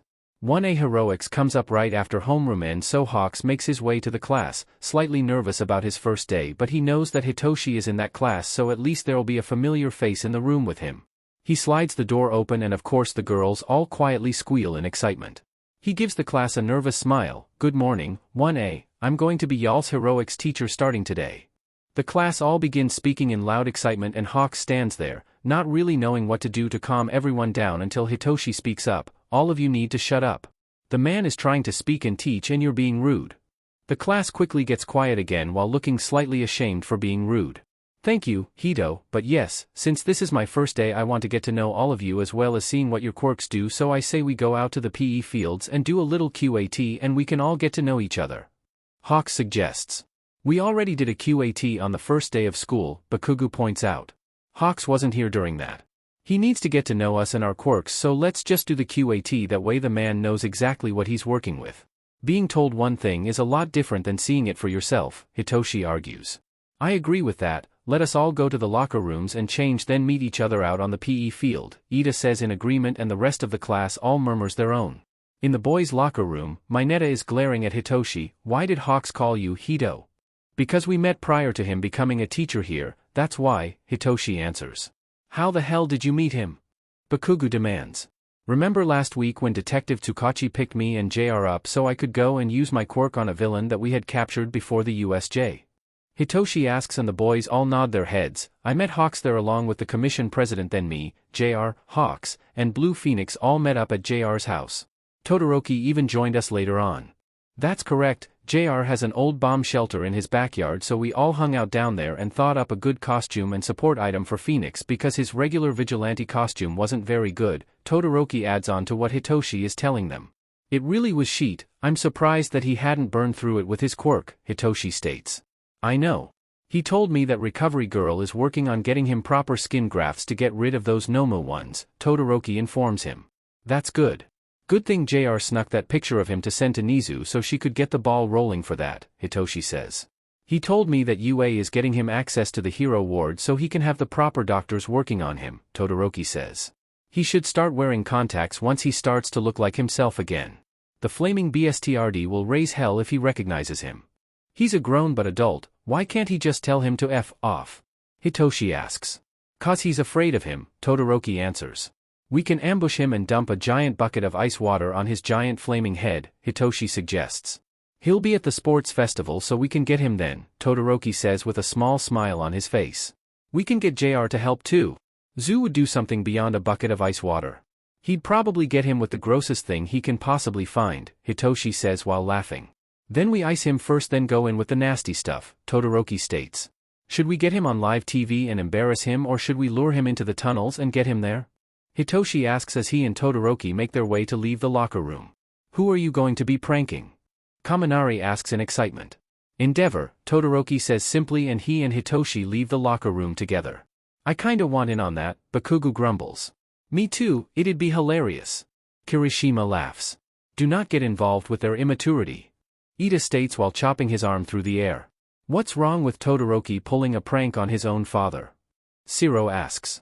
I mean yeah, Shirakumo suggested it, but still, kids prank their parents all the time. It's all fun and games and it's not like they're going to hurt him by pouring water on Endeavor's head. The class all makes it out to the PE fields and beings running through the tests to show Hawks what he's going to be working with. When it's Hitoshi's turn for the ball throw, he goes to make a small cloud, but what shows up is a full-sized cloud instead. Hitoshi quickly ends his quirk in panic shock and looks over at Hawks, who is dying of laughter. Hardy har har, you think this is hilarious, huh? It is. Oh man. This is going to be great. Hawks laughs as he wipes away tears. It's not funny. The sports festival is coming up, and if I don't get control of my quirk, then what? Hitoshi questions. It's a little bit funny, Todoroki says with a deadpan expression as he had been filled in on Hitoshi and Izuku sharing one for all. We've seen you use your quirk before, why is it all crazy right now? Kirishima asks. A quirk awakening, Hitoshi uses the cover story that the group came up with. That's not fair. Mina calls out and other members of 1A all call out agreements. I have a year more experience than you all, so how is it not fair? Hitoshi asks and the class all goes quiet as they remember that Hitoshi is technically a year ahead of them. Let's not get too serious about it, you all will have your own quirk awakenings when the time comes. We'll be doing actual lessons tomorrow, so if there's anything that you all want to actually work on in order to improve your quirks, write the ideas down and form some plans in order to make it happen. It's still the beginning of your first year, so you all have plenty of time to make it happen, Hawk states in order to not have any form of issues arise amongst the class. You and JR will both be going and seeing Phoenix after classes let out for quirk counseling, so you'll be fine. Why would JR need to see a quirk counselor? Hagakure questions. He also went through a quirk awakening, Todoroki answers. Me, Hitoshi, and JR were hanging out this weekend when it happened. Why the hell would he even give AF about quirk counseling when he doesn't even really use his quirk in the first FING place? Bakugu asks in annoyance. Not like he's in the hero course or anything. JR has his provisional license as well as his support tech license, Hawks explains. Power Loader is a pro hero and a support tech at the same time. Most support techs also have pro hero licenses, they go hand in hand. JR will be a pro hero, he's just taking a shit ton of extra steps to do it, Hitoshi adds on and Hawks nods his head. After classes let out for the day, Bakugu, Kirishima, Kaminari, and Zero spot Izuku, Hitoshi, Todoroki, Hawks, Dabi, and Gran Torino all making their way to the new outdoor training field. The four boys decide to follow them. When they all arrive there, they see that Shota, Oboro and Nizu are already there waiting for them. The four boys hide themselves away in some dense brush and eavesdrop. So, you two boys have a lot of work to do. Nizu chirps as he claps his paw pads together, 2-1 for alls, how exciting. It is. I'm still surprised that the vestiges were able to make the transfer happen, usually the living user needs to be willing to pass it on, Gran Torino says in agreement, then takes a swing at the two boys with his cane in which the two boys dodge easily and they both give Torino a scandalized look. Good reflexes, you'll need them to be able to dodge all for one's tendrils. DMN, you crazy old coot. I get why you did that, but I feel like that was highly unnecessary, Izuku states. You'll get over it, Gran Torino huffs while waving his cane in a dismissive manner. Now tell me, how have your quirks been responding to OFA? Hitoshi produces the same giant cloud as he did earlier. Behold, my giant but cloud that's supposed to be small enough for a cat to sit on. The four adults, the Chimera, Izuku, and Todoroki all burst out into laughter at Hitoshi's way of presenting his strengthened quirk. Gran Torino hums as he stares at it. Have you tried using your boyfriend's erasure? No, I haven't had a chance to yet, Hitoshi answers. Use it to erase your own cloud, Torino instructs. Hitoshi looks over at Izuku and Shota, silently asking for help on how to activate erasure. Shota sighs, you'll have to focus it to your eyes and imagine that you're getting rid of the quirk simply by looking at it. It's the only way I can describe it to you. Me and Izuku both learned when our quirks manifested when we got angry, since our quirks activate on their own when we're sad. Okay, someone PSS me off then, Hitoshi suggests, and everyone who knows Hitoshi's past all give him an uncomfortable look. Oh, come on, it can't be that hard to do. Just be a D or something. Your mother is an abusive piece of shit, Izuku says. Hitoshi gives him a look. Zoo, that's a factual statement. I said be a D dash, not state facts. I'd rather not be a D to you, Izuku says. You have a shitty but villainous quirk. Bakugu yells out from behind the bushes where Hitoshi whips around with erasure fully activated, purple irises now glowing a gold color with the pupils being a deep crimson, and stares at the bush in anger. Bakugu steps out with a cheeky grin on his face. There you go. Erasure activated. Hitoshi blinks, then SCKS his breath in through his teeth as his eyes now feel like sandpaper. Izuku offers him his eye drops. Here babe, here's some eye drops, these even have aloe in them. Hitoshi takes the bottle from him as Izuku turns and looks at Bakugu. Okay, all of you, out of the bush, now, Shota orders and the three other boys come out of hiding. What the hell do you think you're doing? Being nosy? Kirishima says sheepishly. Hearing and learning things that were definitely meant to be kept a secret? Zero adds on. Thinking that whatever is going on right now is totally badass, Kaminari states. Guessing that one for all is the opposite of all for one, Bakugo says while shrugging his shoulders. Geez, what the hell? Why is this class so damn nosy? Hitoshi grumbles.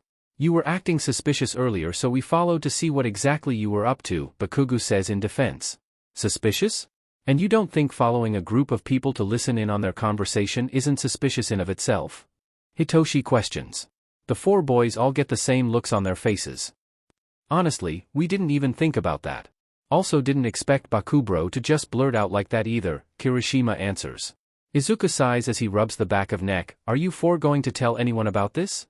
No, not our business to tell.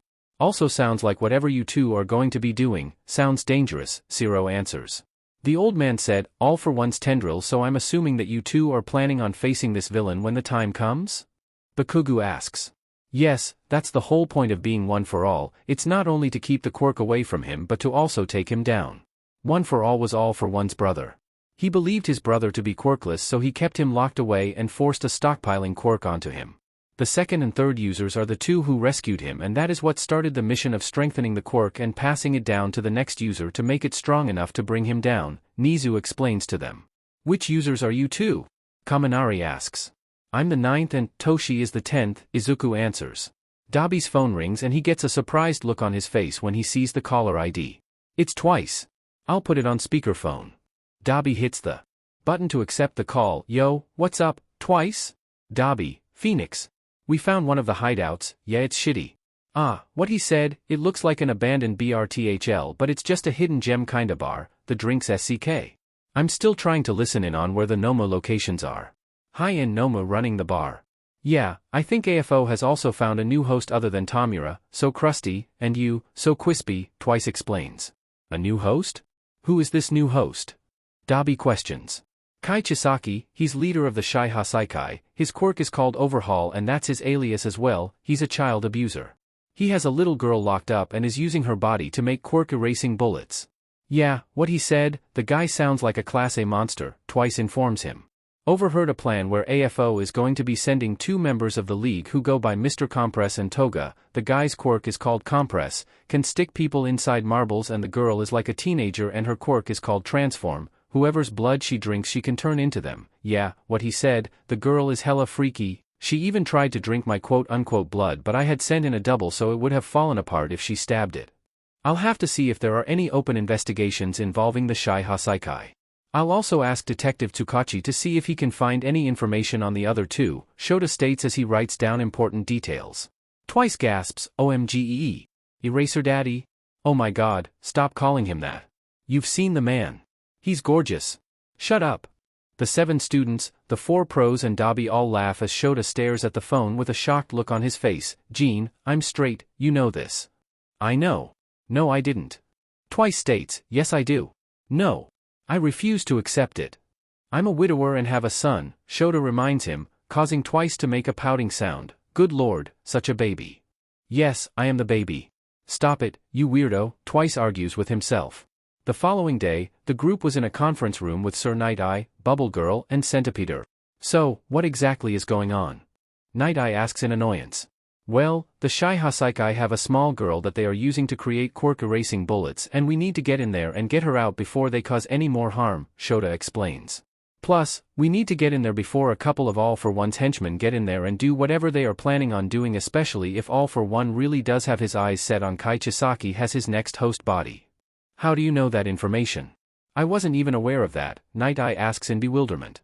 We have an inside man as we're investigating the LOV, and since our two cases are crossing paths at the moment, we'll have to do this mission together, Shota explains to him. Understandable, but why are those two students here? Night Eye asks while pointing at Izuku and Hitoshi. They are the key to taking down All for One altogether, that is why, so they need to be present for the mission, Nizu explains, and an odd look appears on Night Eye's face. The key to taking down All for One? How is that possible? You know what he did to All Might 10 years ago, Night Eye points out. Highly aware, but these two boys' quirks are almost identical in a way as they are the 9th and 10th, Nizu explains further, and a look of shock appears on the man's face. Excuse me? Are you telling me that they both have one for all? Night Eye questions. That is correct. All Might had attacked Junk Rabbit and busted his cheek open, and when Junk Rabbit punched him in return, he coughed up blood on his face and the vestiges themselves passed the quirk over to him. When the quirk was fully intertwined with his DNA, they approached him and told him to share one for all with Mind Cloud, as the quirk is meant to be shared, so that is what he did. Nizu informs him, also, All Might does not know and he does not need to know. We do not want him to prevent these two boys from doing what needs to be done. If we're able to keep intervening with All for One's plans, he'll remain weakened, thus easier for them to get a hold of him and end the terror that he has been causing for far too long. Night Eye thinks for a long moment, mulling everything over in his head first before speaking. Alright. I'm not going to say anything to him, as I agree that Yagi would try and prevent them from performing their task, and also because the past users themselves have chosen the two of them for a reason. They all begin coming up with a plan on how to get into the Shai Hasaikai, retrieve the girl, and to take down Chisaki. They set up a time for them all to meet outside of the Shai Hasaikai's headquarters the next morning. The following morning, Hitoshi is sitting in the classroom, very nervous about going on his first mission here in Japan with people and heroes he's never worked with before. He's mainly nervous as he's been tasked with getting in, grabbing the girl and getting out. Part of him wishes he had Izuku's job of taking on Chisaki, but he understands why he has been tasked with the rescue portion, and it's because he's good with children. He has his head resting on his desk as he contemplates his life choices. He doesn't even notice Bakugo squatting down in front of him. "PST, Insomniac, you better not be snoozing, you're gonna be heading out soon," Bakugo states before poking him on the head. "Don't remind me," Hitoshi grumbles into the desk. "What part of the mission have you been tasked with?" Bakugo asks. "Rescue. I gotta get the girl and bug out. Zu gets to face Chisaki, I'm peanut butter and jealous. I wanna beat the fucker up too," Hitoshi complains. "But the rescue is one of the main parts of the mission, bro," Kirishima points out as he has now joined the pair. "I know, but still, I wanna have a turn at giving the fucker what he deserves," Hitoshi says as he sits upright in his seat. "You'll be fine. Amigo, I bet that little girl is gonna love you. You'll be her personal hero and her first best friend. Doesn't that sound really sweet?" Zero asks. "Well, yeah, of course it does. I love kids and I like showing kids that anyone can be a hero just as long as you put in the work. I just don't know what exactly her quirk is, like she's being used to make quirk erasing bullets, so what if she accidentally erases my quirks while I'm escaping with her in tow? We'd be sitting ducks if that happens," Hitoshi points out. "I mean, you could just use erasure on her as you're fleeing, like keep your goggles on over your eyes so they don't dry out as fast, and put a bit of OFA behind your cloud quirk and zoom the F out of there like a bat out of hell," Bakugo suggests. "That might scare her, dude. He doesn't need to accidentally scare an already scared child," Kaminari points out. "Abused children are more sensitive to certain things, so I agree, that'd probably scare her to death or cause her to accidentally use her quirk, whatever it may be," Todoroki says in agreement. "Trauma on top of trauma definitely doesn't sound very appealing," Hitoshi mumbles out. The rest of the class begins to come in and take their seats, and Hitoshi starts fidgeting more nervously as he knows it's getting closer and closer to the time for him to leave with the others. The bell rings and Shota enters the classroom and opens up the costume case and pulls Hitoshi's case out and holds it out to him. "Let's go, we can't waste time, get changed quickly and meet the others outside the gate," Shota instructs as Hitoshi quickly grabs it and takes off running out of the classroom in case anyone tries to ask questions on where he was going. Hitoshi wastes no time in changing and meeting the others outside the gates. Him, Izuku, Shota, Oboro and Dabi all get into Shota's car and leave to go meet the others. They park several blocks up the street just in case collateral damage happens, and they meet up with Night Eye's group along with the police force and a few other heroes. They do a refresher rundown of how the mission is to be handled, and they all ready themselves to raid the hideout. The police go first, stating that they have a search warrant, and then all hell breaks loose and the fighting begins. Team Eraser and Team Night Eye both rush past the fighting in favor of entering the hideout to start the actual mission. They are about to enter the basement portion of the hideout but are met by a small group of villains in which they quickly handle before moving on. Hitoshi breaks off from the group as instructed to go and find the girl, as that is what his mission is.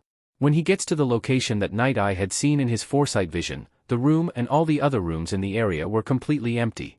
He cusses out loud knowing that Chisaki has taken the girl and is in the process of fleeing the scene. "Young Shirakumo, follow this hallway, straight ahead, I feel that they are heading in that direction," Fourth suggests as he approaches Hitoshi for the first time. Hitoshi simply nods to himself and takes off running as fast as his legs could carry him, and is met with an open area and spots Chisaki along with a little girl with silver hair. "You motherfucking CNT. Give the girl over and I might be nice and inform ya that someone has their non-existent eyes on ya as their next plaything." Hitoshi yells out at him while lacing his quirk into his voice, hoping that Chisaki will respond to him. It's not Chisaki who responds but someone else and immediately feels as though he's completely sloshed. He's not going to speak to a disease like you. Hick, if you want him to speak to you, you gotta rid yourself of your disease first. Hick. Hitoshi throws up the largest cloud he could possibly think of without realizing that smokescreen is being laced into it, creating a dense heavy fog with the strong scent of petrichor and pine wood being burned, which enrages Chisaki. How dare you, you disgusting germ! How dare you disgusting diseases enter my home spreading your quirks and germs everywhere! You're ruining everything! Chisaki screeches out as he grows in size and throws the girl across the room, her head smacking against the wall roughly, knocking her unconscious, and all Hitoshi could see was pitch blackness as he loses control of his emotions at witnessing the heartlessness of this man. At UA, Class 1A, except for a select few, are highly confused by Hitoshi and Shota's rushed disappearance. So, where is Shirakumo going, I wonder? Uraraka says in curiosity. A mission, Bakugu answers. Him and JR were selected to accompany some pros on a mission due to their quirks. Ah, that's not fair. Mina whines. I want to go on missions too. Get your license and then you can, Todoroki deadpants. Hawks enters the classroom as he's filling in for Shota that morning as homeroom teacher and goes ahead and starts the day's lesson. Halfway through the lesson, the breaking news broadcast pops up automatically on the board via hologram. We're overhead observing a raid mission for the Shai Hasaikai and the ground under the street below us has begun to shake heavily. There must be a very intense battle going on down there. The reporter yells out over the sound of the helicopter. She goes to say something else when the ground blows open and black and purple wisps fly out without connecting to anything in particular. The wisps are accompanied by smoke and clouds that have purple lightning dancing throughout them. Holy hell, what the heck is going on there? Hagakure asks in excitement. Shut the hell up, Invisa Beach. This is the mission Mind F, and JR are on. Bakugu shouts and everyone becomes dead silent as they watch the battle unfold. Even the news reporter is silent as they record from above. They all watch as Overhaul in his monstrous form is slung up out of the clouds and smoke, earning gasps from the class. Then everyone is standing as Hitoshi practically appears out of thin air over top of him, arms and legs wrapped up in the black wisps in what appears to be a form of compression. What has them standing with their mouths agape is that Hitoshi looks almost unrecognizable as he's in full rage mode, his purple hair now appearing as white along with his eyes glowing a bright white as well, no real color visible within them. When Hitoshi takes a full swing on Overhaul, they see the punch connect and Overhaul is immediately smacked down onto the ground, the sound of the hit resonating after the fact. Overhaul's quirk breaks apart and ends with Chisaki and another man both lying unconscious on the pavement. Hitoshi is practically hovering overhead, still fully enraged, but the clouds and smoke all disappear as the news feed picks up Izuku and Shota entering the open area in the ground and spot Hitoshi up in the air, out of control. Izuku uses his quirk to erase Hitoshi's and the class all gasps as he passes out and starts plummeting back down, only to be caught by one of Oboro's clouds. They all sigh in relief as Oboro gently lowers Hitoshi back onto the ground. What an incredible display of raw power, the reporter shouts in excitement and Hawks turns the hologram off. Oh, shut the hell up, woman, that wasn't a freaking display of power, that was a display of someone losing control of themselves, Hawks grumbles angrily. Losing control? But it looked like he had control from where I'm sitting, Ojiro points out. Hawks stares at him with a deadpan expression. I can assure you that he did not. If he did, he would have been able to stop himself without needing assistance from JR. Izuku and the others had heard enraged wails from their location. The wail sounded like multiple voices all at once, and when they radioed Hitoshi, they received nothing but more enraged wailing from the location up ahead. Izuku had tried to call the vestiges to him so he could check Hitoshi's status like that, but they never came to him. Something is very wrong with Toshi, Izuku stated as he took off into the direction of the wailing. How can you tell? Night Eye questioned as the group followed him. Well, for one, he's not answering his radio, and two, the vestiges aren't coming to me when I call out to them, so I have a feeling that those wails are Toshi and the vestiges combined, which means something very wrong is happening, Izuku explained as the sound of thundering and unnatural feeling earthquakes began to sound and vibrate. Then they hear a large strike followed by rocks falling, then a sonic boom sound with the earth above them shaking violently, so they knew that the fight had moved to the surface.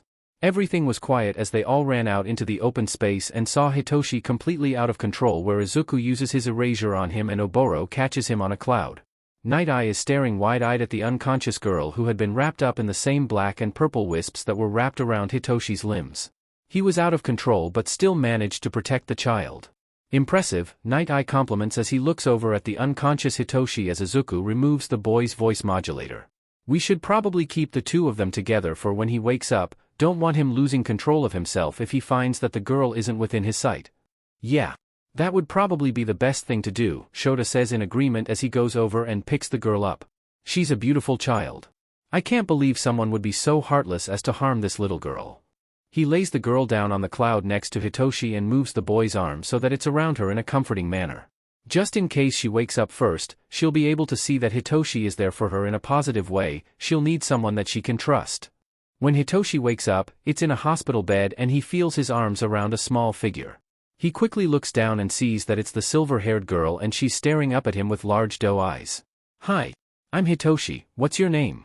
I'm Eri. You're the hero who came in to save me, Eri says softly. Yes, I am. I'm glad to see that you're safe and sound, Hitoshi says with a soft smile. I'm glad that someone came to save me. It was very scary being stuck with Mr. Chisaki, Eri says as she gets closer to Hitoshi, which he happily assists her with by pulling her closer to him. Well, you don't need to worry about that ugly donkey butt anymore, Hitoshi tells her. But I thought he was a motherfucking CNT, Eri points out and Hitoshi chokes on the air for a moment. Well, yes, he is but that's grown-up words, little girls shouldn't say those words so just call him an ugly donkey butt, okay? Hitoshi informs her, already getting a feeling of doom as he feels that his father may be watching them from somewhere in the room. Who most definitely heard this 6-year-old little girl say, motherfucking CNT, so it's only a matter of time before he's faced with Oboro's overly sweet style of scolding, the scariest form of scolding in his honest opinion. Oh Hito, I know that I didn't just hear this sweet, innocent little girl cuss, did I? Oboro sing-songs as he moves closer to the bed, menacingly. Yes. Hitoshi answers sheepishly, knowing that he's not going to be able to lie his way out of this one as his father very obviously heard everything. Mind telling me why she just said the naughtiest cuss phrase in existence? Oboro asks kindly, Hitoshi knowing that it's a trap without an escape route. Because I called Overhaul that to try to get him to speak to me. Me not realizing that she'd actually repeat said words, Hitoshi answers and feels himself shrink as Oboro lightly sets his hand on top of his head. If I ever hear her cuss again before she's at the appropriate age for cussing, I'll ground you for so long that even your grandchildren's children's children will be grounded. You'll long be turned into fossil fuel by the time you're ungrounded, understand? Oboro states as he smiles an overly sweet smile at him and Hitoshi quickly nods his head at him. Oboro claps his hands together lightly, very good, glad we're on the same page. The same will go for JR and Bakugo because those two cuss like sailors. Izuku enters the room along with Shota and sees that Hitoshi is awake. Babe. You're finally awake. I guess, how long have I been out? Hitoshi asks. Like 3 hours, Izuku answers. So, do you remember what happened? No, Hitoshi answers honestly because he seriously doesn't remember anything after seeing the black. So, you went into full rage mode and F'd Chisaki's sheet up, Izuku explains, earning a smack from Oboro. No cussing around the baby. She already repeated something that Hito said to Chisaki earlier. Oboro scolds him. What did she say? Shota asks out of curiosity and Oboro whispers it to both Izuku and Shota where Izuku bursts out into a fit of laughter. Oh my god. That's fantastic. Izuku laughs then gets smacked by Shota next. No it's not problem child, Shota states, she can't be saying those words, the social worker wouldn't be impressed and then they may not let Oboro adopt her. Wait, what? Hitoshi asks. Well, she's going to need a family, Hito, and she likes you a lot so I think she'd be a good fit for our family, don't you think? Oboro says with a soft smile, earning a nod of agreement from Hitoshi who is at a loss for words at learning that he possibly now has a little sister. Anyways. So. Babe, you like had a blackout rage moment and the vestiges just all took over your body and second even used your body to use his quirk with the help of fifth protecting your limbs, it was totally kick butt. And the fight is all over the news and social media and everyone is saying how badass you were in that fight. Everyone is hyping you up. Izuku says in excitement. Amor, while I appreciate the enthusiasm, I don't feel like that's a good thing because of he who shall not be named, especially if they released my dang name, Hitoshi points out. Japan has a hero law where they can't announce the names of minors or undergrounds and you fall under both of those categories so they can't release that information without facing possible jail time. Shota explains to him and he nods his head as he sighs, slightly relieved. Why is he calling you babe and you calling him amor? Eri asks shyly. Well, JR is my boyfriend, which means me and him are dating, Hitoshi explains. Dating? Is that what people do to get married? Eri asks. Yes, people who like each other a lot date one another to learn about each other and to find out if they would work as a married couple, and if they're a match, they get married and start a family together, Hitoshi explains. Do you think I'll get married one day? Eri asks, eyes shining brightly. Of course, you'll just have to find your person in the future when the time is right for you. You still have like 10 more years before you find someone like that, so you have plenty of time, Hitoshi answers with a soft smile, and she returns it with something that Hitoshi assumes is some kind of smile. Ah. Sibling bonding. Oboro coos, earning an eye roll from Shota, who is clearly done with hyperactive people and along with today. No, Eri whines as Hitoshi gets ready for classes the following day. The hospital deemed her safe enough to be discharged, as there's 3 people in the group who are able to take care of her quirk easily if she accidentally uses it.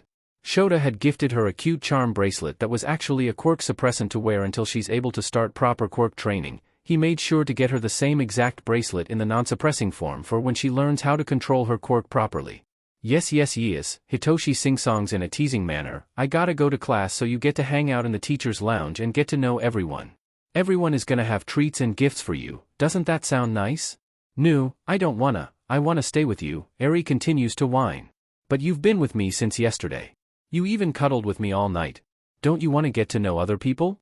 Everyone is looking forward to meeting you, Hitoshi says gently, internally hoping that she'll want to stay in the teacher's lounge to meet and hang out with everyone else. Eri just shakes her head, the pigtails that he put into her hair whipping around violently. Hitoshi just sighs in defeat. This is his life now, okay.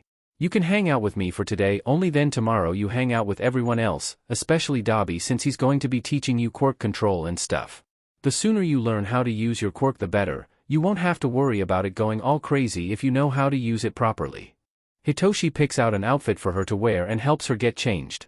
He fixes up her hair and makes sure she brushes her teeth thoroughly before putting a little backpack on her containing some workbooks, her lunch, drink, and some snacks for her.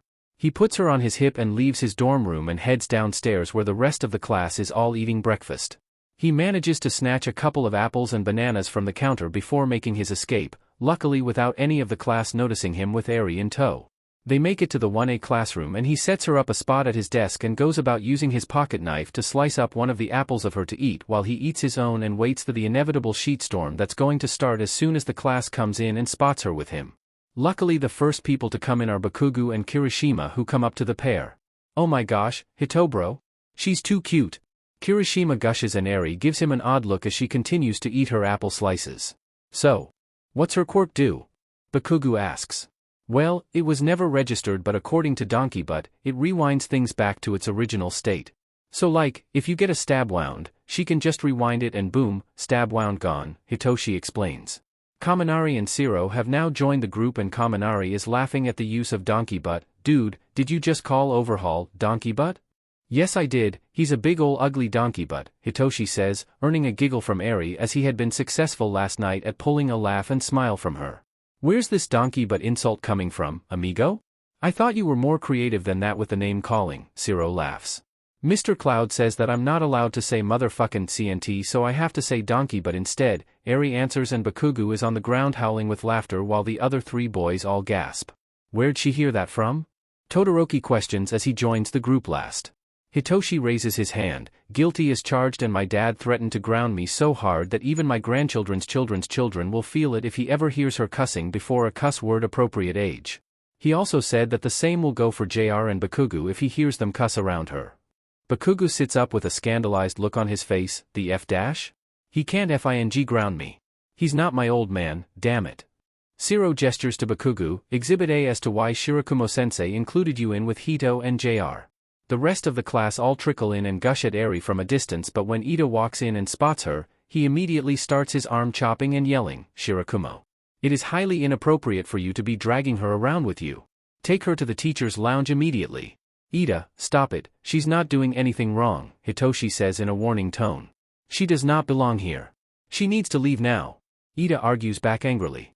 Tears well up in Eri's eyes and she starts sniffling. I don't belong anywhere. Hitoshi is glaring at Ida along with everyone else in the class. How fucking dare you say that? You can't say things like that around not only a victim but also a child. What the F is wrong with ya? He pulls Eri into a comforting hug as the waterworks really start going. The bell rings and Shota slides the door open and spots the scene. What's going on in here? Why isn't Eri in the teacher's lounge with Phoenix?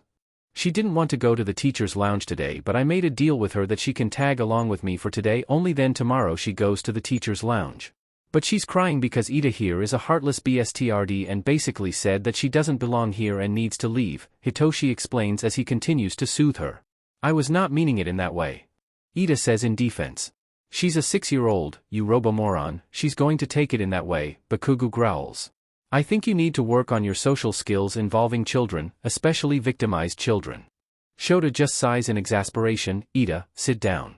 Me and you are going to have a chat later. The class all oos as Ida pouts and takes his seat. Shota makes his way over to where Hitoshi and Eri are and he digs around in his capture scarf for a moment before pulling out a lollipop. Eri, here, ignore what he said, you belong here, okay? Take the lollipop and your brother will get you started on your workbooks, okay? Eri shyly takes the piece of candy as she nods her head. Shota straightens out and goes back to the front of the class. Alright, let's get the day started. The day continues on as normal with the other teachers coming in and teaching their lessons and giving Eri treats throughout the day. Hawks even gave her one of his feathers as a necklace so that way he can use it to find her if she ever gets lost. After lunch, Eri is napping on Hitoshi as he writes his notes. He can feel eyes on him and turns to see Mineta staring at Eri. Why are you staring? She's a real cutie, huh? So lucky to have a girl sleeping on you, Mineta answers. Hitoshi wrinkles his nose at him. First off you fucking perv, she's technically my sister since my dad is in the process of adopting her, and second, you better keep your fucking eyes to yourself or I'ma pop em out of your fucking skull. Mineta scoffs at him and goes back to his notes. Everything goes back to how it was and it was getting closer to the end of the day and Eri had woken up from her nap and was back to working on her workbooks. What no one in the class expected was for a black and purple wisp to come out of Hitoshi and smack Mineta across the room, and a voice that is very much not Hitoshi's comes out of his mouth. 10th told you're creepy but to stop fing staring, you tiny pervert. Hitoshi slaps his hand over his mouth and hides his face away. What the f dash, 5th? You can't do shit like that. Hitoshi yells out in his mindscape. Well, you told him not to be staring at her and he started doing it again, 5th says in defense. Well yes, I know that, but still, I can get into trouble for using my quirk in the classroom. Things are different now, Hitoshi points out. Fair point, I apologize if you do get in trouble, but I don't regret smacking the little sheet, 5th states firmly. You know, that sheet was hilarious, and also, why are you using my body to speak? Don't do that. People are gonna think I'm haunted, Hitoshi says. Well, technically you are haunted, you're a spooky beach, mind cloud, 5th laughs before disappearing from his mindscape. Bakugo has turned around and is tapping on Hitoshi's head. Hitoshi looks up and Bakugo shows him his hands before signing. What the f was that? Hitoshi sits up and signs back. The vestiges discovered that they can use my body for themselves, and that was 5th coming in hot. I told him not to do shit like that again, especially using my body to speak because people will think I'm haunted, then said that I am and called me a spooky beach before disappearing. Bakugo snorts a laugh. Oh my fing god, that's fing hilarious, King Boo. Hitoshi gives him an offended look. Oh f you, but not literally, JR doesn't like to share. Bakugo wrinkles his nose at him before turning around. Gross. After classes let out for the day, Hitoshi takes Eri to see Dabi so they can get to work on figuring out her quirk. Okay Eri, let's take your bracelet off, don't wanna accidentally break it while we practice, Dabi says as he removes the quirk suppressant and places it on the table. Let's try using your quirk on this dead plant first, okay?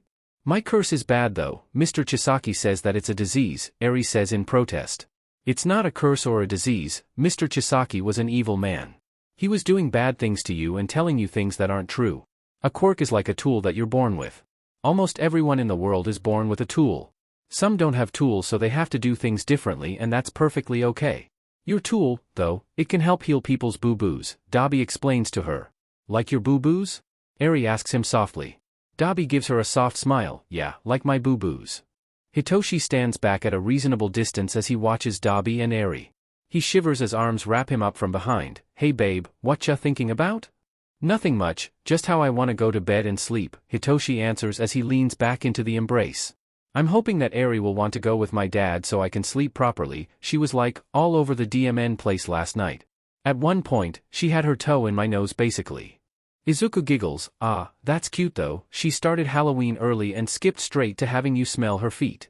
That's nasty, Hitoshi says while giggling as well before turning around and hugging Izuku properly. He just sighs as he relaxes into it, not minding that Izuku smells like grease, oil, and gunpowder. He finds it oddly soothing. I bet our babies would be cute, Izuku whispers mainly to himself, but Hitoshi hears him and pulls away from the hug quickly to look at him in shock. What? Hitoshi asks with a blush on his face. Izuku blushes and smiles sheepishly. I've just been thinking about it since seeing you with Eri. You'd make a really good parent. Hitoshi leans back into the hug with a wide-eyed expression. Too early for that kind of talk, let's just revisit that later. Not against it though. Izuku laughs and tightens the hug while giving Hitoshi a wiggle. Fair enough. Somewhere in a warehouse in the Kamino ward. All for one, the heroes captured Chisaki and took the girl, Garaki informs the faceless potato man. All for one sighs in exasperation. This is the third time they've intervened on taking a potential host body. We may have to just break Tamura out. We may have to, but Dabi, your second choice, he took out Compress and Toga during the Shai Hasaikai raid, so we'd have to use the Nomus to get Tamura out, Garaki states, then flinches when All for One smacks the arm of the chair he's in roughly. Damn it. Do you have anything else for me? All for One growls out. Actually yes. I would like to show you something that may interest you, Garaki says as he places a device over All for One's head. A device that projects images into one's mind. Garaki starts the device and it's of the new broadcast and Hitoshi taking out Chisaki. All for One sits there dumbfounded for a long moment before a wicked and malicious grin spreads across his face. Hello there, little brother, long time no see. Make sure those Nomu will follow my orders, Garaki. All for One orders from his place in his chair, getting everything ready to break Tamura out of Tartarus. The heroes better not intervene again, otherwise I'm going to start looking for a mole. That'd be the only way they'd know about this jailbreak. That is concerning. I can have the new Kurogyri keep an eye out at the bar if you'd like, Garaki says as he works on programming the Nomus properly. Yes, please do, All for One says with clear annoyance lacing his voice. Are you almost done with those Nomu? I'm sorry, but these things take time, Master, Garaki says with caution, and it's clear it wasn't with enough caution as All for One smacks the arm of his chair roughly. I don't have time for time, Garaki, either get them finished or I'll finish you, All for One warns. Garaki gulps as he attempts to work faster at the task, not wanting to upset All for One more than he actually is. I wonder if I caused a ruckus, my brother would come out to play with me a bit. After watching that news feed, it's clear that this user has the ability to use the other user's quirks, but something definitely seemed off. All for One stops talking and starts humming as he thinks for a long moment before a malicious smile crosses his face. If he's able to use their quirks, that means he's able to speak with them, and the way he was fighting Overhaul reminded me too much of Second. I think the past users are able to use his body as their own. Very interesting. All Might chose a powerful successor then, good for him, but I'll do him one better once I have Tamura back. Once I have him, we'll start the transfer process. Are you sure, Master? Garaki asks him and a shiver runs up and down his spine as All for One smiles widely at him. Absolutely. No time to waste. It's time I take back the gift I gave to my unappreciative little brother, All for One answers with clear mirth in his tone. Garaki finishes getting the Nomu ready and All for One opens a portal of his own and passes through it along with the 5 Nomu that he'll be using. All right my pets, go and fetch my so-called son, All for One orders as stands on top of a distant building and listens as the Nomu screech and launch their attack on the prison as the break-in sirens wail. He takes some sadistic pleasure at hearing the heroes panic. Down below along with the explosions and gunfire. What he doesn't expect is for himself to get shot, and he looks around using the inferred quirk he had obtained in order to search for this assailant. He can't spot the assailant and then he's shot again from a different position, and that's when he feels some of his quirks waver. Since he can't find who's shooting him, he quickly opens a portal and leaves, knowing that he can open the portal for the Nomu once they have him from where he's at. Master, are you alright? You have giant syringes sticking out of you, Garaki asks as he directs All for One back to his chair. See what these things are, Garaki. My quirks started to waver after the second one, All for One orders angrily. Garaki gently extracts the syringes and takes them to examine them. After a few minutes he speaks up. It's ultra-concentrated quirk suppressants. One syringe has a rabbit made of gears on it and the other has a little envelope with a heart on it. All for One growls, so, there were 2 assailants. That must be their way of sending me a little warning.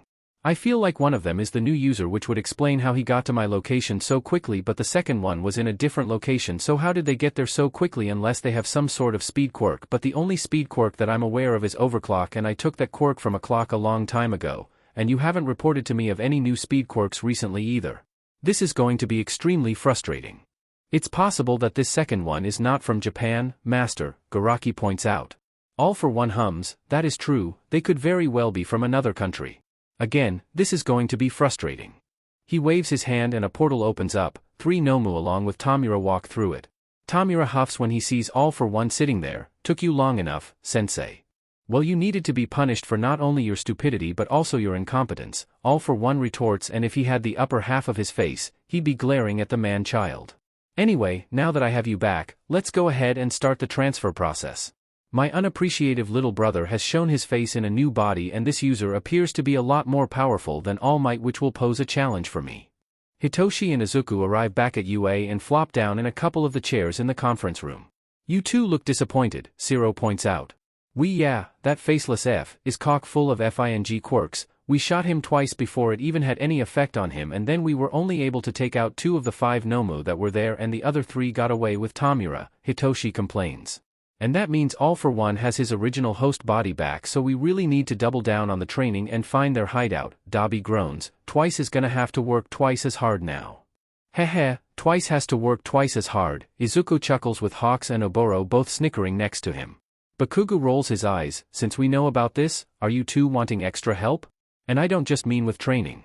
That depends, Hitoshi says seriously, and the others can tell that Izuku's expression was just as serious. On what?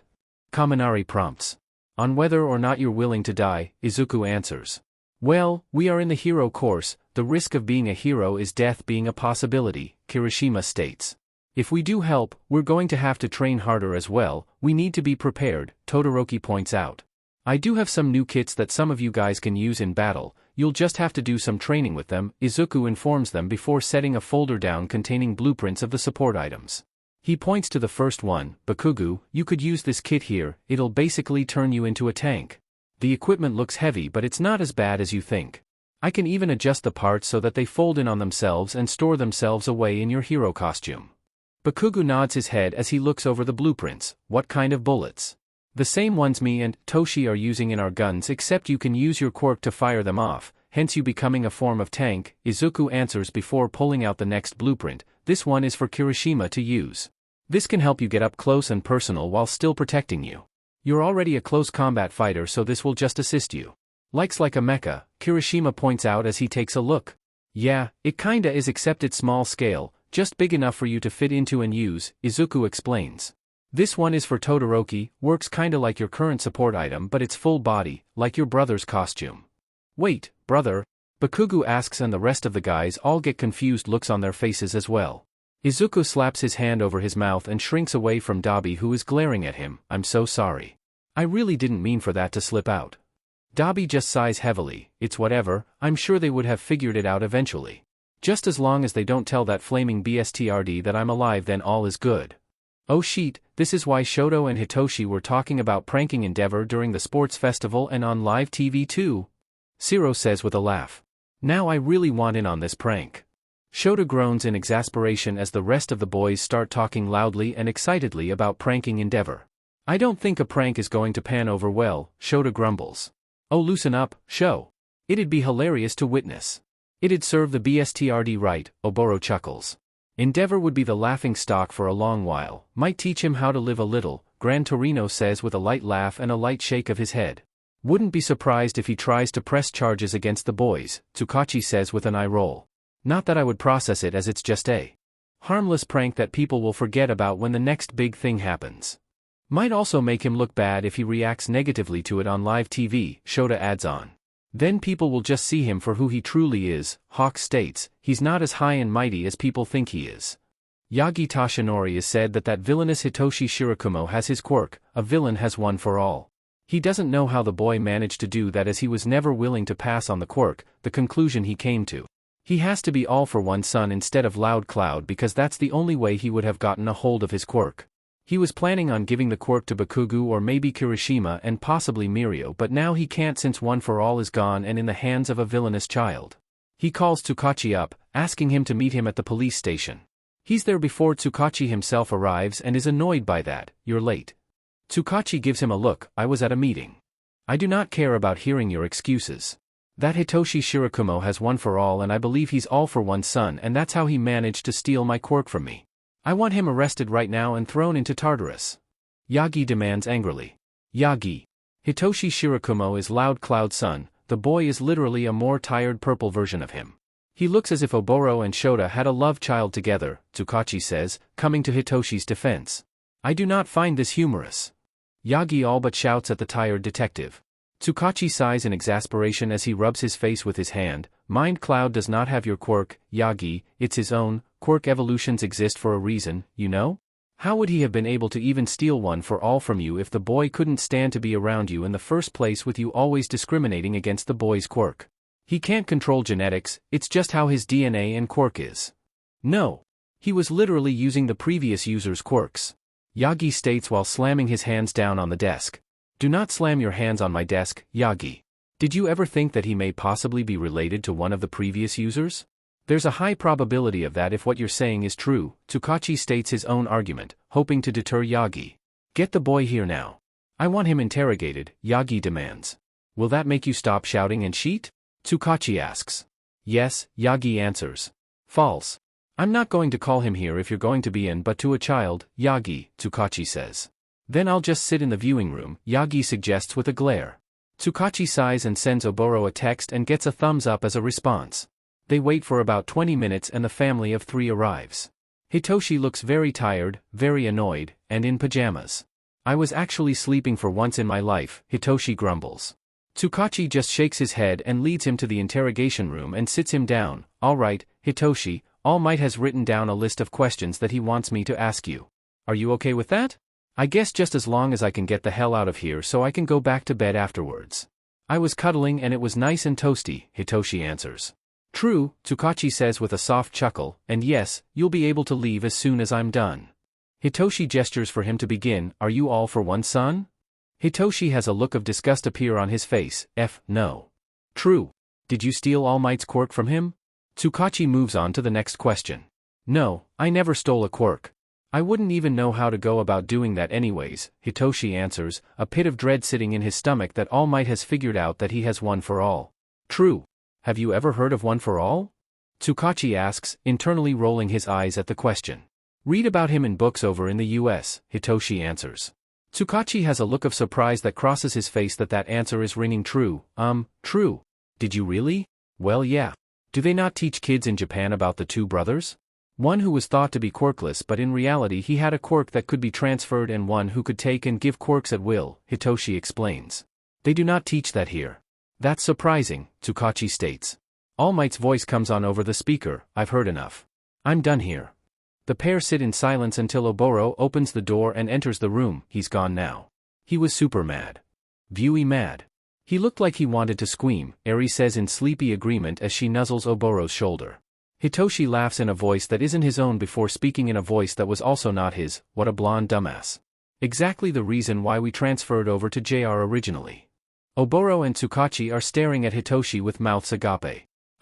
What? Tsukachi asks, beating Oboro to it. I'm known as third. Me and second came to Japan as heroes from the US during our time of living. I have a talent for mimicking people's voices, so you were interrogating me the entire time.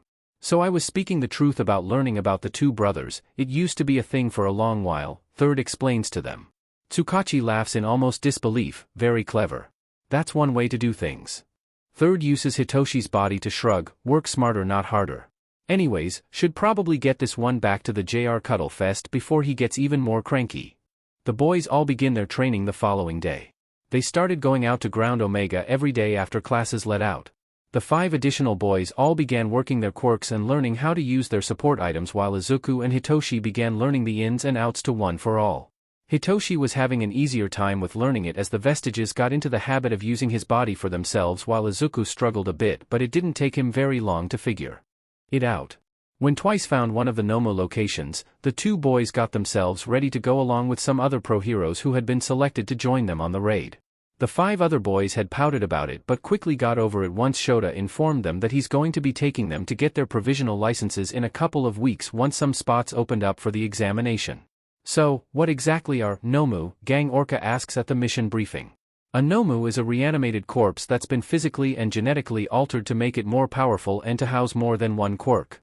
They are basically war machines designed by who we are assuming is the Dr. Garaki that Tamura Shigaraki had mentioned when Mind Cloud had used his quirk on him, Tsukachi explains to the group.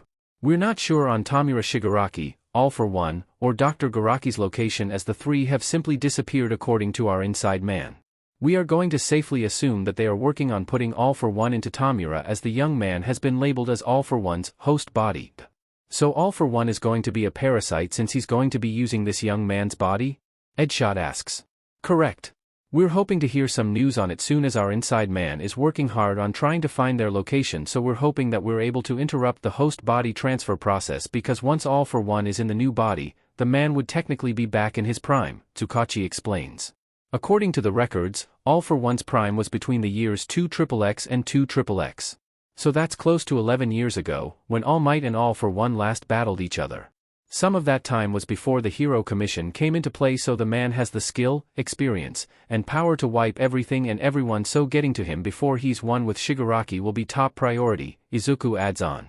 I know we're also looking for the rest of the Nomo locations, but they'll be easy to take out just as long as they aren't activated or given orders, and since those three are nowhere in sight, there's no one around to give them orders or take them out of their quote-unquote tanks. How would we be disposing of these creatures? Best Jeanist asks. Well, since they are made from various humans, the best thing would be to try and be as respectful as we can to the deceased. So I guess we treat this as a recovery mission, Hitoshi answers. Should probably use some Quirk easers on them to make them non-functional just to be safe, don't need one of them to have a mind of its own and attack us in some fashion. Sounds good enough to me. We go in, collect them, erase their quirks, then give them proper burials or cremations. Cremation would probably be best so they can't go and recollect the bodies, Gang Orca says as he writes down some notes. There's a murmur of agreements before the raid team heads to the first Nomo location, located in an old factory in Kyo's industrial zone. They evacuate the area before the team heads inside the old factory and are greeted by hundreds of tanks filled with various Nomo. Absolutely heinous, Best Jeanist says with a shake of his head. The fact that someone can just do this to other human beings is beyond me and absolutely cruel. Let us get to work quickly in case they have some kind of security measures in place, Edshot says before the team spreads out to start shutting off the tanks so they can start erasing the Nomu's quirks. A silent alarm is going off in the hidden lab located on Shikoku Island. Garaki checks the camera and curses to himself when he sees the raid team entering the factory building. He glances over at All for One and Tamura, who are both unconscious and in tanks, so he's going to have to make the decision himself on whether or not he should unleash the Nomu within the tanks located there. When he sees that they are starting to turn off the tanks and disrupting his research subjects, he goes ahead and smacks the button to awaken the Nomu. These particular Nomu don't need orders from anyone, they just do as they please, so he's hoping that they'll be able to handle the heroes that have decided to break into the factory. The raid team all startles when a buzzer sounds and the tanks all begin draining on their own. Okay, who pushed the button that says, "Do not push"? Izuku asks in slight annoyance. No one did to my knowledge, Gang Orca answers, gaining similar answers from the rest of the team. The Nomu all start growling and moving. Welp, buckle up, boys, we're about to be fighting all these motherfuckers, Izuku says as he cracks his neck and knuckles, preparing himself for the upcoming battle. The Nomu are screech and roar before bursting out of the tanks, and the team all moves at once, hoping to keep the Nomu contained within the factory as they don't want any of the beasts running amok through Japan and attacking civilians. The team makes use of the quirk erasers as they battle the Nomu. A few of them attempt to escape but are reeled back in by Jeanist, Izuku, and Hitoshi.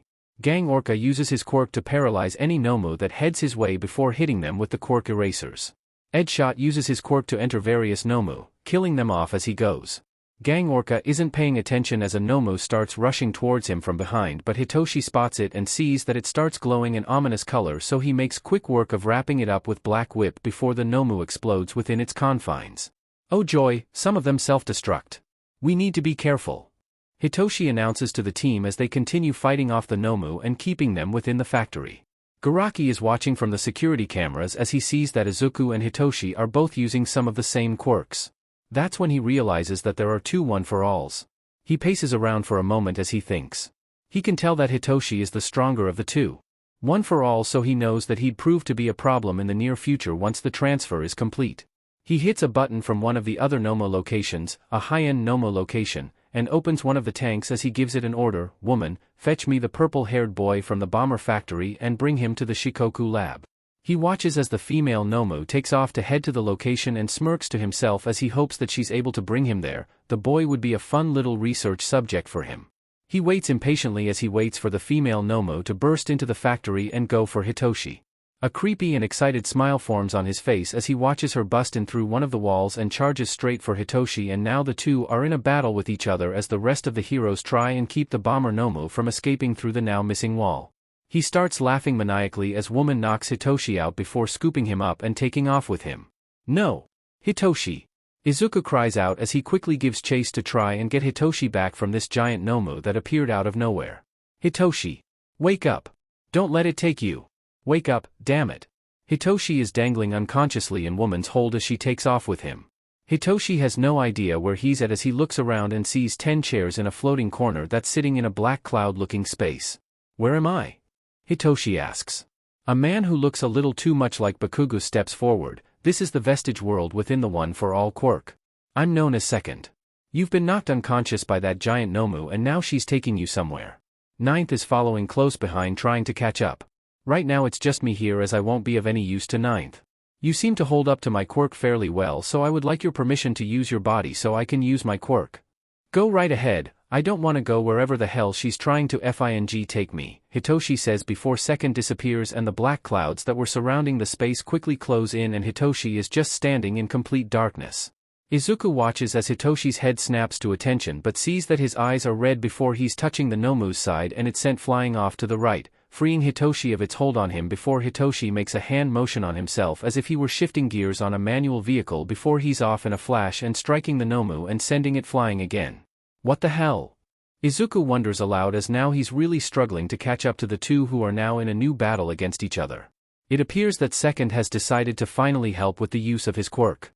Last time he helped, he did it without thinking cause he was sad about the child getting injured. Fifth was there to at least protect Tenth's limbs if they dislocated or tore a muscle, Third informs him. But I thought Second's quirk was to be used as a last resort? Izuku says in confusion. Tenth's body held up fairly well on its own the first time, so we believe that Tenth's body is the most compatible with Second's quirk. Since he's able to use it like this without us being there, it's safe to say that Tenth will be fine, First explains to him. But that's not Hitoshi's not in control, Second is, his eyes were red, Izuku says in confusion. It's still Tenth's body that's being used though. He'll be just fine, First says in hopes of soothing Izuku's worries. Izuku can't seem to keep up with the two of them as Hitoshi and the female Nomu continue to battle, and it has definitely caught the attention of the civilians and other pro-heroes that are in the area. He cusses to himself as he can see Hitoshi starting to slow down as the intense battle continues.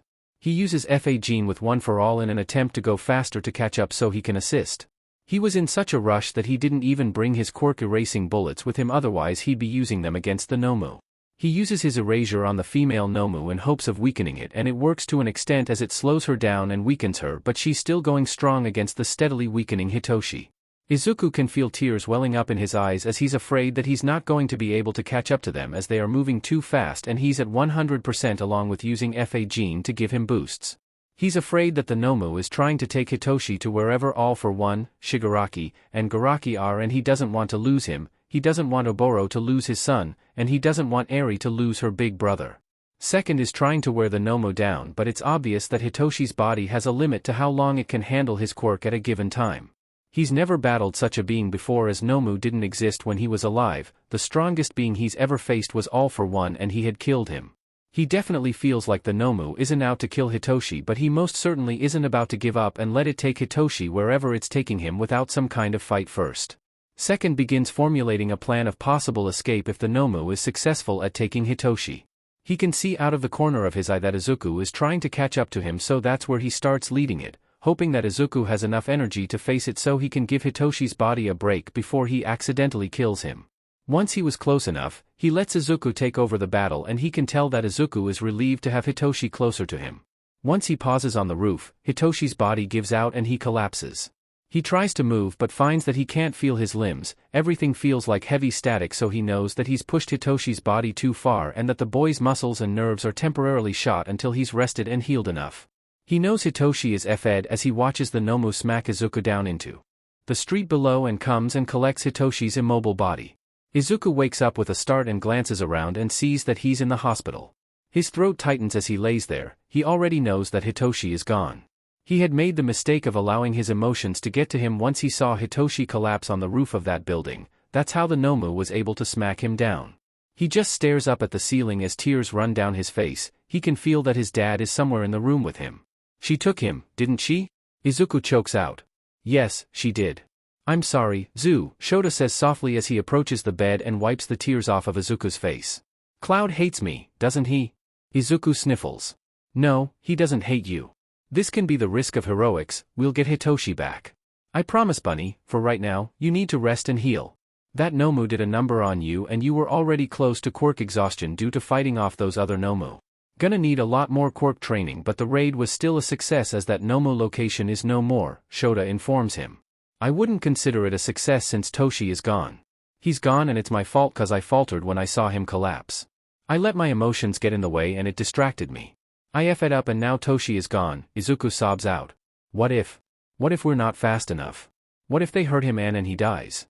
I'm never going to be able to live with myself if that happens. I don't want to lose him, Dad. Shoo, Bunny, calm down. Hitoshi is a strong, smart, and cunning boy. He may already have a plan for escape, you never know, Shota says in hopes of reassuring his emotionally distraught son. Oboro is out in the hallway and has heard everything that Izuku was saying. He's not angry at him, he doesn't hate him either, he's just worried about his son. He just wants his baby boy back and he wants him to come back in one piece and alive. He hasn't even told Eri yet and the little girl has been asking about him the past couple of days. He wipes the tears off his face as he prays to whatever deity is listening that his baby will come home soon. Hitoshi has been laying in a cell for a couple of days now. He has no idea where he is, he just knows that he needs to get out of there before that doctor decides that he's going to try an experiment on him or some shit. He's starting to get the feeling in his limbs back and it helps that he's been using Black Whip to move his limbs around to prevent them from going stiff as they healed. He definitely finds the doctor an absolute moron for not placing quirk-suppressing cuffs on him. He figures that the doctor is just that DMN cocky to think that Hitoshi isn't going to be able to get up anytime soon. 10th, I think I can use Black Whip to move your body so you can walk. There's a vent over there that looks like you can fit through. I can use Black Whip to drag you along until we find an exit, 5th suggests. And I can use Float once we're outside, then you can make a cloud and use it to escape, 7th adds on to the plan. I don't even know what direction to go once outside though. I was unconscious until I arrived here, Hitoshi says with a soft sigh. You have your phone, yeah? Most phones have a built-in compass so you'd head north, I feel like we headed south, N informs him. I actually don't have my phone cause I don't bring it on missions, which is stupid I know, y'all ain't gotta tell me that, but I do have a compass on the back of my pocket watch, we can use that, Hitoshi says as 5th wraps Hitoshi's body up in Black Whip to start walking him over to the vent in a very awkward-looking fashion. They make it over to the vent and 5th uses Black Whip to flip it open and to pull Hitoshi up inside it before he starts to quickly drag Hitoshi through the duct system. They hit several dead ends until they see the lab itself and that All for One and Shigaraki are both in tanks. So it was the doctor himself who ordered that Nomo to bring me here. That man is a FING idiot if he seriously thought we wouldn't try and escape, Hitoshi says with a huff. If he had actual control of his limbs, he'd be going down there and FING up all that equipment. Let's F some sheet up while we're here, 5th suggests. And how exactly are we going to do that, you ding-dong? 10th can't move his body on his own, 4th says in clear annoyance. F dash. Damn it, 2nd, you pushed his body too hard, 5th complains. I'm highly FING aware, a-hole, ya ain't gotta keep attacking me for it. DMN, at least I freaking tried to prevent him from being kidnapped by that death by SNU Nomu, 2nd retorts in defense and Hitoshi has to bite his tongue to keep himself from laughing. Death by SNU Nomu? What the actual F dash, man? Hitoshi laughs within his mindscape. She was built like an Amazonian SNU woman, 2nd explains. I'm deeply concerned by your lack of taste, 4th states. Says the mountain hermit who has probably never seen a vag in his DMN life, 3rd says while coming to 2nd's defense. Lefty and righty were his old reliables, 5th laughs maniacally and Hitoshi is having a very difficult time trying not to laugh at the chaos going on in his mind right now. Can y'all save the perverted banter for when we're out FING side? Y'all are making it extremely difficult to keep quiet and not laugh at you dum-dums, Hitoshi states and his mind immediately goes quiet as they continue going through the duct system to find a way out. Hitoshi's eyes light up once he sees natural light and 5th drags him along a lot more quickly to get to the exit vent. They wait inside it for a few minutes to see if there's anything roaming around as a form of patrol. Once they feel like the coast is clear they open the vent and 7th immediately uses her quirk to start floating Hitoshi up and he quickly makes a cloud to hide himself before going up higher so that they are out of view of the lab. 5th helps Hitoshi dig the pocket watch out of his pocket so they could read the compass before they quickly start heading north in hopes of getting back to Muzutafa. Izuku is still laid up in the hospital bed. It's close to dinner now and he just wants to go out and help everyone search for Hitoshi. He feels so guilty about Hitoshi getting taken and he's so lost in his thoughts that he doesn't hear the door to his hospital room opening. I know that you're not beating yourself up right now, Hitoshi says softly, and Izuku is quick to whip his head in his direction. Hitoshi is in his own hospital gown and is sitting in a wheelchair. A relieved sob escapes Izuku's mouth upon seeing him there. How? When? That doctor is a giant cocky idiot and he thought that since I couldn't move I couldn't escape. Well, guess what? I'm a FING sneaky snack beach and slithered my out through the vent system of the lab, then made myself a cloud and boom, I'm back home, Hitoshi explains, and Izuku giggles wetly. I've been here for a couple of hours now. I told them not to tell you anything cause I wanted to surprise you. Hitoshi wheels himself closer to the bed as Izuku continues to sniffle. I was so FING worried, Toshi. I figured you were. I'm sorry to make you worry like that, but I'm okay. The doctor never did anything to me other than lock me up in a cell, Hitoshi says as he struggles out of the wheelchair and crawls up into the bed with Izuku. I'm so glad you're okay and that you're back safe and sound, Izuku whispers as he rubs his cheek against Hitoshi's forehead. It's good to be back, Hitoshi whispers back. Oboro and Shota are standing out in the hallway. They were so worried as everyone was trying to find Hitoshi. When he showed up at UA's gates on one of his clouds, everyone had burst into relieved tears and hugs before hauling him over to the hero ward so he could get looked over. They were a bit worried about the muscle and nerve exhaustion but are glad that everything is healing just fine on its own. They figured that reuniting the two boys would help them relax before Tsukachi and the others come and interrogate Hitoshi on his whereabouts and what all he had seen inside the lab. They just hope that the two boys will be able to return to the dorms tomorrow so that way the two will be safe within its walls. When Garaki had gone to collect Hitoshi so he could start running tests on him, he was met with an empty cell. He quickly checked the security cameras and came up with absolutely nothing. It was as if Hitoshi had vanished into thin air and he was highly disappointed. He also knows that they can no longer stay at the Shikoku lab as Hitoshi is more than likely informing the heroes of what is going on. He goes back to the main lab and sighs heavily. He can't exactly take All for One and Tamura off the medical equipment as the transfer process is only at 22%. The tanks will have to be transported together while still being hooked up and the portal Nomu wouldn't be good to use for this kind of job, so it'll have to be done by boat and he can transport them over to the Nakanashima lab further south. He gets a couple of worker Nomu get the boat ready before they make quick work of switching the equipment to a generator before loading the tanks and medical equipment onto the boat and leaving the lab. Hitoshi and Izuku were napping and cuddling peacefully before he was being nudged awake. Hitoshi blinks his eyes open and looks around sleepily, seeing that Tsukachi, Tsurigami, and the commission president were in the hospital room. What's going on? Hitoshi asks in slight confusion. We just want to ask you some questions, then you can go back to sleep, woof, Tsurigami answers. Okay, ask away, Hitoshi says as he sits up. How did you manage to escape? Tsukachi asks. Well, that doctor is an A-rank dum-dum and figured that since I couldn't move on my own that he didn't need to put quirk suppressants on me, but I had used my quirk to slither around the duct system of the lab until I found an exit, then once I was outside, I used my cloud to come back home, Hitoshi explains. True, Tsukachi says while nodding his head. Do you know the location in which the lab is located? I don't know the name of the place but it's just south of here. Took me about 40 minutes on my cloud to get back to Musutafa and I can go about 80-ish miles per hour on my cloud if that gives you a rough estimate of the location. I do know that the outside of the building looked like some kind of medical facility, Hitoshi answers. True, Tsukachi says. Did you see All for One and Tamura there in the lab? Yes, I saw them as I was slithering around the ducts. If I had my mobility, I would have gone down into the main lab and F'd with everything, maybe pulled a plug on them since they were both in tanks and looking pretty well dead in my opinion. I did see a monitor that said 22%, so I'm going to safely assume that that's the progress of the transfer, Hitoshi answers. True, Tsukachi says with a soft smile. I feel that that's all the questions we were wanting to know from you. You were very brave given the situation that you were in, Shirakumo-kun. Hitoshi shrugs his shoulders a bit. It's hard to actually frighten me. I think I was more worried about remaining quiet as I made my escape. Remaining quiet? Woof, Tsurigami asks with a tilt of his head. I didn't think slithering around made much noise. Oh no, I was trying not to laugh at my inner monologue. My brain decided that it wants to call that giant female Nomu Death by SNU Nomu, Hitoshi explains as he starts laughing with Izuku and Oboro bursting out into laughter as well. True? Tsukachi says in confusion as he tries not to laugh. It was ringing half true for him, so he has a feeling that one of the past users of One for All is the one who had said that and Hitoshi was struggling to not laugh at the nonsense given the situation. SNU? I must be behind on the times, the commission president says in confusion. It's from a pre-Quirk show. It basically means SEC, Shota explains. Death by SNU. Izuku laughs maniacally. Toshi, crush my pelvis. Hitoshi turns beet red as Shota and Oboro both whip their heads over to look at Izuku in shock. For one thing, that's not happening, I'm not a giant Amazonian woman. For another thing, we haven't even been dating long enough for any form of SNU to happen, ya DMN perv, Hitoshi scolds him as Izuku continues to laugh.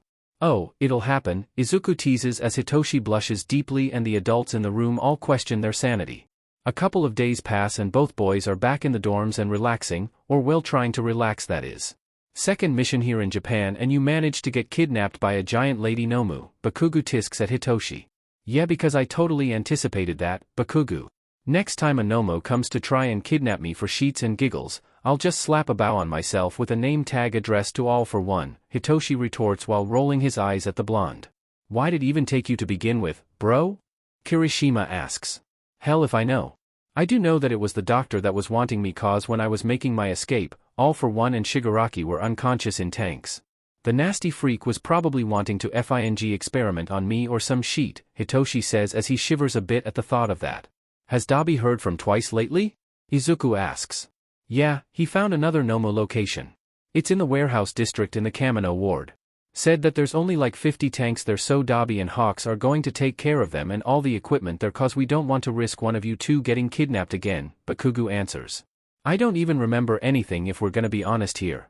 I was unconscious the whole DMN time, Hitoshi says. So if a kidnapping ever happens again, I'd rather be unconscious cause I'd rather not have the traumatic experience of it. But on the news you were going toe-to-toe with that thing? Kaminari says in confusion. Wasn't me, that was Second using my body so he could use his quirk, Hitoshi explains. It definitely took a toll on my body so it'd definitely have to be used as a last resort unless I want to incapacitate myself. Not gonna lie though, it was a badass battle to watch. Second was definitely giving it a run for its money, Zero says while laughing a bit. But I feel like that lady Nomu came from a totally different location than the location that was just found cause Twice was saying that the ones in the warehouse are a lot smaller, around the size of the big one from the USJ. Probably came from a location where the doctor would have access to a lot of bodies because that female Nomu was absolutely massive. It probably took a lot of human body parts to put together, Todoroki suggests and the boys all nod in agreement. That's problematic. We'll really have to do some digging then. I'm kinda curious to know if any security cameras caught the Nomo heading to the Boom Boom Nomo factory, Izuku says with a hum as he pulls out his laptop and the boys all gather around to see what he's doing. The places that would have the most bodies would be hospitals and corpse hotels. I'm sorry, corpse hotel? Hitoshi asks. Why not just say morgue or funeral home? It's because of Japan's population, the crematoriums are always busy so having visible morgues everywhere makes citizens uncomfortable so a corpse hotel is a camouflaged morgue to give the populace peace of mind, like an out-of-sight, out-of-mind thing, Izuku explains and Hitoshi nods his head in understanding. Yeah, the US doesn't do that, we have funeral homes where the bodies go to get embalmed for burial or cremated. It's also where families and friends gather to pay their respects before the burial or cremation. Bodies don't sit in a funeral home for very long, it's pretty quick once they have the body, Hitoshi says and the boys stare at him a bit with brows raised. So you guys do something completely different? Todoroki asks. Maybe? You attend the funeral, give your condolences to the family, sit through the service where different people can come up and talk about the deceased, then you can either follow the procession to their final resting place or you go to where the reception is going to be held then their life is celebrated with food, drinks, and you socialize with everyone with games and music and stuff, Hitoshi explains and tries not to laugh at the looks on their faces. But those are the only kinds of funerals I've ever attended. Other religions in the US have different ways of going about it. It's all done in one day basically once the funeral home has the body. But the one I just described is considered non-religious, a celebration of life, or a humanist funeral. Bit of a FING culture shock there, DMN, Zero says with a whistle. The way it's done here is kinda similar but it's not all done in one day and the deceased are almost always cremated, burials in Japan are very rare nowadays. The wake is the first day then the funeral is the next day and after the cremation is done, family members place the bones into a small urn with special chopsticks and then there's also the 49-day mourning PRD. So it's a multi-day ceremony. Yeah, but with the crematoriums always being full, it takes a while before the rest of the ceremony can take place, so I feel like Garaki may be stealing bodies from the corpse hotels or has a building or buildings posing as a corpse hotel so families would be more willing to hand over their loved ones from the hospitals, Izuku says as he pulls up a list of all the hidden morgues. Disrespectful, Todoroki deadpans. That it is, Izuku says as he types away at his laptop, hacking into all of their security cameras and going to the date and time of the raid to see if any of them caught anything. Izuku starts switching camera recordings every few minutes to see if any of them caught anything. The boys are sitting there watching each clip for roughly 2 hours before Izuku stops switching the recorded feeds and pauses on one of a corpse hotel located in Oshima and watches as the side of the building opens up and the female Nomu steps out before taking off. No wonder it was able to get to the industrial zone so quickly. Oshima is a hop, skip, and a jump. And Yakagawa isn't too far away from either of those places since that's where the Kamino ward is. They have all the Nomo locations close together but not so close as to be found, since having them like this will cause anyone looking into it to not think that they'd actually have them within a reasonable search radius, Izuku rambles out. They also have them organized. The ones from the raid were mid-level, I want to say, due to their abilities. The ones at the Kamino ward are on the smaller side, which means those are the lower level ones, which means the ones that are at this location. They're high-level Nomas, which is why they need more body parts and why they aren't located on the mainland. They're on Oshima in order to keep them safeguarded, while the others can easily be used as cannon fodder on the mainland. If your theory is correct, it's going to take a lot of heroes, since we wouldn't have any idea of how many Nomu are there and we wouldn't have any idea of what these Nomu are possibly capable of, Hitoshi says with a heavy sigh. The top heroes would definitely have to be brought in to handle this raid. We can't risk any of us getting injured and we can't risk another snatching either, so we'll just have to let the actual pros handle this one to the best of their ability, Izuku says in slight exasperation. Me and Toshi could definitely snipe some of them with quirk erasers from a distance, like from on top of a cloud, so we're out of sight, but that decision would be up to whoever is in charge of the raid. Well, at least they are on Oshima, cause then they'd be easier to contain since they're not on the mainland, Kirishima points out. While that's true, there's still civilians on the island. The entire island would have to be evacuated before the raid can start, Zero states. Way too many casualties would happen if it's not. Property damage is a lot better than getting caught in the crossfire, Todoroki says in agreement. Honestly, the island may no longer exist if the battle is that intense. We have no idea what these particular Nomu are capable of, cause you all saw the broadcast of the SNU Nomu. Izuku giggles and Hitoshi snorts as the other guys give Izuku disgusted looks. EW. What the F dash? Bakugo barks out.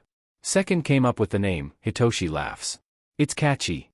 No, just no, Bakugo says while shaking his head. Second looks a lot like you, except his hair is like a strawberry blonde color, but the red eyes and face are the same, and minus the giant facial scar, Hitoshi informs him, and Bakugo gives him a look of surprise. You've seen Second's face? When I was in the Vestige world, he kept himself turned towards the wall so I couldn't see his face, Izuku says. Hitoshi nods his head. Yeah, I know what all of them look like. Fourth and fifth need some eyebrows. Hitoshi chokes a bit on his laughter as the two shout at him in his mindscape. Now they're mad. Hitoshi giggles, then stops giggling. All Might's incomplete vestige form is yellow in color and it doesn't talk, just stands there. Most of the time, it's not even there. Ugh, don't remind me. We're gonna be stuck with him when he finally croaks, Izuku says while groaning in exasperation. I'd block him out to the best of my ability, Hitoshi says. It's technically my mind, I should be able to control what's within it. Make like a separate area for him and lock him inside it. Sounds like the start of some sort of horror flick, Kaminari laughs. He deserves it though for being a giant a-hole. It can be his timeout room, treat him like a small child. His attitude is definitely childish, good lord. It's like he became a high school teacher just so he could partake in the high school drama, Hitoshi says in agreement as the boys all snort out some laughter. What's so funny in here, boys? Oboro asks them as he enters the dorm to check on Hitoshi. Oh, just comparing All Might to a high school teenager with all the drama and bullying, Hitoshi answers and Oboro snorts. Not a lie, he was definitely giving off the vibe for it, Oboro laughs. Anyways, what are y'all up to this afternoon? We found the building where the female Nomu came from, Izuku answers and Oboro gives him a look of surprise. Really? Oboro asks and the boys all nod their heads. Well shit, you boys work fast. Let's go ahead and call a meeting so we can figure out how to go about it, since Hawks and Dobby are going to be taking care of a different location tonight. The boys all go and wait in the conference room for everyone to arrive. When everyone is there, Izuku explains to them what they had discussed and how they were looking at all the security camera feeds from around Japan from the corpse hotels. He pulls up the video and shows them. The pros in the room all begin formulating a possible raid list of heroes that would be willing to help as Izuku is back on his laptop watching more security cameras. As he's watching, he finds the ones where the female Nomu is carrying Hitoshi, so he follows the camera trail, his nose almost touching his laptop screen with how focused he is on watching them. When he sees where the female Nomu went to, he starts laughing and his laughter gains everyone's attention before he's pulling up what he's found. Yeah. That's the facility that I remember seeing as I was escaping, Hitoshi says as he's pointing at a white and blue building. That's visible from the coastal area. It's in Tokushima, Izuku says. I kinda have a feeling that they're not there anymore. They've had plenty of time to notice Hitoshi gone and to escape to a different location. Let us see if we can hack into that facility's security system to see what all it has captured, Nizu says as he pulls up the location on his own laptop and begins typing away. Nizu gets to the day that Hitoshi had escaped. They notice that the cameras never caught Hitoshi's escape and they all give him some high fives at avoiding them from sheer luck before they continue watching. There's some annoyed grumbles as they watch these Nomo load up the tanks and medical equipment into a box truck and taking them to the docks to load up on a boat before disappearing out of sight. Sheet. They could be literally anywhere, and judging by the direction of which the boat left in, it's safe to say that they headed out towards open ocean, Shota says in annoyance. There's nowhere to hide out east that's close enough to Japan, so I feel like they went out to open water and either headed north or south, Izuku says. Best bet would probably be south cause the further north is more mainland and then you're no longer in Japan. There's more islands down south that have little to no population, Hawk says as he circles possible areas on the map that he's pulled out. We'll have to patrol from the air and do reconnaissance, Oboro says as he studies the map. Me, Hawks, and Hitoshi could easily hide up out of view from the sky. It should be a safe mission because I highly doubt he'd have Nomo flying or wandering around all willy-nilly. No, Hitoshi would stay here, Izuku states firmly and Hitoshi gives him a slight glare. I'm more than capable of doing reconnaissance, Izuku, Hitoshi argues. I know that you are. I just don't want to risk it happening again, Izuku says, and Hitoshi's glare and anger fade out when he can see the genuine fear in Izuku's eyes. I'll be fine, Izu. I'd be on my cloud the whole time and I'll even bring my rifle and cell phone with me just to be safe. You can even install a GPS tracker on my costume, Hitoshi says, and Izuku sheepishly rubs the back of his neck. I kinda already did that, Izuku says, and Hitoshi sighs softly. Then you have nothing to worry about? I'll be fine, I promise, Hitoshi says with a soft smile. Hitoshi, Oboro, and Hawks all get ready to head out for the reconnaissance mission. He can sense Izuku's lingering presence from the other side of the door. He knows that his boyfriend is just worried about him, but he doesn't want to feel suffocated by it. He goes to leave his dorm room, but Izuku is quick to push him back in and shuts the door behind him. Izu. I'll be okay. I promise, Hitoshi says softly. I understand that you're worried about something happening to me, but I'll be okay. You don't need to be smothering me with your worriness. I know, and I'm not trying to. I just can't help it, I'm sorry, Izuku says as he nuzzles Hitoshi and relaxes as Hitoshi nuzzles him back. I know we haven't been dating each other for very long and stuff, but I definitely know that I've fallen head over heels for you. I just don't want to lose you before we've ever actually had a real date and all that other stuff that couples do, like getting married. Hitoshi gives Izuku a look of shock. You want to marry someone like me? You're my someone, and yes, I do want to eventually get married to you. We still have a lot to learn about each other, but my gut and my heart are telling me that you're my other half, Izuku says with a soft smile. Do you not feel the same way? Hitoshi nods his head without much thought. Yes, I do, Izu. I feel like we clicked the moment we met. You definitely made it very easy for me with how forward you are. I'm just a bit more reserved and closed off when it comes to feelings. That was unfortunately beaten into me. I'm sorry if I've made you feel that I don't. You haven't. It's just been a worry of mine that I've been pushing you too much, Izuku says before Hitoshi cups his face and kisses him. Please be safe, love. I will, mi amor, I promise, Hitoshi says, and Izuku kisses him in return. Izuku finally allows Hitoshi to leave. He fights back tears as the door closes. He doesn't understand why he's acting and feeling like this. The feeling feels almost secondhand in a way. It's because of second, third says softly to him. What do you mean? Izuku asks. When second and I saved first, the two of them became attached to each other rather quickly. First is a lot like Hitoshi in a sense. He had a grasp of what positive emotions were, but he's had so many negative experiences and feelings, so it makes it a bit more difficult for him to be as open. Second, on the other hand, he's a secret softie. He hides that part of himself except when it's just him and first, third explains to him. Second watched all for one kill first. Izuku feels his breath catch in his throat, with Hitoshi being like first in his own way, it's caused second to see first in him so he's practically emotionally attached to him and his emotions are feeding into your worry over him. There's one thing different between first and Hitoshi though, and that Hitoshi has been trained. Hitoshi has worked hard and has proven himself a capable hero. First was never trained. He was made to sit on the floor reading comic books all day in a dingy jail cell. Hitoshi is a hero, ninth. He's more capable than a lot of people realize. Even without One for All, he's a formidable opponent. Just put a little bit more faith in him. He's got this. You have a raid to get to yourself. Yeah. I need to get ready for that, Izuku says softly. He certainly feels like third has put him in his place in a way. Hitoshi rides on his cloud as he and Oboro follow Hawks to the southern islands. He's not sure if they are going to find anything, but it's certainly worth a shot. Hitoshi eventually stops at one of the islands while his dad and Hawks head off to a couple of others. He lies down on his cloud and gets his binoculars out to see what's all on the island. He can tell that there's no one living on it anymore, but it was definitely inhabited at one point in time.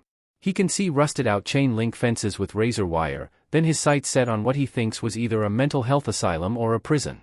His brows pinch together as he can tell that everything is overgrown, but it's not too out of hand unlike the surrounding grounds on the other side of the fence. He would text Dobby and ask him if he knows this place or not, but he knows that he's recovering from overusing his quirk the previous night. He pulls out his phone and calls Hawks instead. Yo, what's up, Hito? Find anything? Hawks asks as he answers the phone. There's like an asylum or a prison here. The grounds inside the fence don't match the ground outside of it, Hitoshi informs him. It was more than likely an asylum. That island has been uninhabited for a while, Hawks says. See if you can get a tad bit closer to see if there's anything going on through the windows of the building. The grounds being like that sounds suspicious. Okay. I'll do that. I'll let you know if there's anything, Hitoshi says before hanging up the phone. He lowers his cloud a bit and makes other clouds around him to help mask his presence. He uses his binoculars and looks in through the windows. He doesn't see anything, but the inside of the building looks too clean for it to be completely abandoned. He has a feeling that if something is here, it's going to be in the basement level. Izuku is at the raid for the high-end Nomus, and what none of the pros expected was for them to be able to talk. Why are you here? One of the Nomu asks. This lab belongs to the doctor, you should not be here. Unfortunately, we are here to put a stop to what he's doing, Endeavor states, and the Nomu all laugh at him. Morons. We're like this because we wanted to be stronger and more powerful, another Nomu explains. The 10 of us were all willing experiments for him. Him using those additional bodies on us is all on him. We have our own free will. Well, the doctor and All for One are about to be put to an end, so you all will come with us willingly or we will put a stop to you all for even participating in these crimes, Endeavor warns, and the other Nomu all start laughing at him again. You seriously think we're afraid of a group of puny little heroes? Woman asks. That green one couldn't even save the purple one the other day. The purple one is fine. He escaped on his own, Izuku informs her. Woman lets out a hum. Interesting. He was definitely a lot stronger than I anticipated, especially since he was unconscious the entire time. Izuku gives her a look of shock. That's right, little boy. I knew he was unconscious the entire time he was battling me. One of my quirks allows me to see into a person's mind. I wonder what it's like to have other people's minds inside of your own. There's 6 of them in you right now. That boy has one too, but that one, since I have some of All for One's DNA, that one is a challenge. Izuku shakes to clear his thoughts as he knows that she's trying to wig him out. Shut up. Either surrender peacefully or we will handle you all by force. Peaceful isn't the fun option, woman says with a smirk. Hitoshi has made his way into the building. Part of him wants to send a text to his dad and Hawks, but he wants to double-check everything first. He doesn't hear anything as he makes his way to the basement, but he keeps his footing light as he goes. He makes it to the basement area and starts his descent. The lower he goes, the colder it becomes. He hits the bottom of the stairs and can hear medical equipment running and quickly sends his dad and Hawks a ping of his location. He creeps over to the door and gently pushes it open to see All for One and Shigaraki both in the tanks. He can see all the Nomu in tanks as well, so he knows that if he makes one wrong move, the doctor can activate them. He knows that everyone was supposed to work together on taking the 2 villains down, but he's here and he can see that the screen only says 25%, so he can easily end both their lives if he's able to handle the doctor, which he feels that he'll be able to. He slips his way in and slowly makes his way up to the man who is typing away at a computer. He's quick with it as he wraps him up with Black Whip and smacks the man's head into the floor to knock him unconscious. He quickly checks all of his pockets to make sure he doesn't have anything on him. He keeps him bound as he looks at the computer and sees that everything is in code. He spots the plugs to the tanks and rips them out of the walls. He watches as Shigaraki's heart rate drops before it completely stops, then looks over at All for One's and sees that it's still going. He starts pulling all the plugs but nothing works and he sighs in defeat. At least he knows that Shigaraki and All for One are no longer attached to each other, so the transfer has stopped. Hitoshi startles as All for One's arm JRKS and begins fighting to get out of the tank. He knows that he can't stay, so he takes off running up the stairs to get away. He hears glass breaking and an enraged wail. Yoichi! All for One calls out angrily. Hitoshi keeps running until he's out of the basement and outside. He hops on a cloud and almost crashes into his dad and Hawks. I F-ed up. I thought if I pulled their plugs, they'd die, but only Shigaraki did. All for One busted out. Hitoshi! Why didn't you just wait? Oboro scolds. Tears well up in Hitoshi's eyes. I honestly thought that would have been enough, Dad. Now's not the time for scolding him, loud Cloud. I honestly would have done the same exact thing. We know nothing about any of All for One's quirks, so there's a chance that his comatose state was quirk-based, Hawk says as he comes to Hitoshi's defense. You can't tell me that you wouldn't have done that either. Yes, I would have, but he is not a pro-hero, Hawks. We told him not to touch anything, Oboro points out. At least he admitted that he F-ed up, Hawk says as All for One bursts out the building. Yoichi! All for One roars out angrily. Do you know what you've done, little brother? You ungrateful, unappreciative little brat. I should have killed you the moment we came out of the womb together. Together? Hitoshi asks in confusion. Yes. All for One and I are twins. I was born second to him and was a lot smaller than he was, so I've always been the little brother, First explains to him. Hitoshi braces himself as All for One launches himself at him. He pulls out his tanto as All for One gets closer and slashes the man across the face with it as he reaches out to him. He catches his dad's look of shock out of the corner of his eye before he defends himself again with the dagger, then smacking All for One away with Black Whip.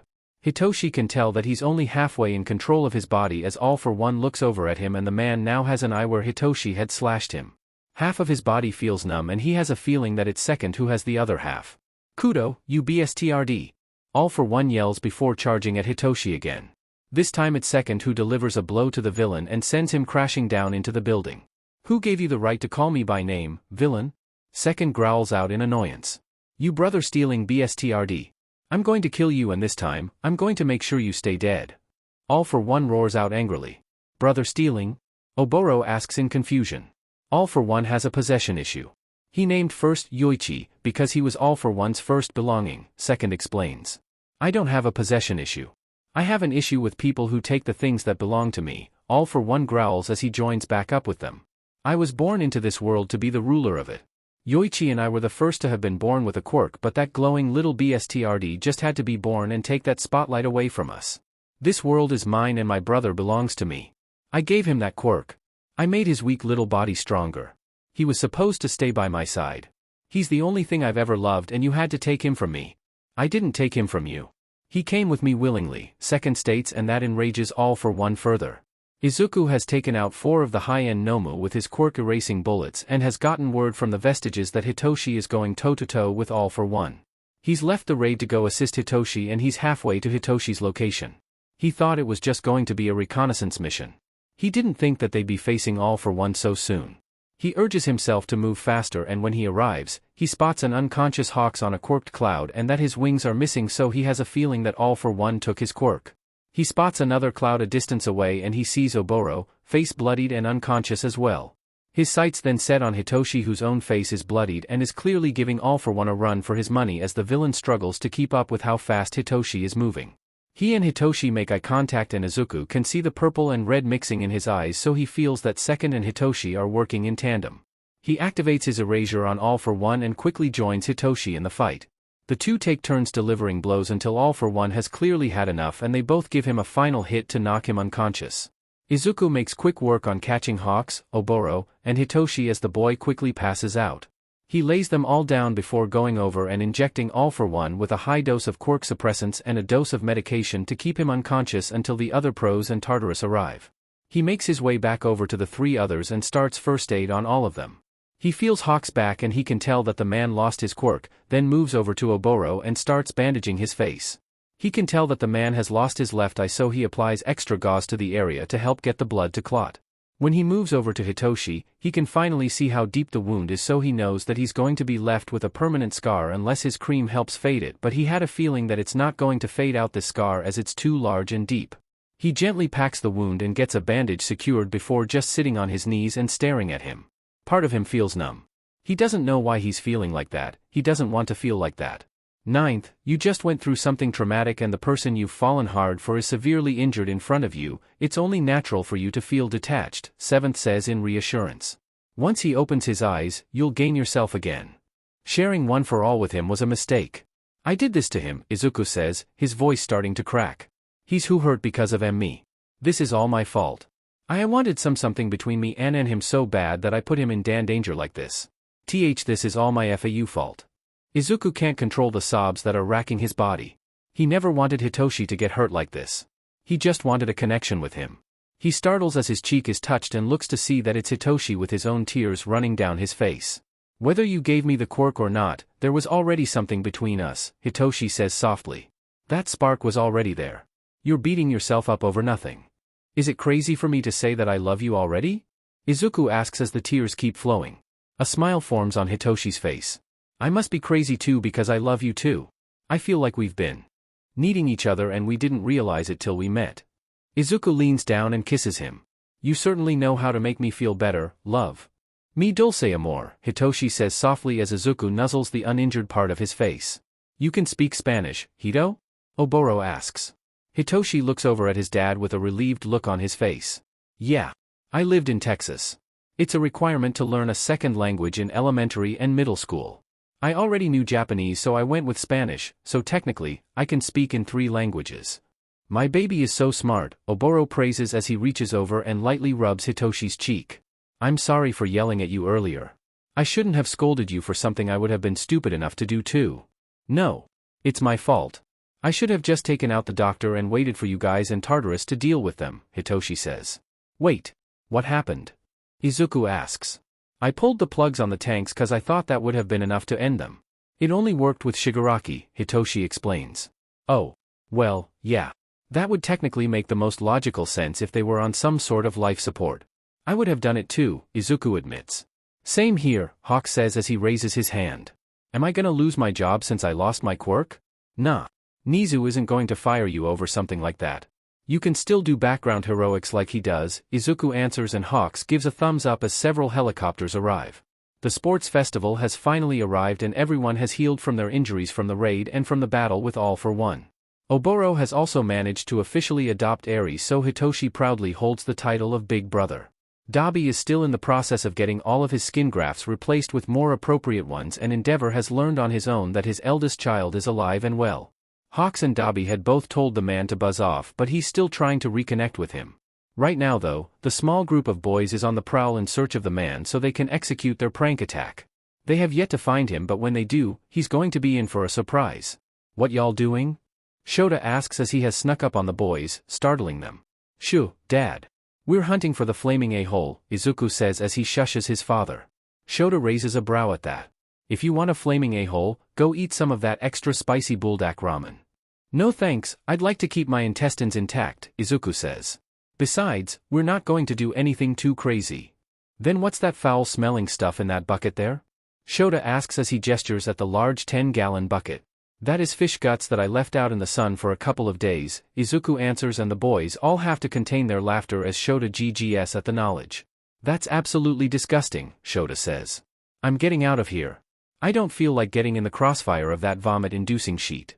The boys all giggle as they watch Shota's quick retreat to go back to the commentator's booth with Mike and Oboro. They start back on the hunt again and eventually find him, but see that he's surrounded by other people and they don't want other people getting in the crossfire of their prank. Well, this SCKS, Todoroki says with a pout. We just need to keep an eye on him and get him once he's away from everyone, Zero says. Endeavor can't sit in this spot all day. He's going to have to watch the participants for the 3rd and 2nd year tournaments. Ours isn't until 3. The boys all groan in annoyance when the man doesn't move from his spot. Hitoshi puts his hand under Todoroki's forehead as he smacks it on the railing in annoyance. You gotta be kidding me right now. He hasn't moved in hours and this bucket stinks to high heaven, Todoroki complains. Maybe you should send him a text telling him that you and Dabi want to meet him in one of the locker rooms and dump it on him there, Bakugo suggests. Who the hell is going to clean that mess up though? Kaminari asks. Us, you idiot. We were always going to be cleaning it up, Kirishima states as he rolls his eyes a bit. Were you not listening to the plan at all? Kaminari taps his index fingers together sheepishly. No, I was playing my new game. Bakugo and Shiro give him the same look as Kirishima before they turn their attention back to matter at hand. Anyways, I think that's a good idea. It'll be easier to clean the mess up if it's on tiles instead of cement, Izuku says in agreement. It's bad enough that we're probably all gonna smell like it, so we might as well, Hitoshi says with a bit of sigh. He really doesn't want to go around smelling like rotten fish. Ah, it ain't gonna be that bad, Toshi, Izuku teases. Have you ever smelled me, Zu? Hitoshi asks. I never let myself get BO or any kind of funky stuff. What makes you think I'm going to enjoy the aftermath of this prank? Ooh, Mr. Clean Freak doesn't wanna clean, Bakugo teases. Hitoshi turns a glare over at him. I will rub your nose in it like a dog if you keep teasing me. Woof, Bakugo challenges and Hitoshi is quick to smack him, causing the two to get into a smacking match. Shiro separates them and tapes their hands up. Behave and I'll let you two go. Yes, Daddy, the two say in unison, causing the others to all start laughing. Shut up, I'm trying to text him, Todoroki scolds. Me and Dabi want to meet you in the unused locker room in Tunnel B, meet us there. We're ready to hear your groveling. The boys all giggle as Todoroki sends the message, then watches Endeavor reads it and shoots up out of his seat. The boys all make quick work of getting to the locker room and hide themselves up in the rafters. They all pull up their masks as the man enters the locker room and Todoroki dumps the bucket over his head. Endeavor is gagging and looks around for the culprit and spots the 6 boys. Along with his own son holding the bucket. Shututu. The boys can't help their laughter as the man ignites and starts burning away all the fish byproducts. You brat. You lied to me. Yeah, I did. That's what you get for treating me and Tuya and I like sheet. Todoroki states. Boy, when you get home you're in for a world of hurt. Endeavor shouts. Nope. I'm going to be moving in with Tuya and I and Kigo during school break. Todoroki declares. You'll just have to deal with it unless you want to lose that number 1 spot of yours. They all flip the man off before he angrily leaves the locker room. Izuku pulls his mask down and wraps his arm around Hitoshi. See, Toshi? It doesn't stink in here. Endeavor and his flaming a-hole self burn everything away. All we need to do is sweep up the ashes. Hitoshi gives Izuku a playful glare before he's kissed. You're lucky, you goofy rabbit. Okay, sadly the chapter is over. And if you enjoyed the video, just leave a like and subscribe with post notification, so when the next chapter is ready, you will be notified. Okay, see you in the next video. Bye.